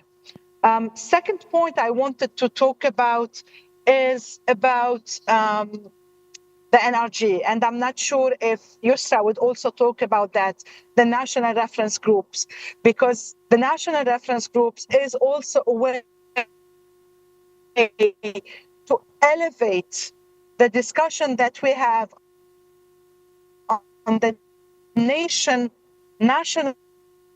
level towards global processes such as the Grand Bargain, which could be as well another tool of advocacy in terms of influencing policies within the different signatories of the Grand Bargain and trying to linking the dots between national challenges and the talk in the boardrooms in those different capitals. So for me, I believe these to build on difference of challenges and the similarity. Our colleague from Turkey has been talking coordination between local and national NGOs. It reminds me a lot of what we have been facing in Lebanon after the port explosion. So at one point, there is people are similar, their needs are similar, the way we're doing things are similar. So why not being able to get those dots together and being able to collaborate and have common advocacy. Thank you, Nadine. Nadine, thank you. You're frozen.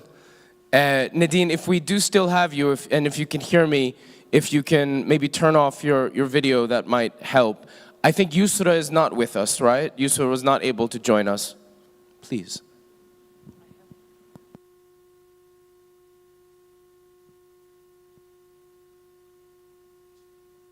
Hi, can you hear me, Nick?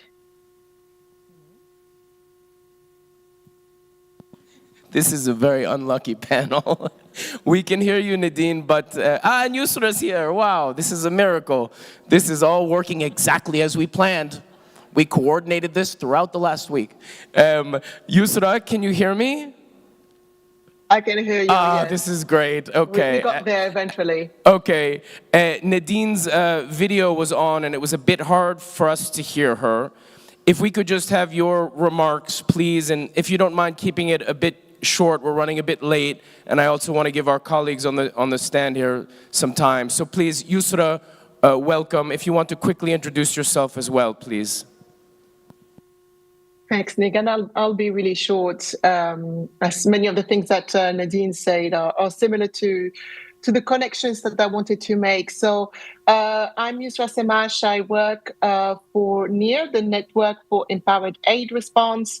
That is a network of 318 members across 43 countries in the Global South. So that does not include Ukraine, but as we have heard from the different panelists and from the Ukrainian CSOs, is that a number of the issues that local actors are facing are very similar.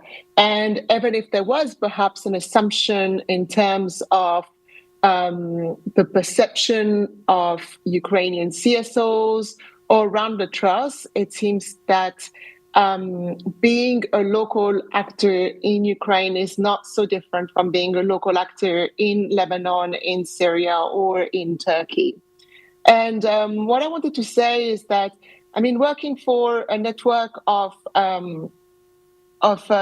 local actors face in very different contexts. What we're trying to build is a collective voice and making common policy ask, advocating together based on these different practices that we're hearing and we have heard on this panel. Let's say, for instance, a response to the Turkey earthquake that it was locally led. How can we use that experience to embed it within the system so that these can be more of the default, of course, not with a one-size-fits-all model, but how can we ensure that in other places, when there is a crisis, when there is an emergency, we actually start with the local ecosystem, with what's there, and complement it, as opposed to just come with the cluster system, just replicating things that happen in very different contexts. Similarly, what we were hearing from Daniela also in Lebanon about the financial needs that local actors face when they do want to lead responses, and how overheads often just fund project coordination and not response coordination. These are things that we should be embedding within policy. And that's something that can be done as part of the Grand Bargain. A number of near members were part of the World Humanitarian Summit in 2016 and pushed for the 25% of funding as directly as possible to local actors, that commitment to be enshrined as part of the Grand Bargain. And yet, almost 10 years on, we're still not there. And Ukraine has shown that even there, we're really far from it. So how can we advocate together for this system change? And so that localization, of course, may have different faces, but so that these policies can help the collective and move really this perception that this currently internationally led system can have of local actors. I wanted also to talk about this survey that has been done by the Ukraine Alliance, and saying, like Nadine said, in Myanmar, there is an index. There's a number of these tools that have been developed. How can that become, how can we ensure that this data is shared? So how can we also value the data that local actors produce?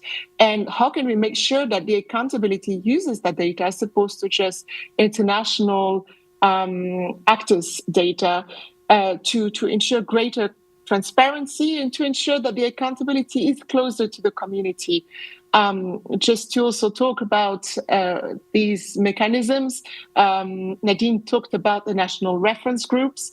We know there is one in Ukraine, and there are about 10 to 15 across the world. These national reference groups are locally led dialogues, which are built upon the existing networks. I know that the Ukrainian Alliance is the lead for that NRG in this context, but elsewhere also it's been built upon these existing networks. I think in Turkey it is Support to Life, and in Lebanon it is LHDF.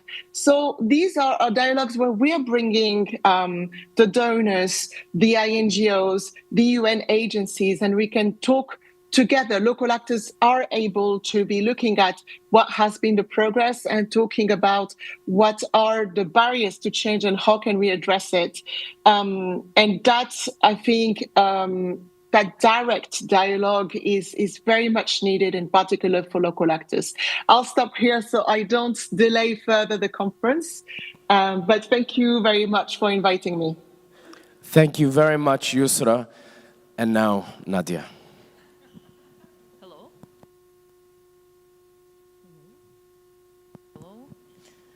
Hello, I'm happy to be here, and thank you for having me here. And I think it would be great if we will in future have some kind of opportunity to speak in more detail with each of speakers which we have online today. I switch to Ukraine. I represent the national organization. My name is Nadia Kovalchuk. I am the program director of one of the biggest Ukrainian organizations, which today acts in protection of people who have been affected by the war. We do not study localization. We are the organization that acts in localization. And I am happy to be here as a representative of that organization, because R2P is a subject of this activity. It was a serious way towards this moment, and I am the third generation of our team. R2P was active in Ukraine since at the international organization In 2013 and 14, we founded the National Organizations of Charity Fund, R2P, and it's been very active in the context of war, and when the large-scale invasion started in Ukraine, and the team has been expanded largely with different experience. In the second year of war, we started inside of our team. At the time, it was 1,500 specialists, and about 40% of them were people which came from business. And nobody was prepared to be a humanitarian worker specifically, or working in a human rights organization. So for R2P, it was a whole path to become a subject. When the large-scale invasion started, we felt that we already have a reputation. Because in the very first month, in March, I don't know how many meetings we conducted as a one-to-one meeting with donor representatives about the way how to give you funding so that you could help people in need. And we did a lot. We expanded our team, our programs expanded, our processes became more complex. And somewhere in the first year of large-scale invasion, Sasha, our leader, during the strategic session, raised the question, maybe we start working as partners, as a partner program. The team was not yet ready back then because we had a lot of new people, we were growing actively, and we decided, no, we can't afford it now. But we grew up enough to have it. Our current strategies that we adopted this last year, one of the 4 strategic activities for us was increasing capacity, supporting expanding partnerships with local, small regional organizations. Why? Because we became more mature as a third generation of the team, as I said, and we had accumulated enough experience. So we learned from our partners. With partners we sat at the table, we could honestly and openly say, sometimes even compete for a while, but we thought, as parents, a young person at some point decides, I want to have a family. So that's us as family, as managers. We grew up enough to be as mature, and for over a year we started cooperating with these small organizations. At the moment it's about 40 small organizations. They are small, but sometimes there is no one with the English skills. Sometimes they don't have experience of attracting funds, but in some way every war is similar because it stops life. It brings violence, and people lose their homes. But just as well, each war is different in its context. At the start of a large-scale invasion the civil sector in Ukraine has received experience of 3 revolutions that we lived through in Ukraine. The Granite Revolution in 1991, the Orange Revolution in 2004, and the Revolution of Dignity in 2013. A lot of public sector, a lot of proactive work, and so these small organizations are very numerous as well. And so I think we've heard this mission, we felt this mission, that we, having this experience of interacting with international organizations, being parties to different programs, different international organizations to strengthen capacity, we realized that we can give more to the small organizations more than any other international organizations, because we can be inclusive in the program of strengthening their capacity. And that's how we got this program.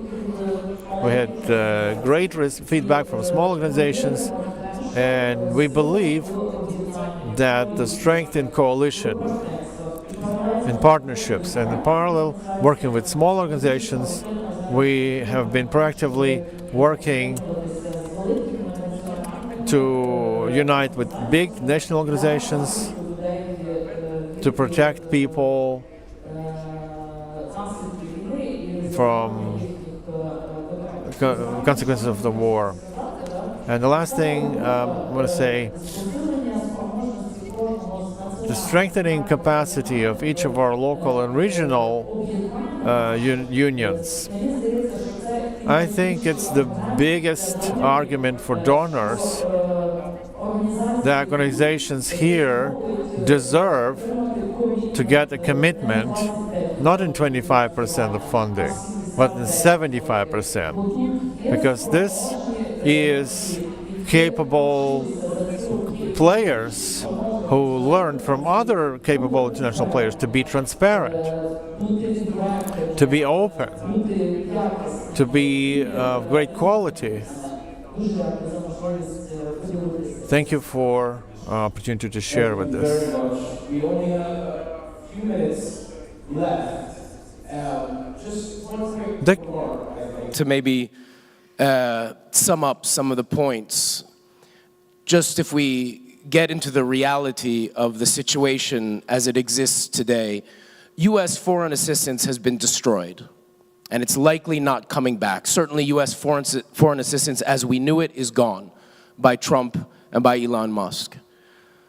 Even though U.S. foreign assistance was so huge, and even though there was a huge commitment by various administrators to do funding directly, in Ukraine, a very small percentage went to only 4 Ukrainian NGOs. They were trying very hard to expand that, but it was very difficult for them. If we look at the European donors, and we've all been talking about how donors need to have more trust, they need to do more funding, they need to encourage more leadership, etc. If you look at the major European donors right now, today, very few of them are funding local and national actors directly. Some of us were in Brussels earlier this week, and we variously put this question to European donors.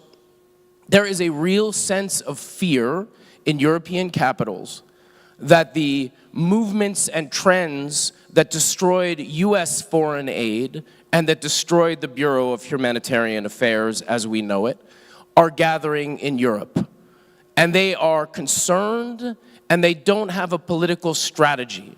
Now, we all have, and we've heard arguments about why it makes sense from an efficiency point of view, an effectiveness point of view, a sustainability point of view, to empower directly local and national actors, and to do it far more than 25%. But the reality is that for all of us that are advocating, we need a new political strategy, both in my country, in the US, where we have a huge fight, and also certainly in Europe. Because European leaders that were at the European Humanitarian Forum a few days ago feel as though they are about to experience, or already are experiencing, and are already announcing foreign assistance cuts and humanitarian cuts, that it will get worse. So we need to start developing the political arguments about why it makes sense. And if you think through some of these issues, I think there's actually a lot there.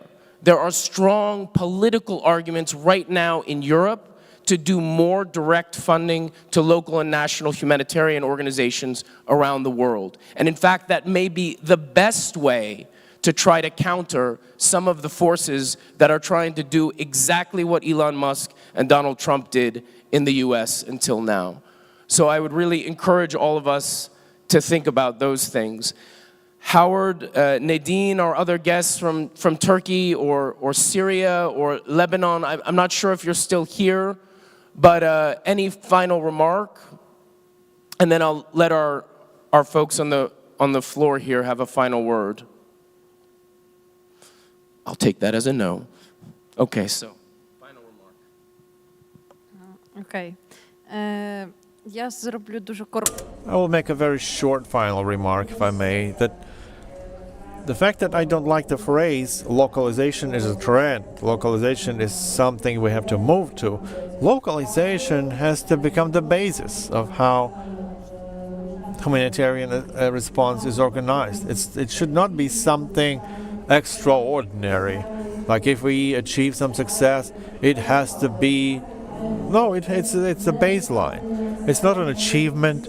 It's not some super result. It's the baseline that we have to reach to be able to move forward, to actually work to build other floors of successful humanitarian response in Ukraine. But it's important to say here that we have to move to one another. Not only expect that international partners and donors and international organizations will be moving towards us, but also do steps towards ourselves, to develop organizations, to develop our gramadas, to cooperate with local state organizations, to work with local businesses, to each other locally, with our local organizations that we don't know about their existence, which is also very sad and not yet exemplary in Ukraine. So this year, the surveys we're going to conduct, it will reflect better and more successful results than the previous ones, because we really have been talking about localization for a long time, and we think that in 2025 to talk about the trend, we have to move in that direction. Well, that's cringy if I allow my youth jargon. Localization is baseline. It has to be there.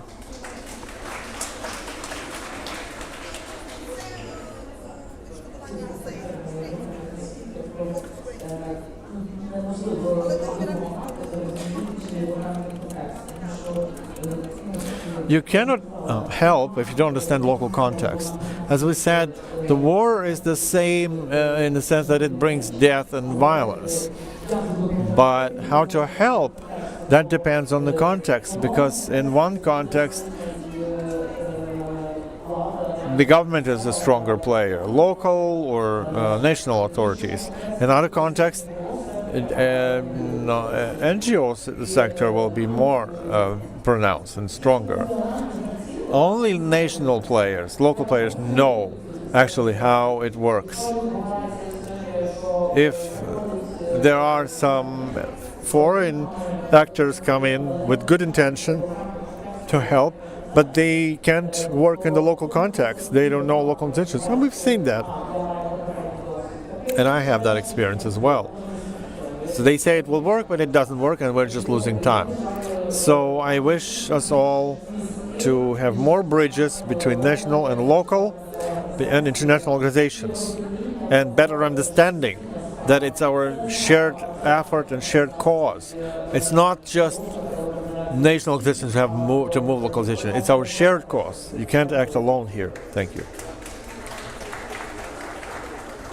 Very much. Thank you, Ola, and the technical team and the translators as well. It's a monumental task to get 10 people from 6 different countries together. So thank you very much. Thank you, and please join us, I think, for afterwards. We're going to have the last session on the recovery conference, right? Now we will have a short coffee break, and after that we can continue. Зараз, шановні колеги. So, short coffee break, and then we'll continue.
Друзі, тут оголошена повітряна тривога, тому, будь ласка, слідкуємо за ситуацією. Якщо ситуація буде критична, укриття у нас в паркінгу, або використовуємо ліфт, або використовуємо справа сходи. Dear friends, so the air raid alert was activated. You are invited to use the bomb shelter either through the elevator or through the stairs. And please use the stairs unless you use the wheelchair. -2 floor. You could use downstairs in the right side from the hall.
Дорогі гості, ми о 4:05 десь почнемо.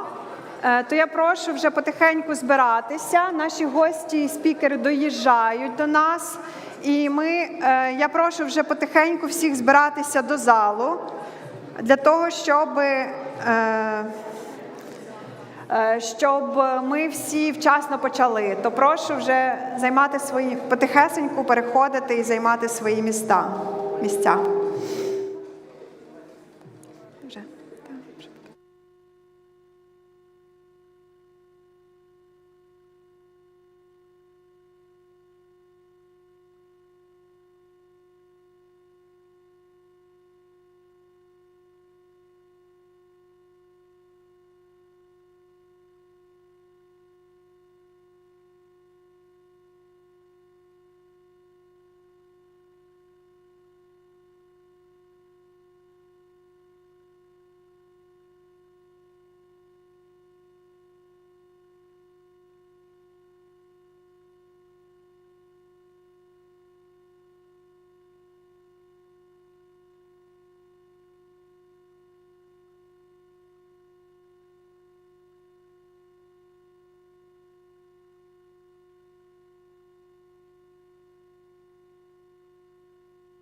Друзі, ми вже маємо збиратися в зал. Ми зараз вже буквально за 5 хвилин. In 5 minutes we begin, so let's go to the audience, all of us. Let's take our places. And So take your places.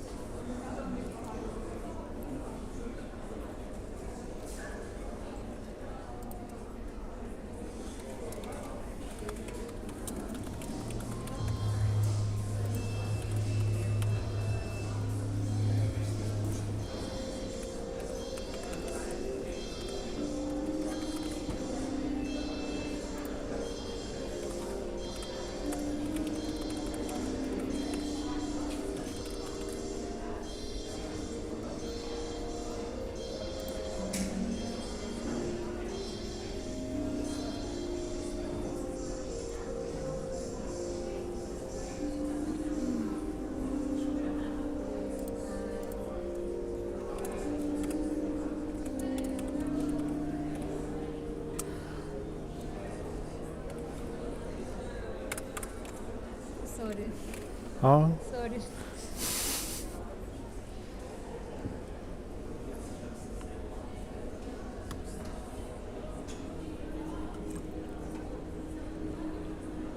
Ну що, чай? Сподобався? Хороший, дякую. Це той червоний в основному, який там в баночці, жестяночці на 8.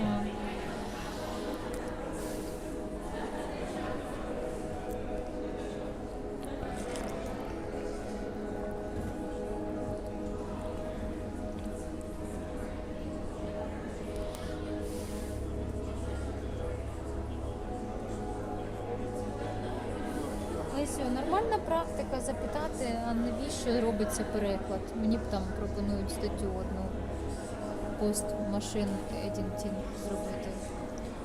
В якій статті? Так я не зрозумів, що треба зробити? Відповісти на запитання чи редагувати? Machine Translation Editing зробити. Так і... А навіщо от ця стаття перекладається там, французькою мовою? Мені не зрозуміло. Не знаю. Чи типу, Я хто замовляє, то їхні... Ну, я щось не знаю, що тобі сказати.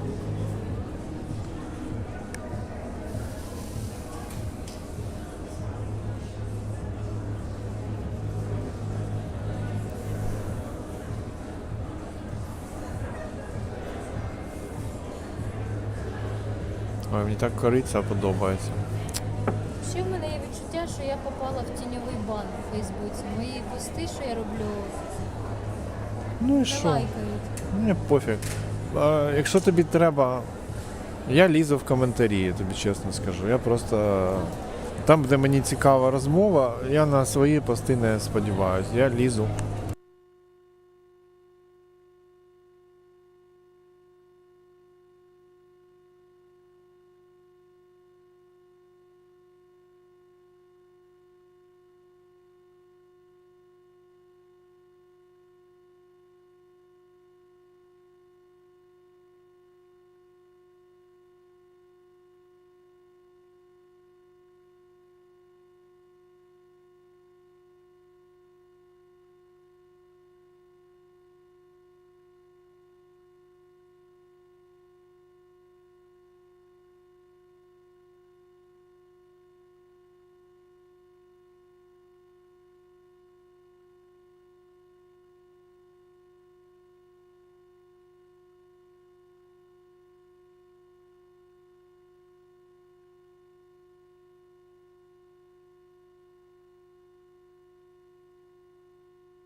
Друзі, переходьте, хто тут сидить ближче сюди. У вас є можливість сісти ближче зараз, то, будь ласка, пересідайте, щоб всі були більш компактніше.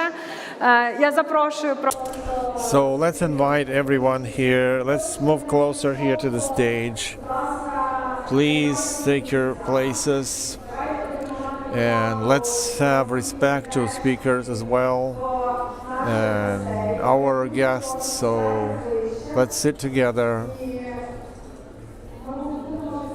and we're going to start.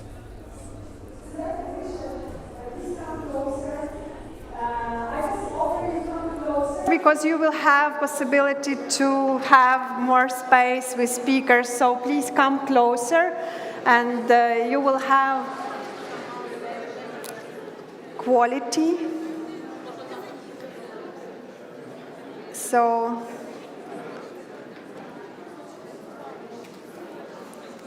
так. Марино, я думаю, що 2 хвилинки і вже ми починаємо, вже можеш, я думаю, якраз так.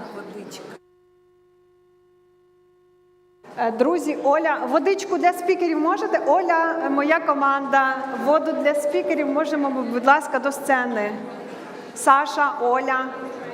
Воду, так, дякую. Воду, Сашу, в цих. Дякую. Так, перепрошую. Там не у всіх тут мікрофон.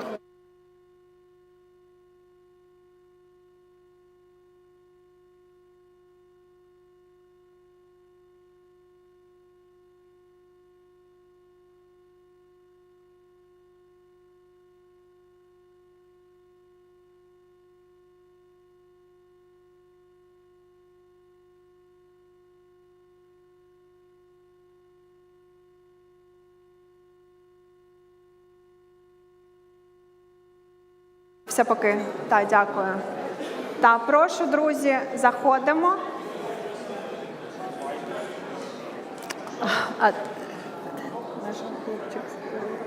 Там? Окей, добре. Добре.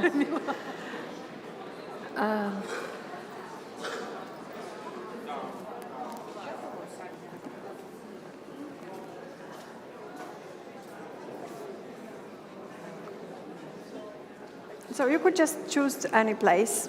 Yeah. Come closer. Ти бачиш? Чи можу я попросити панелістів зайняти місця? So please, the panelists, take place here.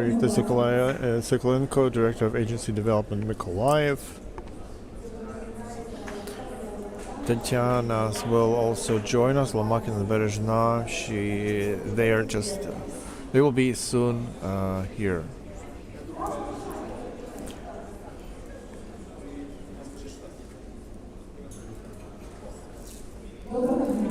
So, good afternoon, everyone. How are you all? Also, from 1 to 10, if you have 10, raise your hands if you have 10. Out of 10, is there anyone who have 5? Okay, 8 to 9 out of 10.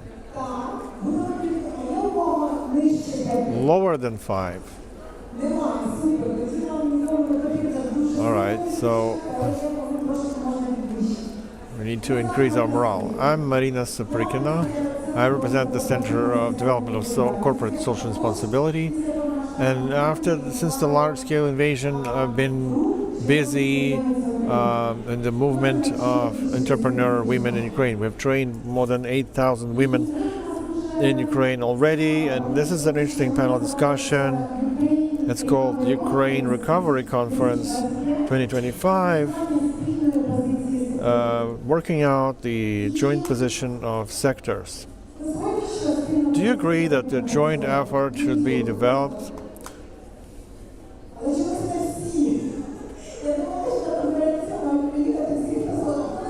Who disagrees? Everybody agrees.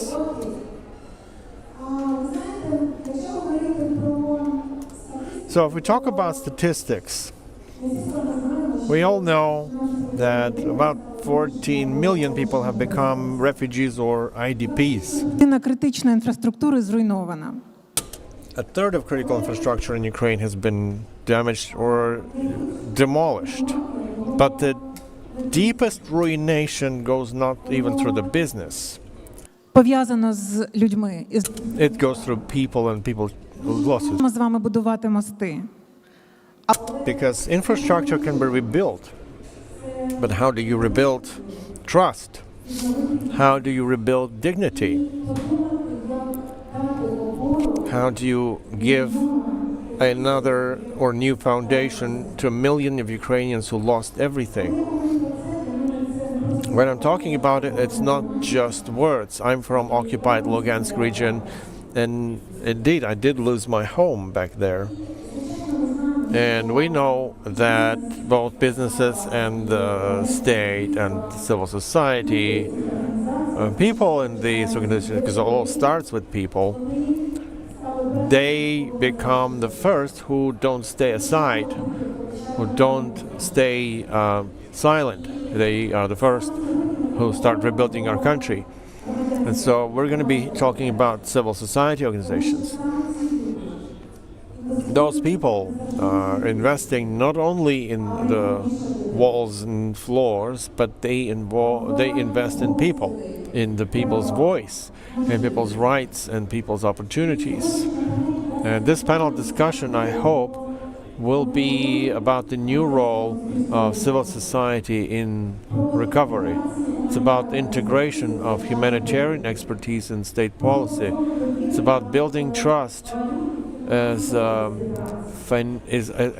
hard currency of financial cooperation, and how intersectoral unions create not just policies but our future. And I would like us here to not just have regular speeches. Yeah, we have speeches, we can make them, but we would like to have a more in-depth conversation, and at that, an honest conversation. How can we build partnership to transform our society for the sake of recovery, and for the sake of the word that is very suited for today's conversation, about human-centric recovery.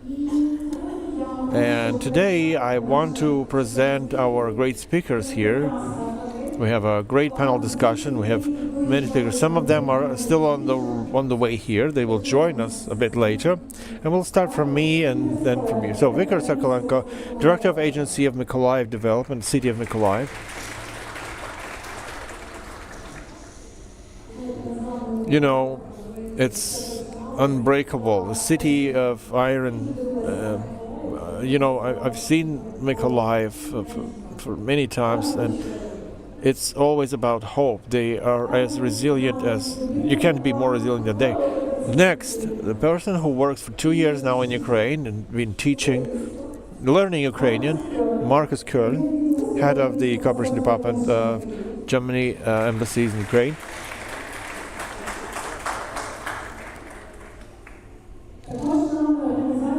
Also with us, organization was doing quite a lot for humanitarian needs, humanitarian projects. Tatiana Stavnicha, President of Caritas Ukraine.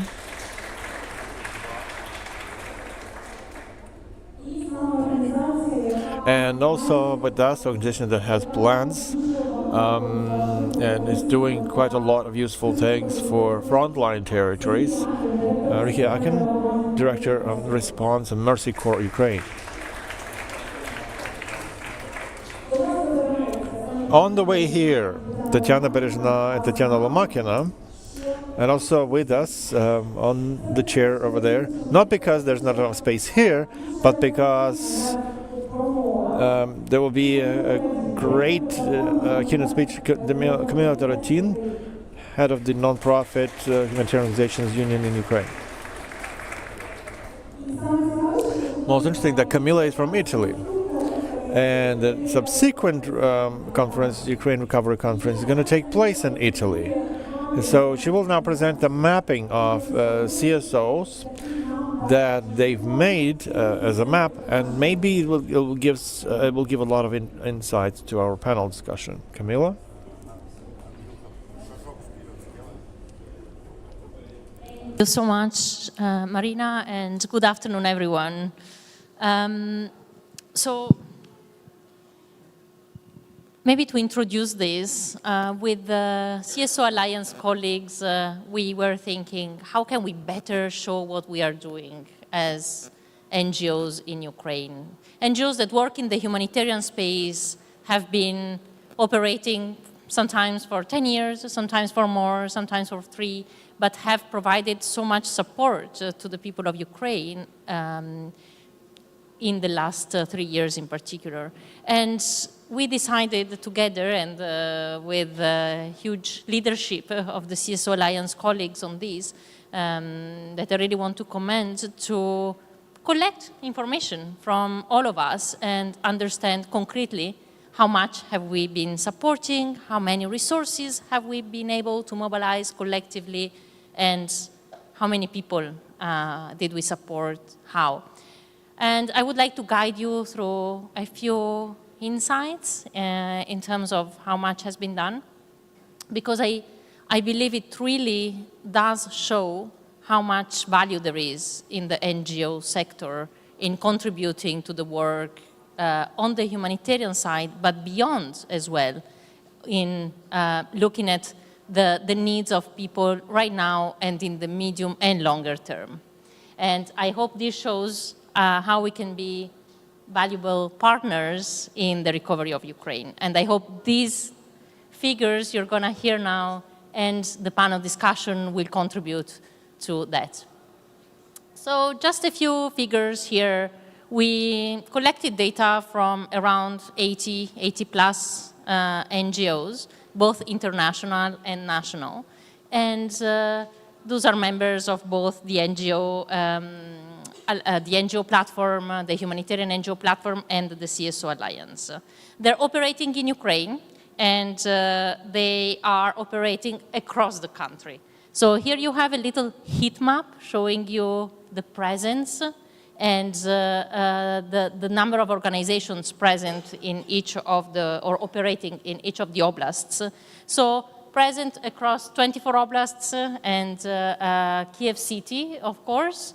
And you will notice that the highest number of organizations, because this is where most of the needs are right now, have been operating along the front line, right? So we have, of course, in Kharkivska, Dnipropetrovska, Zaporizhzhia, Mikhailovska, and Khersonska Oblast. This is where the concentration of our operations is.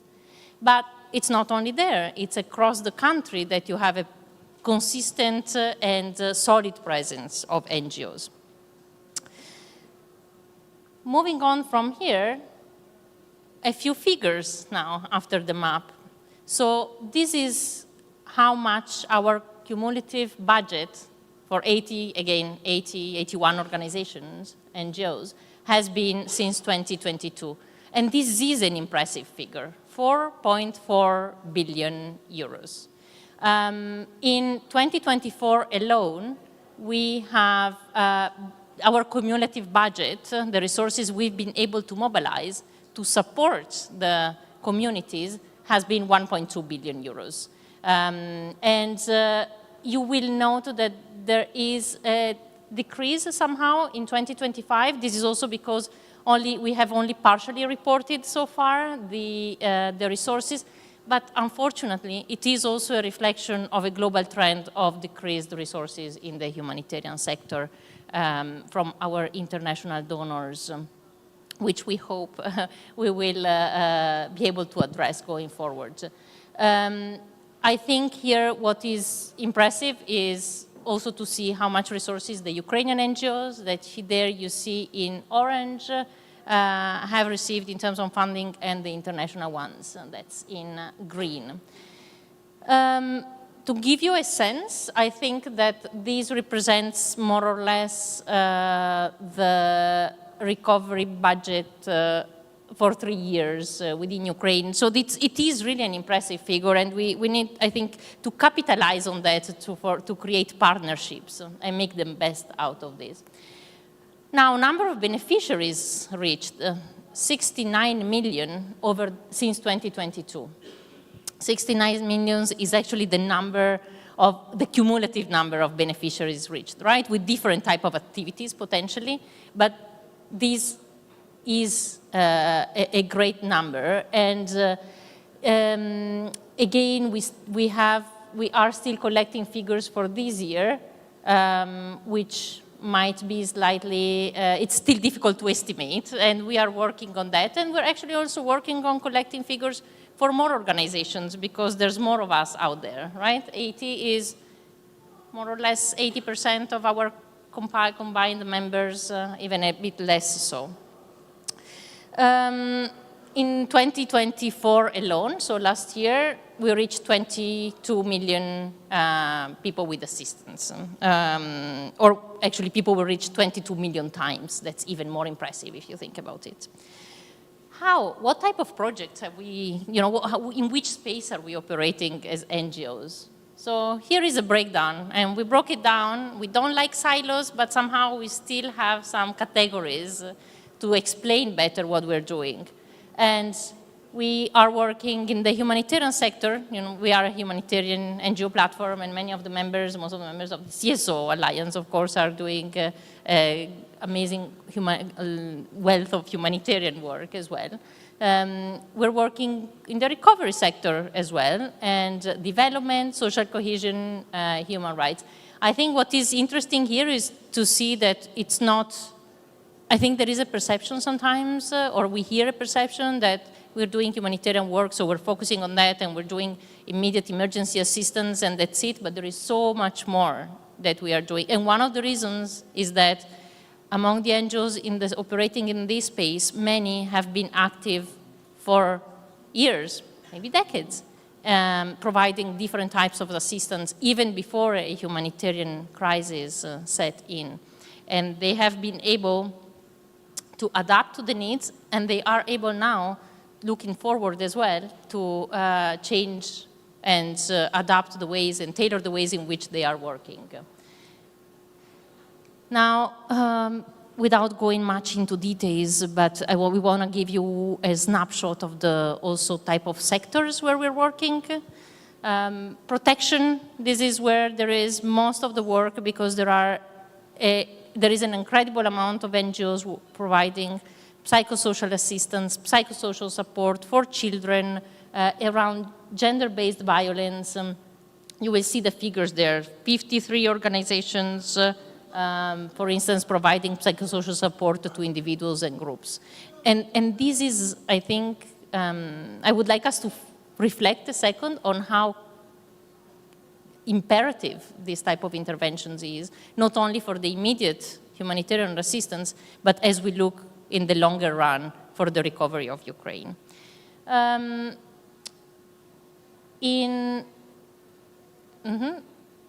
But there's also, we're not only working in the, again, humanitarian space. Here you have some examples of the activities on which we're working on development and recovery. For recovery, there's around 30 of our members almost doing infrastructure rehabilitation, livelihood restoration, very important, housing reconstruction, and so on, health systems recovery, and so on, all the way to governance strengthening.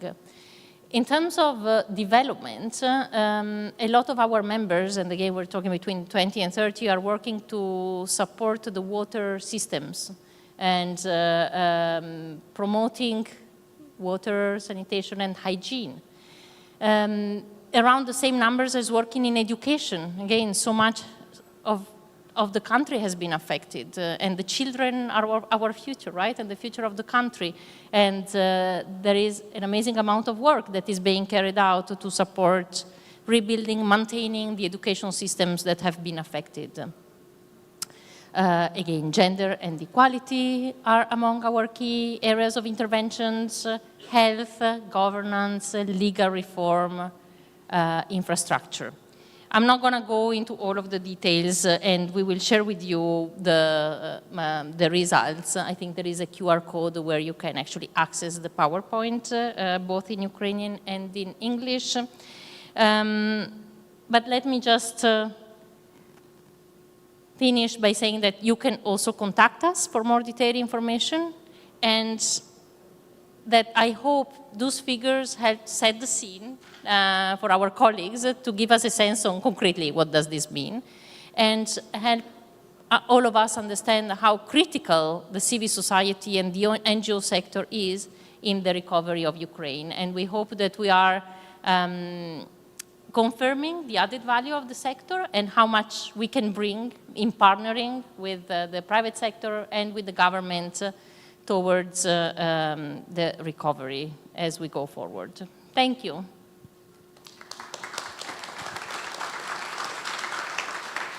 Каміла, one moment. Скажіть, будь ласка, я дуже... Well, thank you so much for the presentation. The slides were very useful, but what you personally maybe was surprised by or impressed by when you saw the results of the study? As I mentioned before, I think the main, the thing that I was surprised by is the diversity of the operations.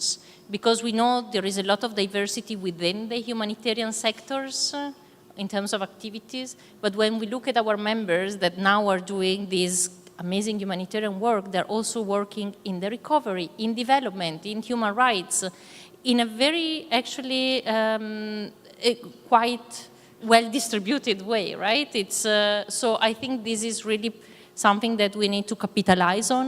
We are working with the most vulnerable, and we hope we believe we have the capacity, because of this diversity, to be able to bring and to continue supporting those people in the longer run. And it's not only right now, it's again in the recovery sphere. Right, thank you so much. If I look at this survey, I made pictures. For me, just regarding the survey, don't take it too personal, but in this survey you can see, first of all, we all know that funding is going down a little bit. Are there organizations that have decreased funding? Can you raise your hands? There are, right, because USAID went away, we know that. Second thing, international organizations, they are more protected. We've seen that they have more funding, but in terms of access to beneficiaries, it's the local organizations that have the most. They have the reach to the most beneficiaries. It's the local organizations. They are successful, but the funding is with the bigger ones. So if you're from local organizations, you deserve a lot of credit for that. But I think one important thing is still missing. Just recently, we had the KSP breakfast this week, and Alliance participated, and we participated, and we attempted to point out the main topics. Where were businesses and civil society? And so they allocated 3 topics that are really important for Ukrainian recovery. And the first topic was economic financial recovery, economic literacy, job, employment. The second was mental health and communities. And the third thing was about people. And it's extremely important because we, at the state, it's very important to return our people from abroad, to get them home. It's very important for recovery as such. So if we talk about people, we are now joined by Tatiana Lomakina, president of Ukrainian Agency on Accessibility. And Tatiana, we know that there's the first National Week of Accessibility, and I'm happy that you have found time to do that. So let's give her a round of applause. This is very important, and it's about an important mindset shift that we're going through. Dear panelists, I have now my main question to you. And the question is, how do you see the mobilization of intersectoral partnership? Where is the role of CSOs in it? And maybe one of the questions, what you are doing in this regard and what you think you can do better. So let's start from you, Tatiana. Right, hello everyone. It's such a great opportunity to share with you some of the news. A month, maybe more, in Berlin, there was a global disability summit. And the most important, that there was a resolution passed there. And this resolution included that 15% of the funds that goes into different countries to recovery, 15% has to go to accessibility and diversity for all people. and it's going to scale up. There will be some new indicators, how it's going to be measured, but it's a great start. It's a great push for all of us. Take a look at the needs of all people, people with disabilities, the seniors, because, you know, with age, for a lot of us, the functionality is changing and diminishing. So the role of intersectoral partnership, the fact that civil society organizations supported by international partners have high flexibility, that is a great value for communities, especially when we talk about quick response to the challenges. But if we go into the topic further, with the early recovery, this is where we have to create partnerships. And examples of such partnerships, we had them after 2014, so we're 2016 in Donetsk, when CSOs, together with the municipalities, could shape certain projects that they later submitted to consortium. So I think this is one of another step we can make, and it is going to be about strengthening interaction, and it's going to be demonstration for local self-governance. Once again, the added value for CSOs that will be an integral part of recovery programs. As for the local businesses, I think their role in Ukraine is often underestimated. They would also like to have more empowerment for their employees, and that means they should be able not only to make money but to invest that money in society's important initiatives. So that's another important sector that we could and should invite for cooperation and share with them the values that we are promoting.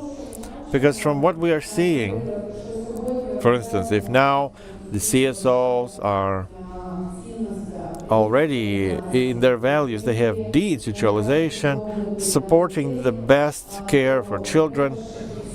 We need to explain to our partners and communities that, you know, gifts to orphanages, it's not the best care for children. We have to create some other better conditions for children. So I'm happy that these questions are being raised, are being discussed.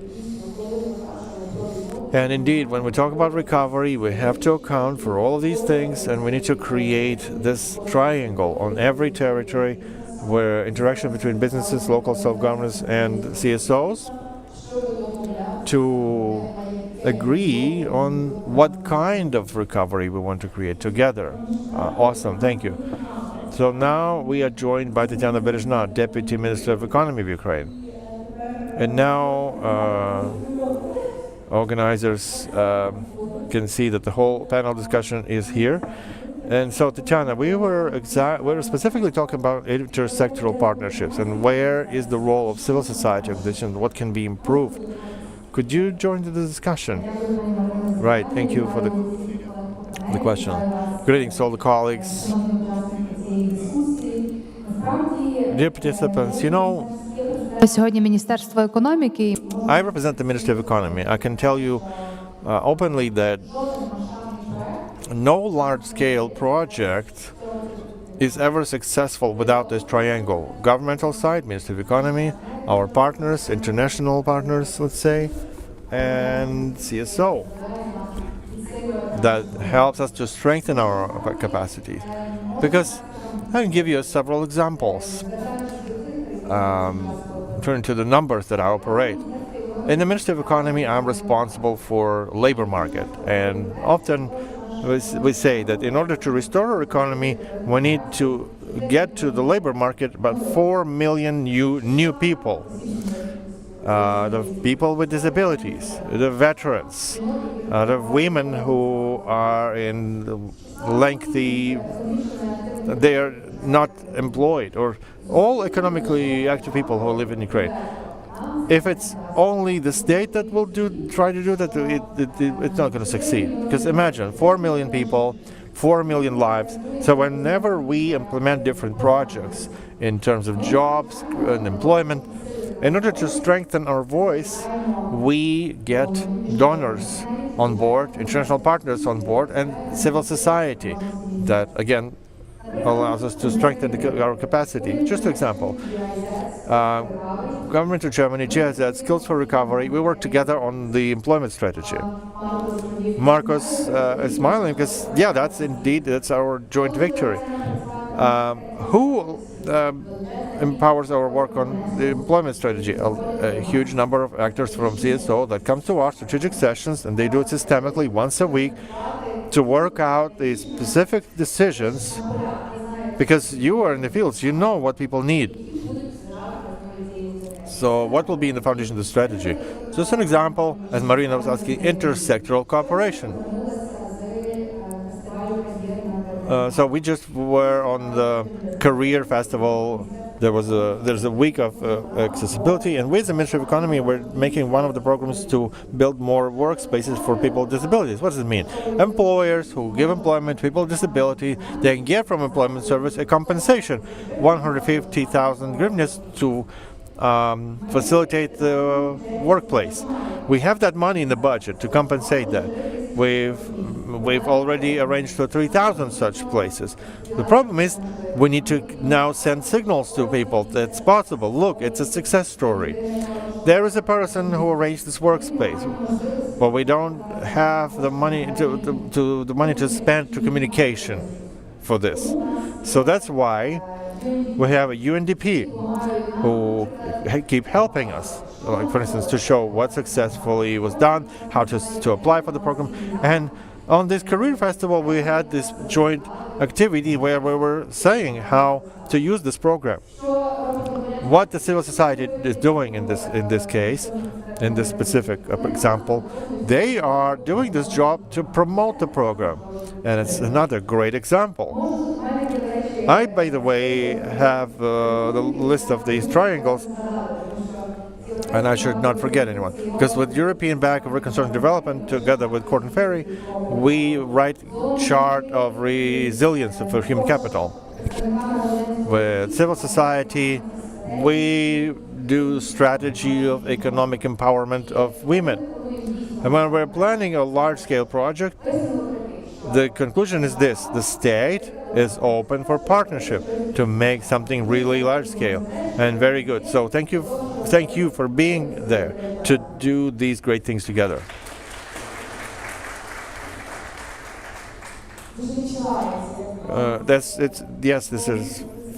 We feel that you are really invested in this.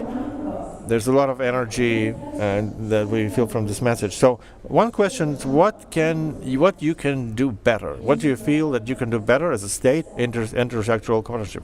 Well, everything. You know, in any task that we face, we want to project the result, but having the available resources and data that we have here and now. Because then, so otherwise the result is just declaring what we can do, but we never come to fruition. What the state can do is plan more large-scale projects. What we did with the UN Women strategy of bridging the gender gap in pay, the task was to make this gap between the salary between men and women, that there's still a difference there, 17%, to communicate it to as many people as possible first. We did it in partnership with the First Lady, with the Minister of Economy, Yulia Sverdenko, and just think about it. After this campaign, we did a measurement how we communicate to society. 6,800,000 mentions about this campaign. Imagine that. First, nobody knew it. Now, almost 7 million. There wouldn't be the result without us. So what do? We need to think bigger. What should the CSOs do? A very practical advice to you. monitor the state strategies. We adopt different strategic documents, strategic employment, small medium enterprises, bridging the gender gap in the salaries. So each of these strategies, what's a strategy? A strategy is what we're going to do. There's an operational plan attached to a strategy, 30 specific steps. Do this and that.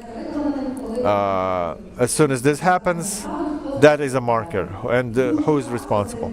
And often among the owners there, we have organizations, CSO organizations there. Sometimes they're not there, but they have to be looking out for their place there. So monitoring the strategies we publish is something we recommend to partners. Great. But what if what if I see that I have a CSO strategy, and I see your strategy, which is good aligned? Where should I apply myself? Maybe what I will say is going to be a surprise, but I hope no. I have no letters that comes through official email. I respond to every email. I cannot leave any letter without a response, and each answer is personalized. It's no template like, oh, thank you for this, we'll contact you later. No, we're really interested to find strong partners, because often it's like that. There's a state request, there's money of donors, but there are no executive side who can do it.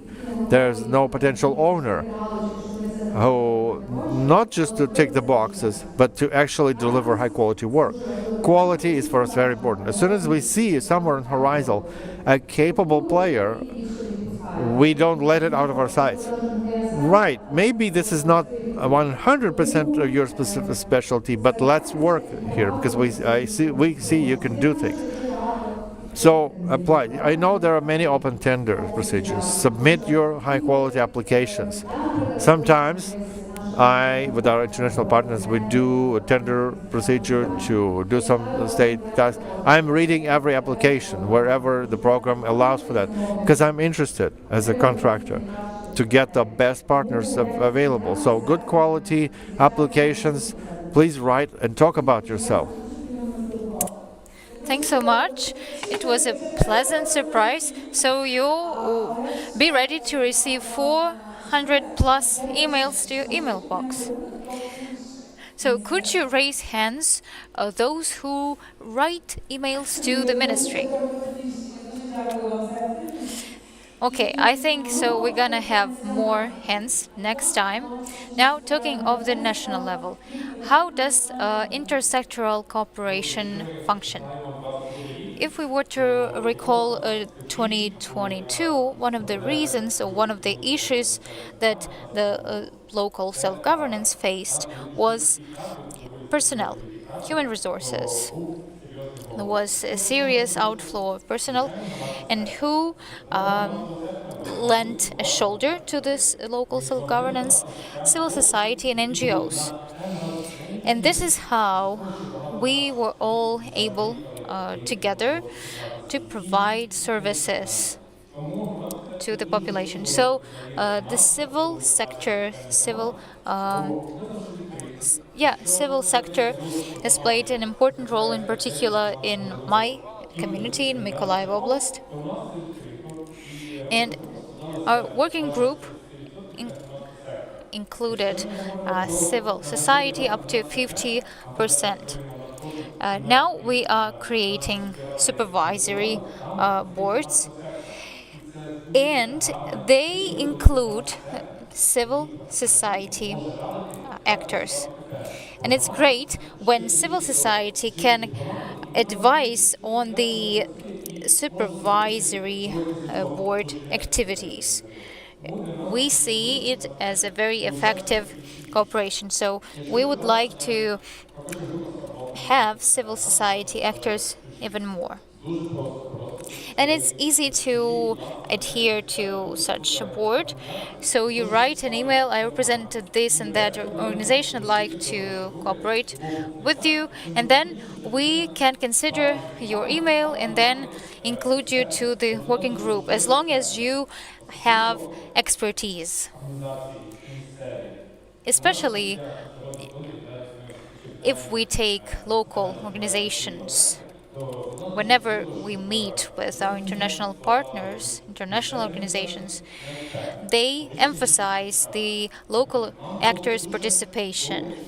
So for us, it would be great if in Mykolaiv there was an energy efficiency local actor that could consult us in case we need some analysis, some expertise on their part. We need experts locally on the ground. Then veterans reintegration.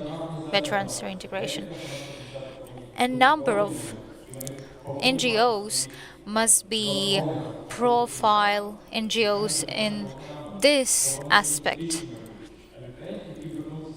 Those people returning from the front line are numerous, and reintegration is crucial for Mykolaiv Oblast and the whole of Ukraine. So it's important that the civil society gets involved in our work. You will assist us, and you will have bigger salaries than in local self-governance bodies. And international organizations will invest in the expertise of local organizations. The war will be over. International organizations will leave, and the national organizations will not be as strong as now. And who will stay? Local actors. So let us develop the Hromadis communities where local actors carry out their tasks. How would you evaluate cooperation of local actors, international organizations with the civil society? And how would you evaluate the cooperation of the Mykolaiv Oblast state bodies with local actors and international organizations? Well, around 4+. Anyone from Mykolaiv, raise your hands. I can see one person. So do you second what Victor says?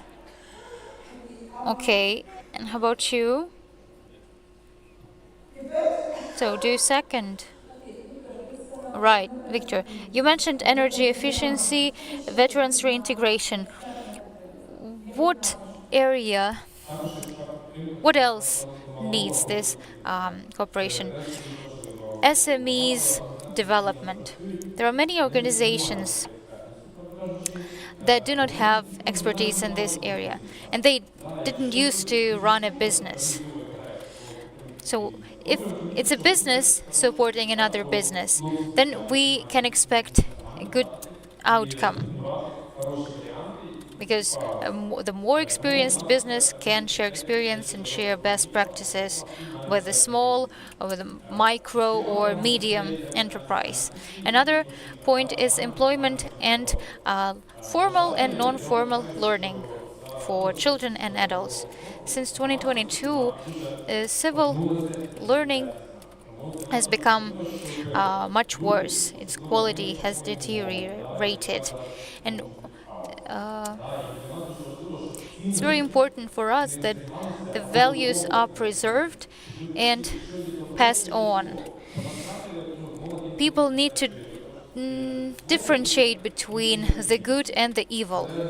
And the youth have a particularly hard time differentiating those because they give in to emotions often.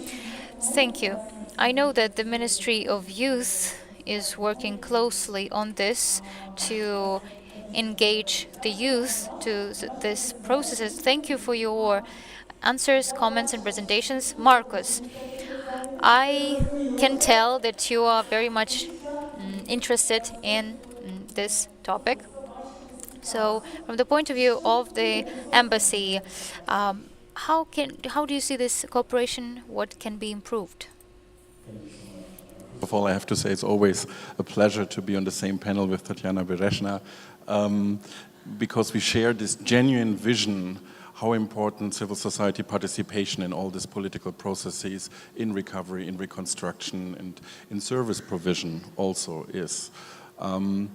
But to be honest, when we were organizing the Berlin URC conference last year, there was still kind of a tension when we came up with the plan let's expand the space for civil society, local communities significantly. We really want to make it big. We want to have basically 500 civil society organizations at the conference, and not only as participants, but also participating in the panel discussions, right? So there was a bit of, let's say, uncertainty. Will this provide the real picture? Would there be some kind of would it not create a picture of division instead of unity, and all those questions, right? But to be honest, from my perspective, working for the German government in Germany, it's absolutely normal that when we create new policies, that we involve civil society, create a space where we explain those policies, also give them feedback, why we have to do hard decisions, why things have to go that way or that way, and then also reality check them and try to understand also the other side of the table, and then create hopefully something really better in a, and this is a very German thing, dialectic process, which I strongly believe in still. So, but then luckily, we had all these meetings here in Kiev, and also a bigger exchange between the organizers from the German side at high level, the Ukrainian side at high level, and I think 50 civil society organizations. And it really showed this is adding value. And then it moved forward, and we were able to host this amazing conference last year in Berlin. Sorry, I have to say that I'm still convinced it was a very good conference. But then, and then, this is my main point. After the conference is before the conference, and the important thing you have to do when you organize those big conferences is to create the process in between.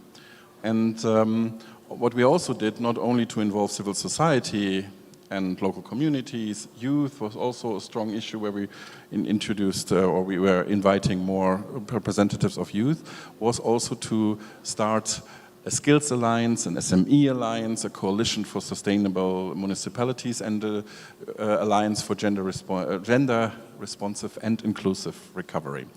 And those are then the platforms to carry on the work between one conference to the other. Really creating space where also civil societies are involved in every single of these alliances, work together with international partners, the Ukrainian government, on these specific issues. And especially the Skills Alliance is really showing success with a significant amount of jobs created, or at least people skilled, but then of course also being able to take those jobs.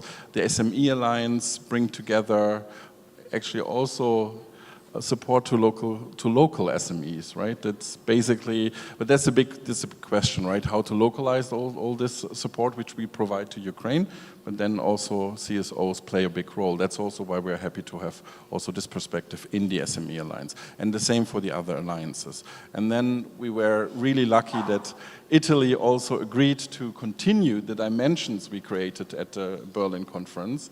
The reform, the social dimension, the business dimension, and the local dimension, because this really then also added value to those work streams we created. And of course we hope that also with the new URC, and thank you for the mapping, we didn't have that when we were organizing the URC. I think this is now, it's a learning process, right? It's repetitive, but we are getting better and better, at least we have the chance to, and thank you for this contribution.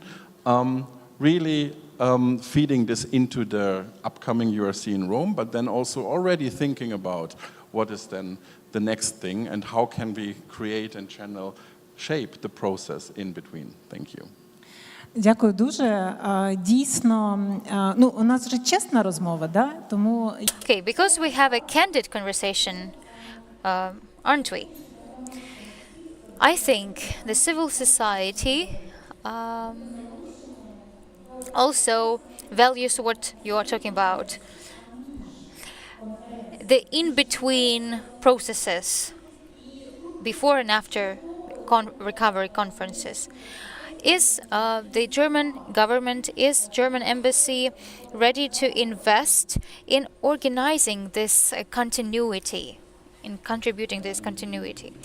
It's not a German embassy, of course, it's a German government.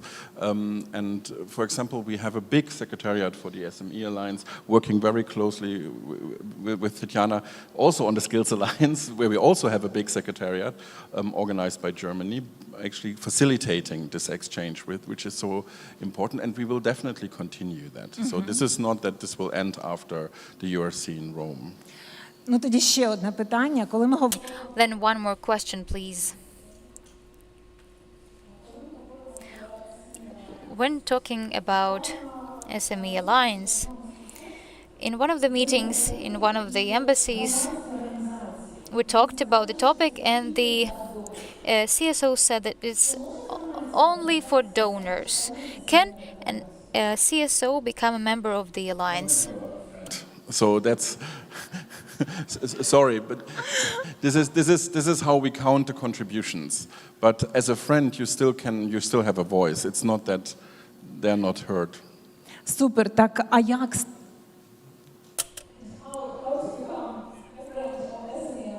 Reach out to us. I mean, you can reach out to me.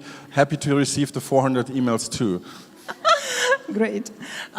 Thank you. Дякую дуже. Отже, ви отримали. Okay, great. So now you've gotten another wonderful message that you can come up and say that you want to become a friend of the alliance if your organization deals with SMEs development. I'd like to ask Tatiana the following question. Caritas works in Mykolaiv, and across Ukraine you work in humanitarian response. How do you see intersectoral cooperation? What can be improved? Thanks so much for this question. Just an opening remark on my part. This cooperation, the intersectoral cooperation that we are referring to,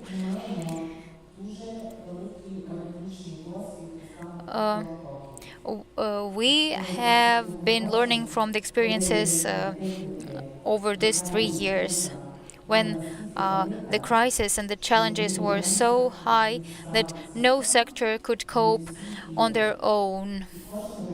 And everyone did what suited them best and what they could do best. And no one asked whether it is our cup of tea or not. We appreciated that we are elements and components of one society. Just to set up the context. And in fact, when we want to see some progress,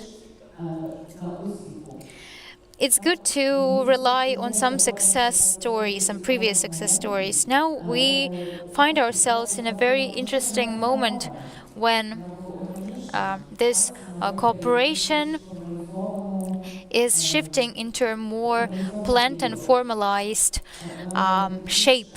It used to be improvised. It used to be spontaneous. And now we've come to the point when we understand that this cooperation should become formalized, because we have gained successful experience cooperating with each other, and we have realized that we can do more together. Regarding Caritas, just like many other NGOs here, we worked in the humanitarian sector. We have worked in this sector for 30 years, and we provided resources. In 2014, we took this challenge to respond to the humanitarian crisis, and we gained 8 years of experience. In 2022, we blended all of that in one thing. Many Ukrainian NGOs who face this challenge to respond to humanitarian crisis, they also have some valuable previous experience. When talking of intersectoral cooperation, so you see I'm starting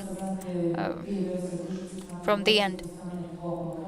So over this last 2 years, we had a good cooperation with the Ministry for Social Policy in the program called Resilience. So we gained experience in this area through a program that we called Crisis Centers, supported by the German government in the previous phase of the war. So we strengthened it and scaled it in 2022. And when the ministry announced the resilience program, our local organizations applied to this program, to this service. And last year, we had 37 resilience centers by Caritas. We managed to do it because we leaned on our previous successful experience to provide the service. What can you do better? That's a good question. At that point when the service started working, it was an open window for the civil society. And it was the moment when we shifted from advocacy to the reality. And in reality, you know, it's a whole different experience when you have to make mistakes, test and try, through trial and error, gain experience. And when communicating with the ministry, while having an open dialogue about how things could be improved, we ended up having a good case of cooperation. So, better communication, correctly? Yeah, I would like to add another point. We talked a lot about the fact that civil sector must be interested in the state activities. I would like to word it as follows. Of course, we need to be invited to the state spaces to maintain dialogue, to maintain coherence and logic of our activities. As long as we do so, we will improve. Yeah, sure, it should be a two-way street, and it should be a mutual interest and understanding. What would you say? What is intersectoral cooperation? What are you doing now, and what can be improved? Is essential for the recovery of Ukraine, and I would say mainly for three reasons, right? Accountability, inclusion, and innovation. So you cannot have a strong, effective government without a strong, effective civil society that is supported, because you can make laws with the best of intentions, and yet their implementation might fall apart, or they might affect different people differently. And it's the civil society organizations, the local organizations that are working with people on the ground that can see. Could you speak a bit louder? Okay, is that better? I was saying that if laws and policies are implemented, even with the best of intentions, sometimes when they're actually implemented, they're problematic for certain groups of people, and the civil society organizations are the ones that see those problems and can advocate on the behalf of people. And then there's inclusion. So I see a lot of our civil society partners here that work with disabilities, the LGBTQIA community, veterans, farmers. They're all impacted differently, and it's really important that their experiences are amplified, and that people understand that a program will affect, again, different people differently. And so the organizations that work with these communities are the best positioned to be able to influence policies that will impact them positively, to work with employers that can meet the needs of their employees. And then finally, innovation. So the larger the entity, the harder it is to innovate. You might have innovative people on your staff, but the bureaucratic systems surrounding you, whether you're a government, whether you're a donor, whether you're a large INGO, or a large national NGO, right? It's sometimes hard to try out new things, and there are a lot of incredibly creative, good ideas that are coming out of civil society organizations. And even if the war were to stop tomorrow, Ukraine would still have massive change ahead of it. And we need to be able to implement these innovations. And so what we could do better, there's a lot we could do better. I think about our Mercy Corps does a lot of cash grants for SMEs, agribusiness, and farmers. And we don't tell them what to do. We say, here's a grant, you give us your idea. And then we will give you the cash to implement it, as long as you have a sound business plan. But when you're funding civil society organizations, often the program is already designed. It might be designed in Ukraine, it might be designed outside of Ukraine. And what you're looking for is people to implement the program. We need to figure out a way to have more flexible funding and involve the civil society organizations in the actual design of the programs so that their experiences are reflected.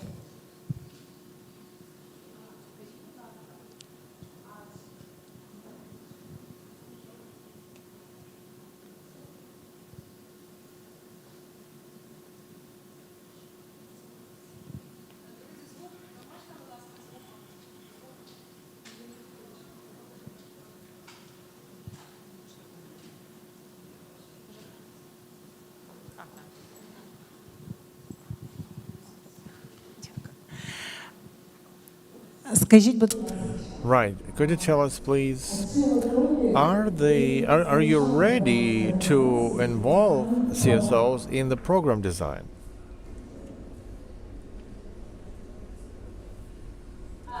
We believe we are, and there's a lot of people here that you could ask if we're actually doing that.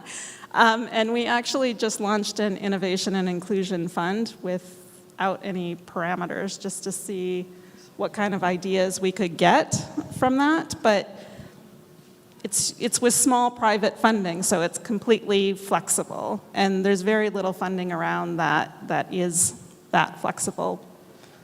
So we're trying. Супер, дякую за те, що ви Right, thank you for trying.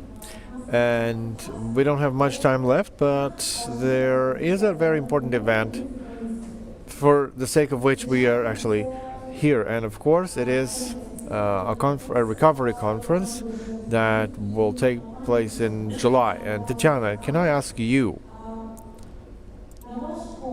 to your opinion, what is the position, Tatiana Lomakina, this question to you, what is the position or what is the result, an ideal result, so to say, that you think that this conference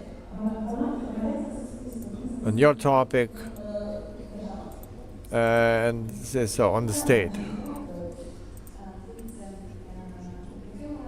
So the vision that we have, each ministry right now to facilitate a strategy of accessible society initiated by the First Lady will have its own flagship project.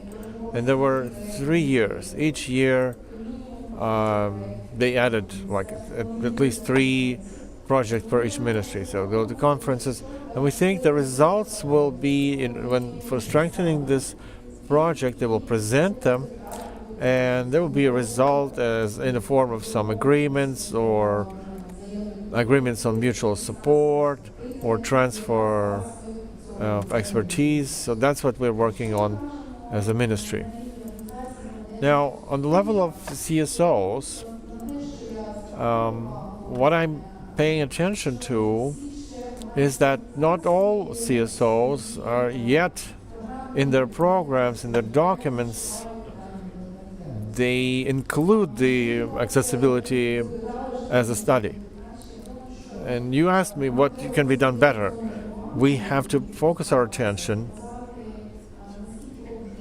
and to show how big is the government's work on accessibility as a strategy, because it's of three types of spaces: physical space, like a building, a facility, a street, transportation, or is it information space where we have to facilitate information in all formats so that people who cannot read can get information in other formats and so on. And thirdly is digital space.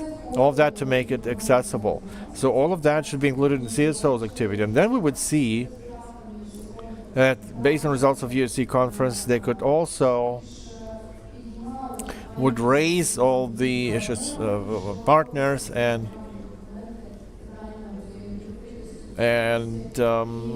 well, to include openness and accessibility. You asked about the Accessibility Week. It's been done for the first time in Ukraine. It is approved by the decision of government as an action plan. How did it become possible?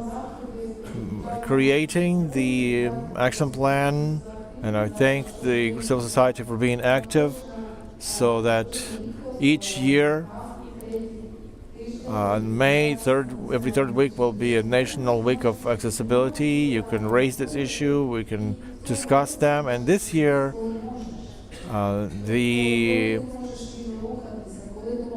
it's when you can do it, when you are when you can read, when you can perceive information, all the information, when you can be active. So when you can do it, we will propagate it, because that's our objective, to make everybody capable. Right, thank you. Next week, we make it a priority, because when it's a priority, we will find the opportunities and money and resources. Okay, Tatiana, one question. The ministries are using 3 projects, but is there one project that you would very much like to be presented, to get the funding and then be implemented? Yeah. So if we look at this event happening in Italy, Italy is renowned for great inclusive education. I would very much like to be between governments of Ukraine and Italy on transfer of expertise and inclusive education, so that we can discover as many opportunities for students as possible. In schools, in vocational schools, as we discussed, the skills, vocational schools on all 3 levels. Preschool, post-diploma, and professional development. Thanks. So I just think Italy is great cuisine, great wines, and maybe there are chefs who will learn or teach Italy our national identity, how Klopotenko. So, question to you: how or what Mercy Corps can travel to Italy with? Well, we are taking some civil society partners with us to Italy, and I think that the best part of conferences like this are the connections you make and the deals in the room. You know, it doesn't have to be concrete funding, but maybe you hear something super interesting that someone's doing, and you can partner with them to expand that. So I'm hoping what we get out of this are fresh ideas, new partnerships, and that civil society has the opportunity to interact with the donors so that they can also hear what's going on from that perspective. Дякую дуже. І питання. Thank you. Another question to Tatiana. What Caritas brings with you to Italy? You go to Italy to the conference, what do you take with? Well, we hope that either we participate ourselves in the conference, and all the CSOs that have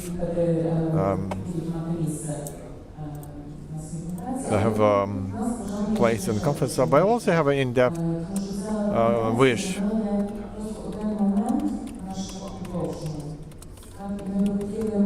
We have one more thing on the longer way. We want to have an opportunity to work together with the government before the conference, some ideas to voice them on the conference and to have specific results, so that we can continue our cooperation forward. Thanks. And this is again about the question of such events, such roundtables and conferences. So Marcus, question to you. What would you wish to have those to host in Italy and those who already hosted a conference in Italy? What would you wish for them? Most, of course, that it will be an equally successful conference as the one in Berlin. No, but you already said it, right? It has to be results oriented. You said it is a place where connections are built, exactly. And also I heard the plan in Italy is also, for example, to recreate the recovery forum, which we also had in Berlin, which was kind of an open space, which was used by so many people to just sit aside when panels also took place and basically talk about in depth on things they just heard on the stage, and really something could happen, right? And then also, as I already pointed out before, the process afterwards, right? Really creating the stronger understanding that recovery and reconstruction also takes place locally, or especially takes place locally, that it cannot be a purely centralized, organized process, that local communities have their role, that it is also green and gender responsive. Hope for that.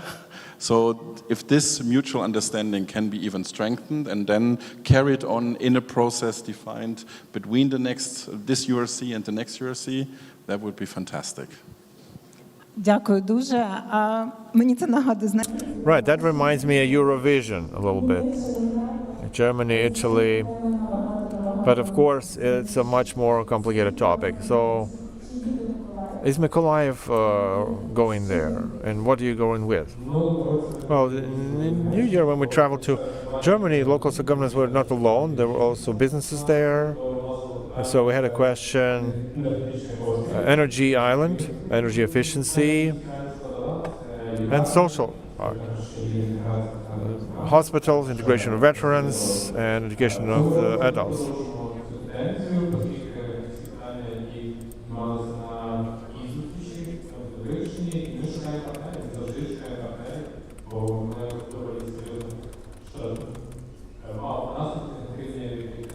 And we had negative consequences from the war, so there is a trend that we will keep this demand and will find partners in Italy. I understand that your agency has many projects in these three areas.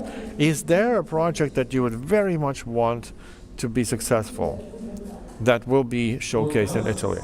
Well, for us, the project number one is Energy Island. We want to be as energy independent as possible from other suppliers, and to make it through environmentally safe energy through different types of cogeneration, and so that our consumers would have comfortable conditions for life, even while the war is still going. Raise your hands those who represent energy organizations, those who work with energy industry.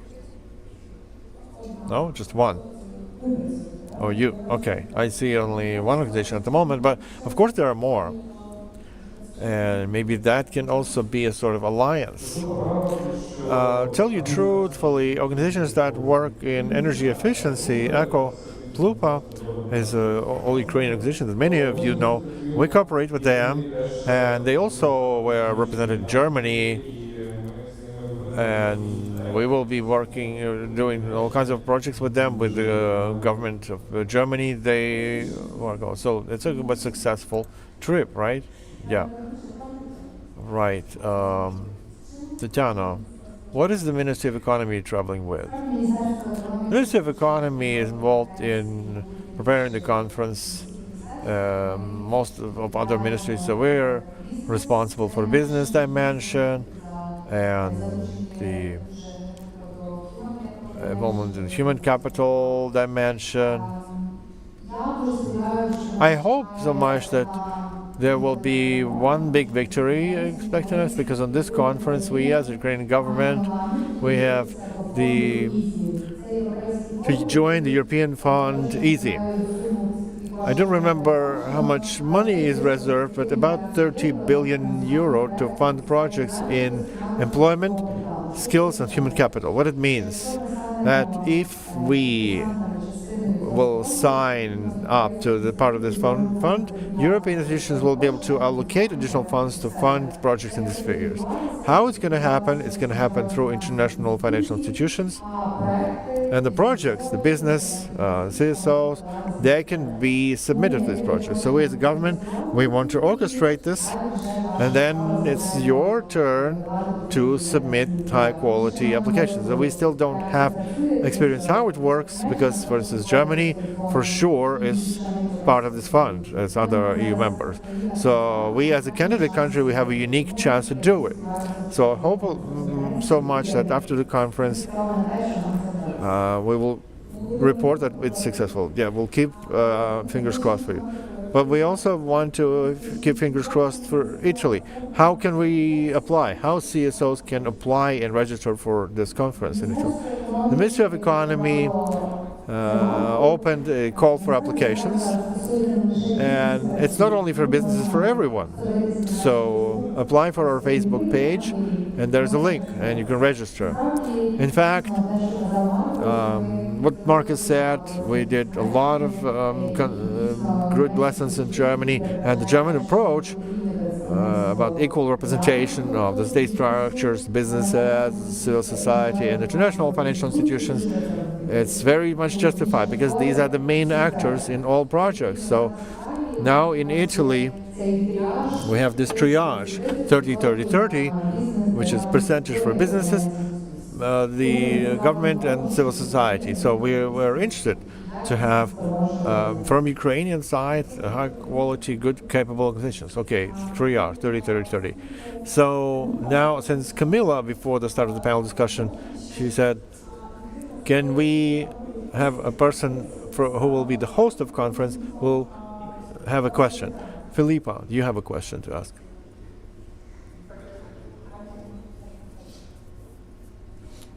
Well, in part, Filippo Intersos. Thank you very much, first of all, of this interesting conversation, very fruitful.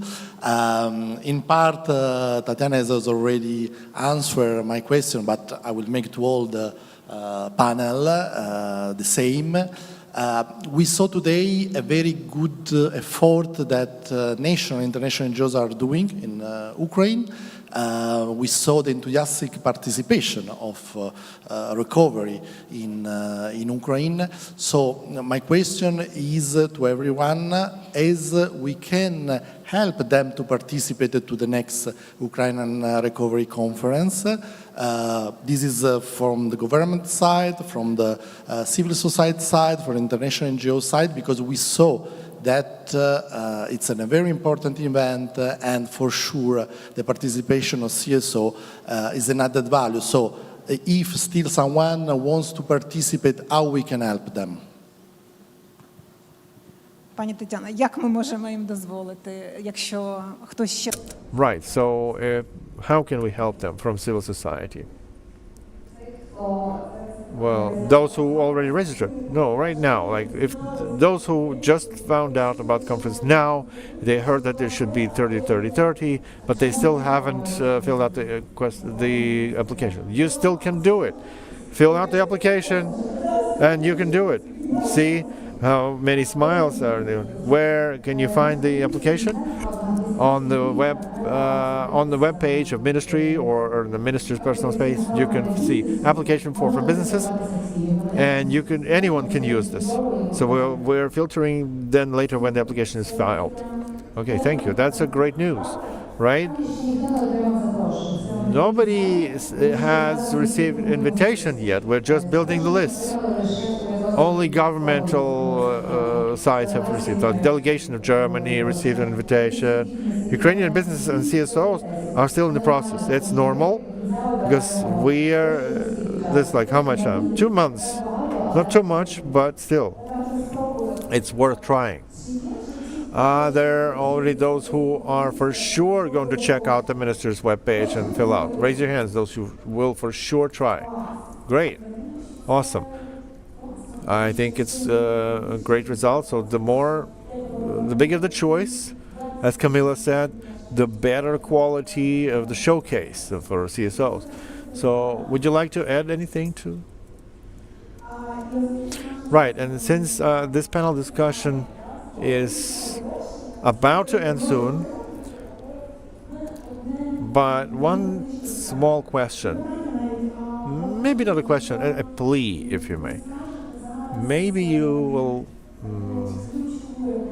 just say one key recommendation from you to the CSO as a sector. Just one phrase, one or two phrases. Maybe I will repeat or rephrase what I said. Participate in preparation of state strategies, and then get to implementation. So yesterday we had employment strategy. I see civil society who are present in that table and here. That's real work. So don't miss out on opportunities. Take seriously all the invitations that you have. So then you orchestrate the strategy and then be the implementer. And then implement the policies. Yeah, I will want to confirm your openness because you're there 100%, you're ready to discuss. And do I understand correctly that the resilience charter was committed for the previous one and now it's ready? Yeah, now they're ready. That's a great example of continuity on this conference. So in Germany, we signed a memorandum with with EBRD that we are creating this charter. On the Rome conference, we will have the first signees, and businesses will join in this charter. And I hope that over the next conference, we will demonstrate the results. Great. All right, I see it's worth of applause because that's about taking a commitment, doing the job, and continuing. Great. Victor. Well, I have two to add. First, each organization has values. Please stay true to them and implement them in your life. That's very important. Don't be afraid to come to local self-governance. If you see some negative things somewhere where you live, don't forget, all communities are different. Everybody can open you different doors. So don't be afraid. Let's change the Ukraine together. Right, thank you. Mine goes in the same direction of participation, but also diversify your funding sources, not to create issues like we just saw in the recent past. Try to institutionalize your participation also. Also think about service provision and things like this also as funding sources in the bigger context also of recovery and reconstruction. That would be my recommendation here, with my humble recommendation here. Супер, дуже дякуємо. Great, thank you. Everybody give a round of applause. So, Tatiana? Right. I would say it's advice to ourselves, right? We are on the way. We're well on the way. We still have a long way to go. So let's look for our joint voice. And let's look for the best ways to move forward together. And so let's think about being strong on this long way that is ahead of us. Thank you. I have a recommendation for Camila and Mila, and that is to create more opportunities where the non-humanitarian civil society actors and the humanitarian civil society actors can get together and develop their own partnerships, because that will be important in the recovery. And one other thing is, if any of our partners, if any of you in the room, if you do manage to get an invite to this and you need some support for travel costs, just let us know. Супер. І це якраз про... Great, and that's about diversification. Really, diversify your funding as well. Thank you so much. Tatjana? I wanted to talk to the CSOs here to showcase examples of diversity in your teams. So there are senior people among you, people with disabilities among you, people, IDPs and refugees. So the more diverse your team, the more impetus and the better example you show for other CSOs, because ahead of us in our country, as Tatiana said, there's a way where we should involve as many people as possible, cooperate with us, and together recreate and rebuild our country. Thanks a lot, Camilla. Yeah, I wanted you to join and to say your recommendation. To everyone, actually, and it would be building on something that has been mentioned before, to co-create. I think we've heard a lot about partnering, and I think there is a wealth of experience on that we can capitalize on, but also on this idea of contributing to policies, contributing to the building of projects and ideas, and capitalizing on this expertise of the civil society, the creative spaces that exist and are being supported. I would really insist on that, co-create, and inclusivity is my second point. And when I say inclusivity, I also think really of all of the most vulnerable people we are supporting. Let us make sure that we give and capitalize on the humanitarian organizations and experience we've built over those 3 years to include that in our recovery efforts collectively, and hopefully in the Ukraine Recovery Conference itself. Супер, дякую, аплодисменти.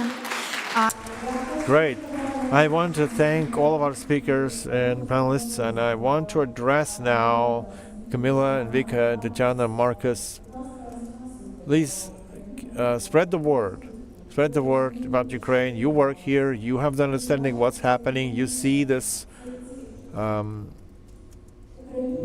Ukrainians, and now it's a symbol of survivability, and you spread the word about that in all over your country. So it's going to be a great support for Ukrainian CSOs, Ukrainian government, and businesses. And also I want to address to you, to us.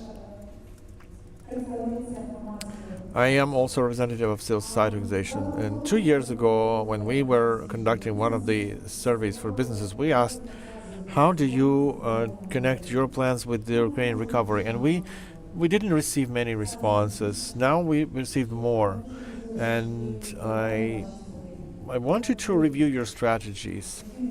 What is the contribution you do to recoveries? Because there are plans, there are strategies, all kinds of stuff. But I want you to, each of us, each day, and maybe you're already doing it, ask yourselves, what can I do better? So it's a great question to ask yourself. Thank you. Thank you, Marina. Thank you for the speakers. Just stay where you are for a while, because we have great things coming. We're drawing conclusions now. And Marina, thank you for a brilliant moderation. And now I would like to hand it out. We're handing out these small tokens of appreciation, or awards. Ambassador of Localization. I want to make this a small wave of awards. So first, I want to award this to Tatiana Lomakina.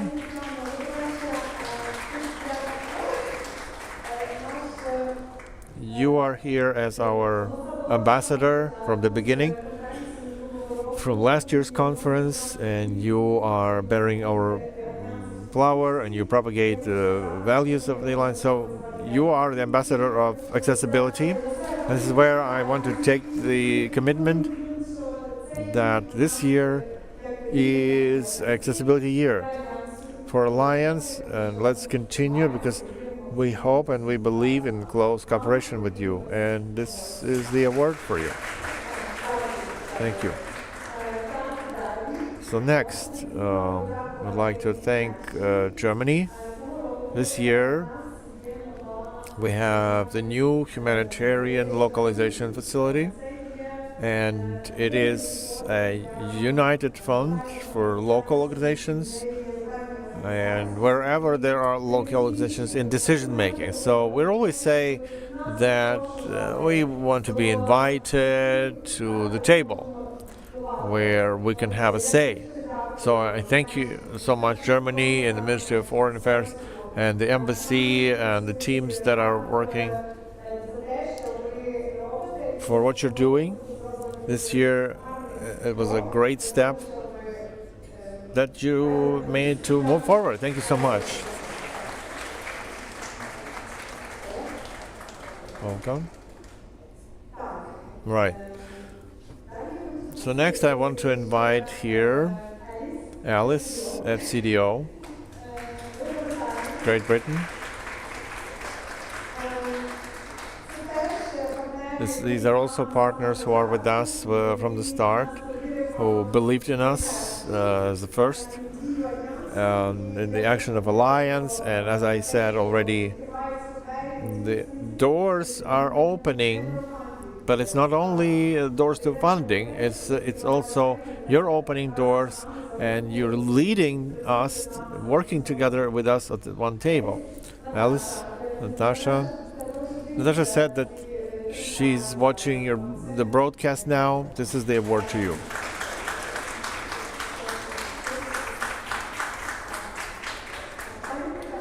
Tatiana, we still haven't worked with you, but I'm happy that we have these first steps. And it's probably an advance token for you. It's very valuable what you said, to continue working on this intersectoral relations. Just recent years we worked on the international community to get as more support and more trust. And now we are developing relations inside the country. So it would be very valuable to cooperate, and we invite you for further exchanges.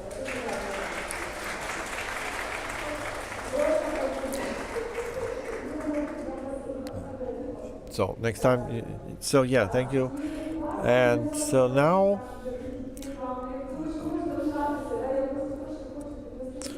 just to draw some conclusions, take a breath. Thank everyone for coming and joining our discussion.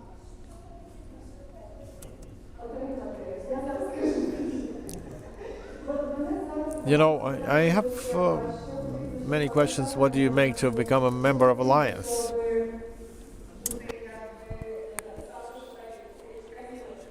And I will stand right next to Camilla.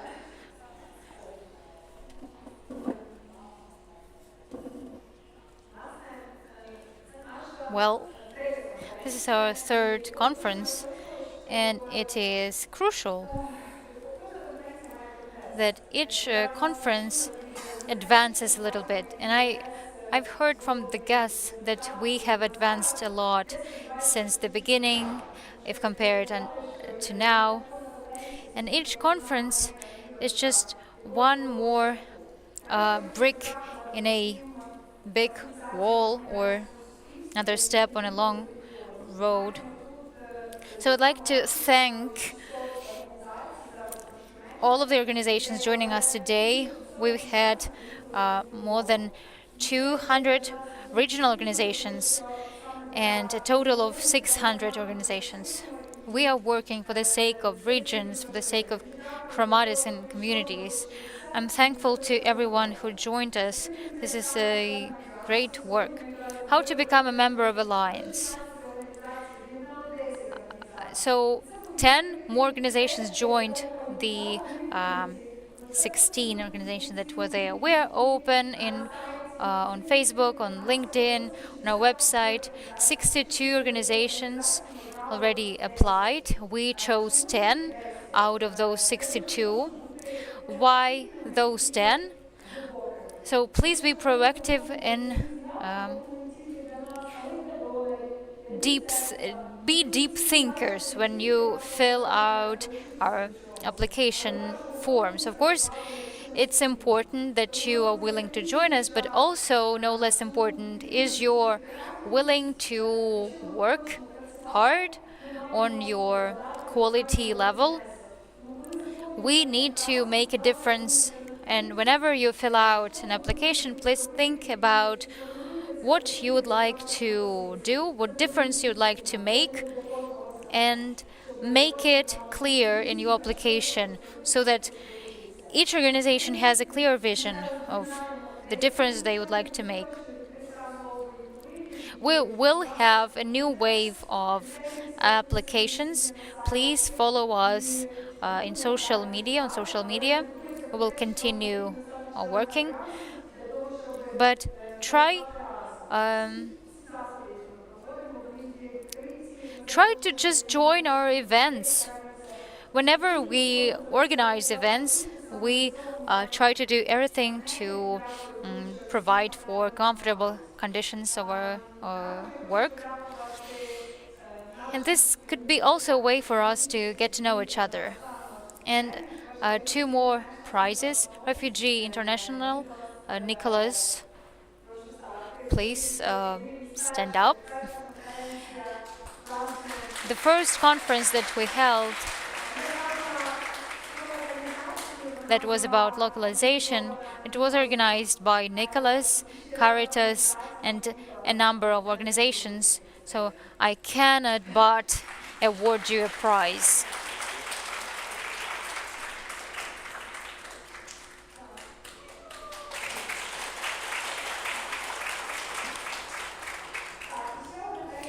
Another prize, or the other prize, the US Embassy was with us earlier. It's important to say thank you for the support, for the efforts, and localization, 25% principle. All of this was streamlined by the US team, by the BHA in particular, and we will pass them the prize as a token of our appreciation and recognition of their contribution. Many thanks for you for coming. This is only a beginning. Much work is there in store for us. Let's stay in touch. See you.